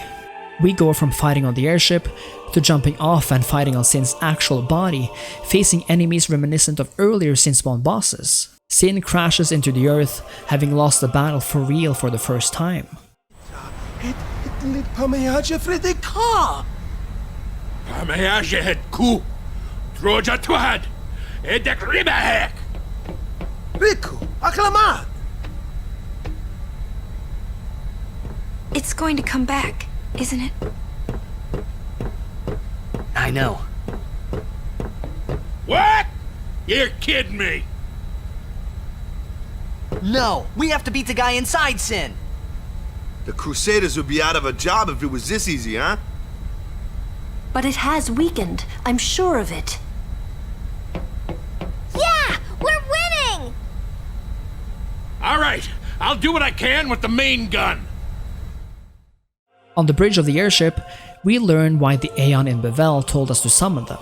Yuna is right. It is weird that they asked to be called upon when they've been helping us all throughout the game. But the real reason is that Yu Yevon needs to merge with Aeons to keep living. As long as there are Aeons, Yu Yevon can merge with them and keep on living.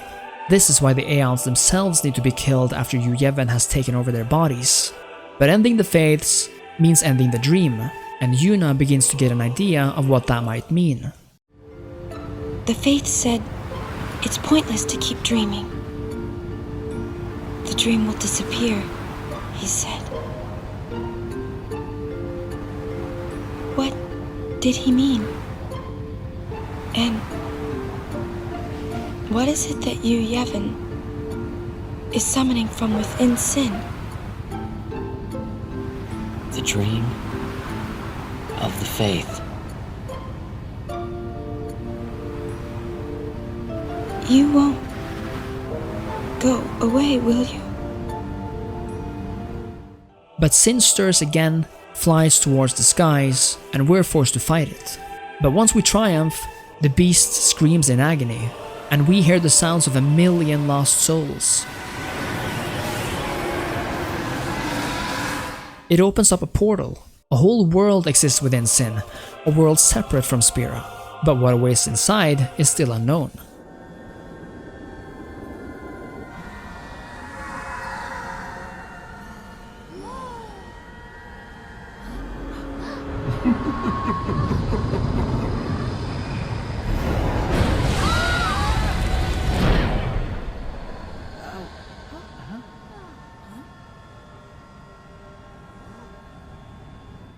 Once again, we fight our way through the toughest of enemies, but this time in a realm unlike any other. But then, we find a staircase, and a character who should be long dead has somehow found his way inside. Seymour sounds more insane than ever, his mind now completely gone, consumed by the need to become Sin himself. I am one with Sin, forever. Immortal. Sin just absorbed you. I will learn to control it from within. I have all the time in the world. Since you were gracious enough to dispose of Yunaleska, the only means of destroying Sin is forever gone. Now nothing can stop us. Well, we can.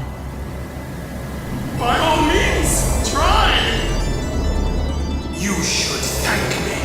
Your death means your father's life. But, other than the pleasure of truly killing him, we get this fantastic beat, reminding me perhaps most of all of Final Fantasy IX, with there being something very Kuja about the whole thing.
Seymour is as deadly as ever, but not as immortal as he thinks.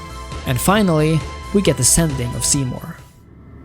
So, it is you, after all, who will send me. But even after I am gone, Spira's sorrow will prevail.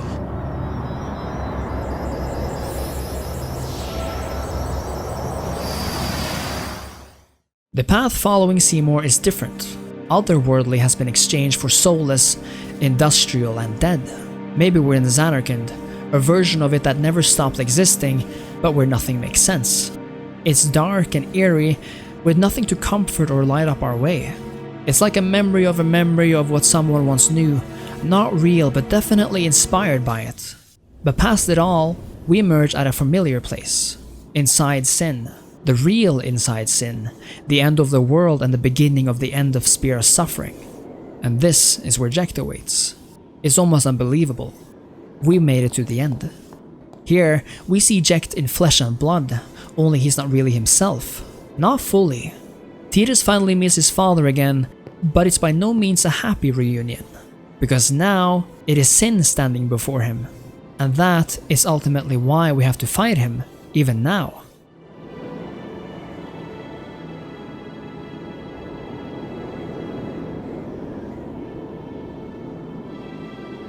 You're late, Auron. I know.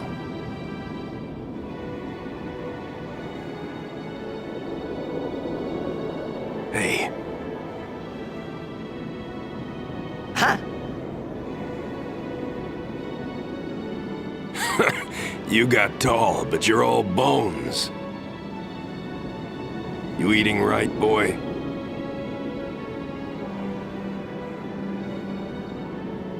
You've really grown. Yeah, but you're still bigger. Well, I am Sin, you know. That's not funny.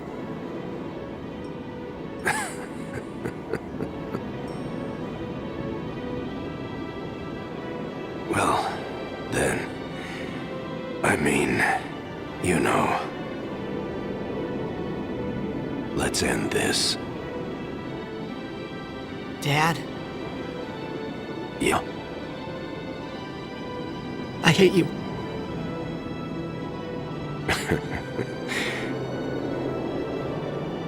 I know. You know what you have to do. Yeah. I can't hear the hymn so well anymore. Pretty soon I'm gonna be Sin, completely. I'm glad you're here now. One thing though. When it starts, I won't be myself anymore. I won't be able to hold myself back. I'm sorry. That's enough! Let's finish this, okay? You're right.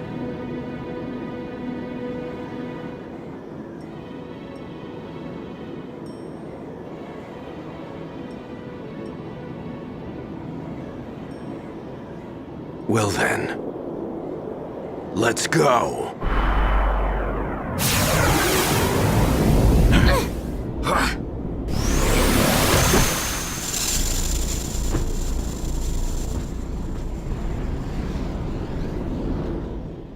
But before Jecht falls, Tidus runs towards him, realizing that his love for his father is more important than his hatred.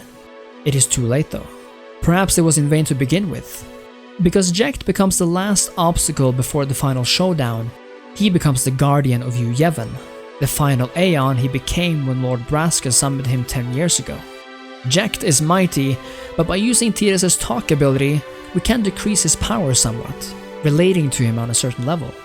When Jecht is defeated, a small black sphere escapes from his body, and father and son is reunited. There's not much time for sentimentality, however, as the black creature must be dealt with. You'll cry. You're gonna cry.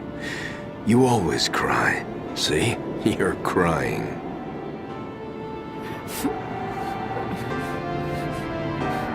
I hate you, Dad.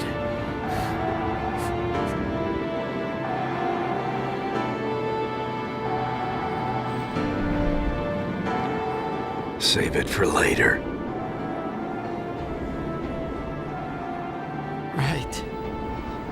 We've got a job to do, don't we? Good. That's right. You are my son, after all. You know, for the first time I'm glad to have you as my father. Sir Jecht, I should... No! Yuna! There's no time! You stay away! Yuna, you know what to do. The Aeons! We Aeons. Call them! Call us!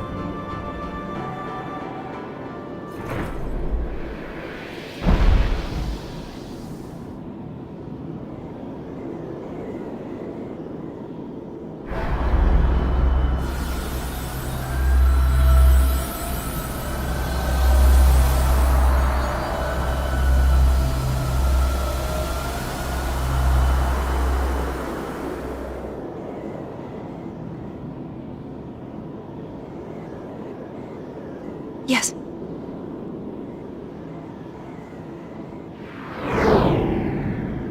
Here it comes!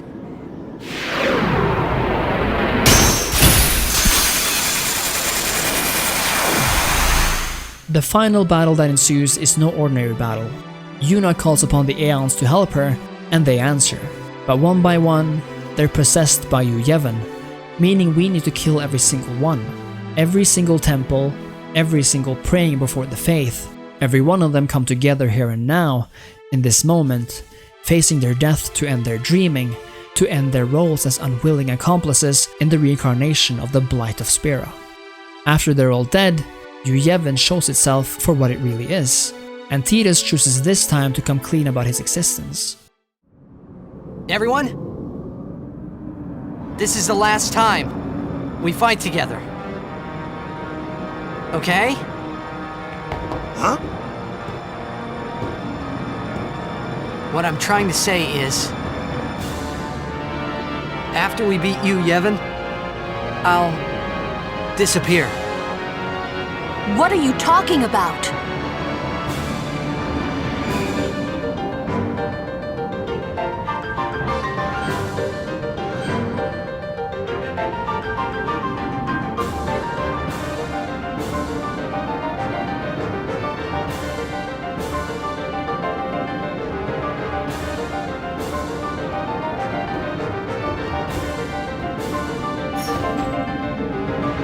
I'm saying goodbye.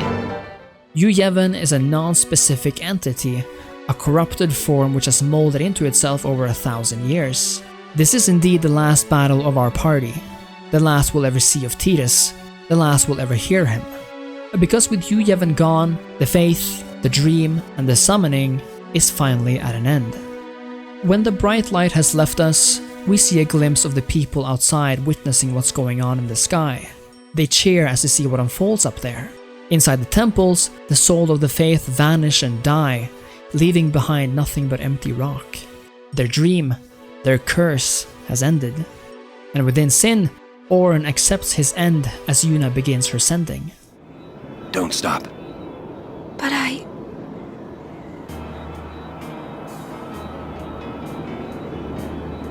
It's all right.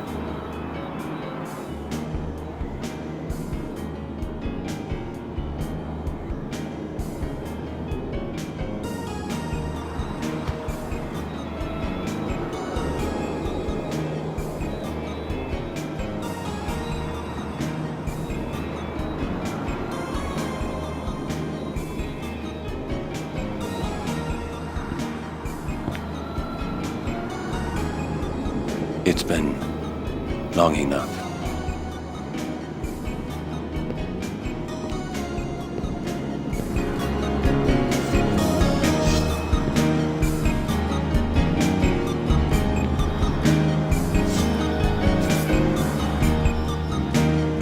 This is your world now.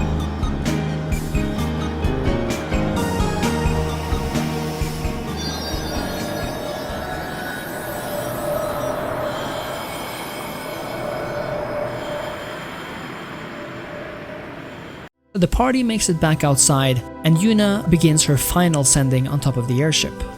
All her aeons, sin itself, vanishing into 1,000 souls.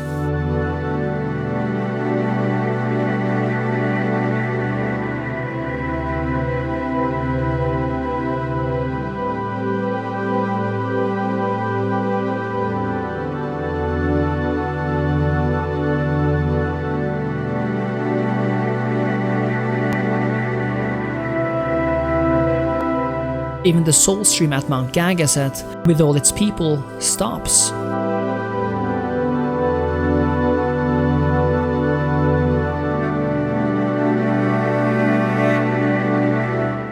We've reached our goal, our final destination, and completed the most impossible of tasks.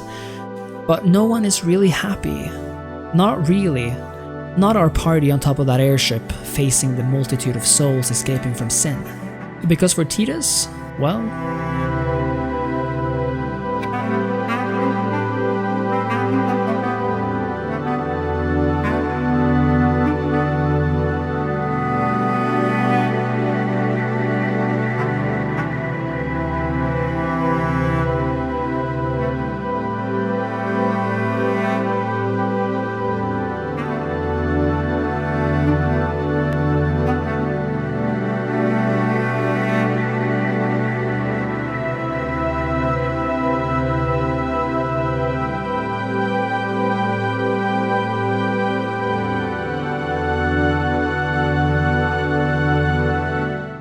Yuna knows there's nothing she can do.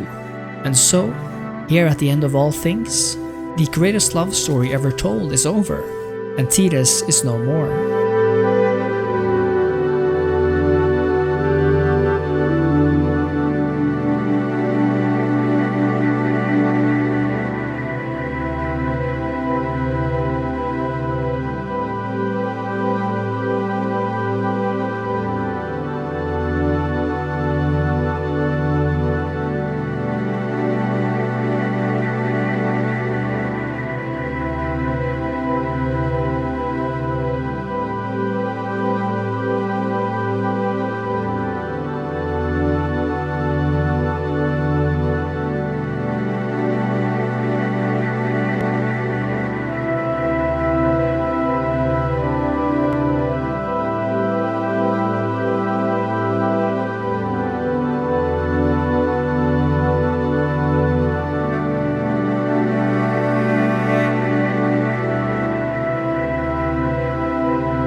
And so, both his and our story is at an end. This is Final Fantasy X.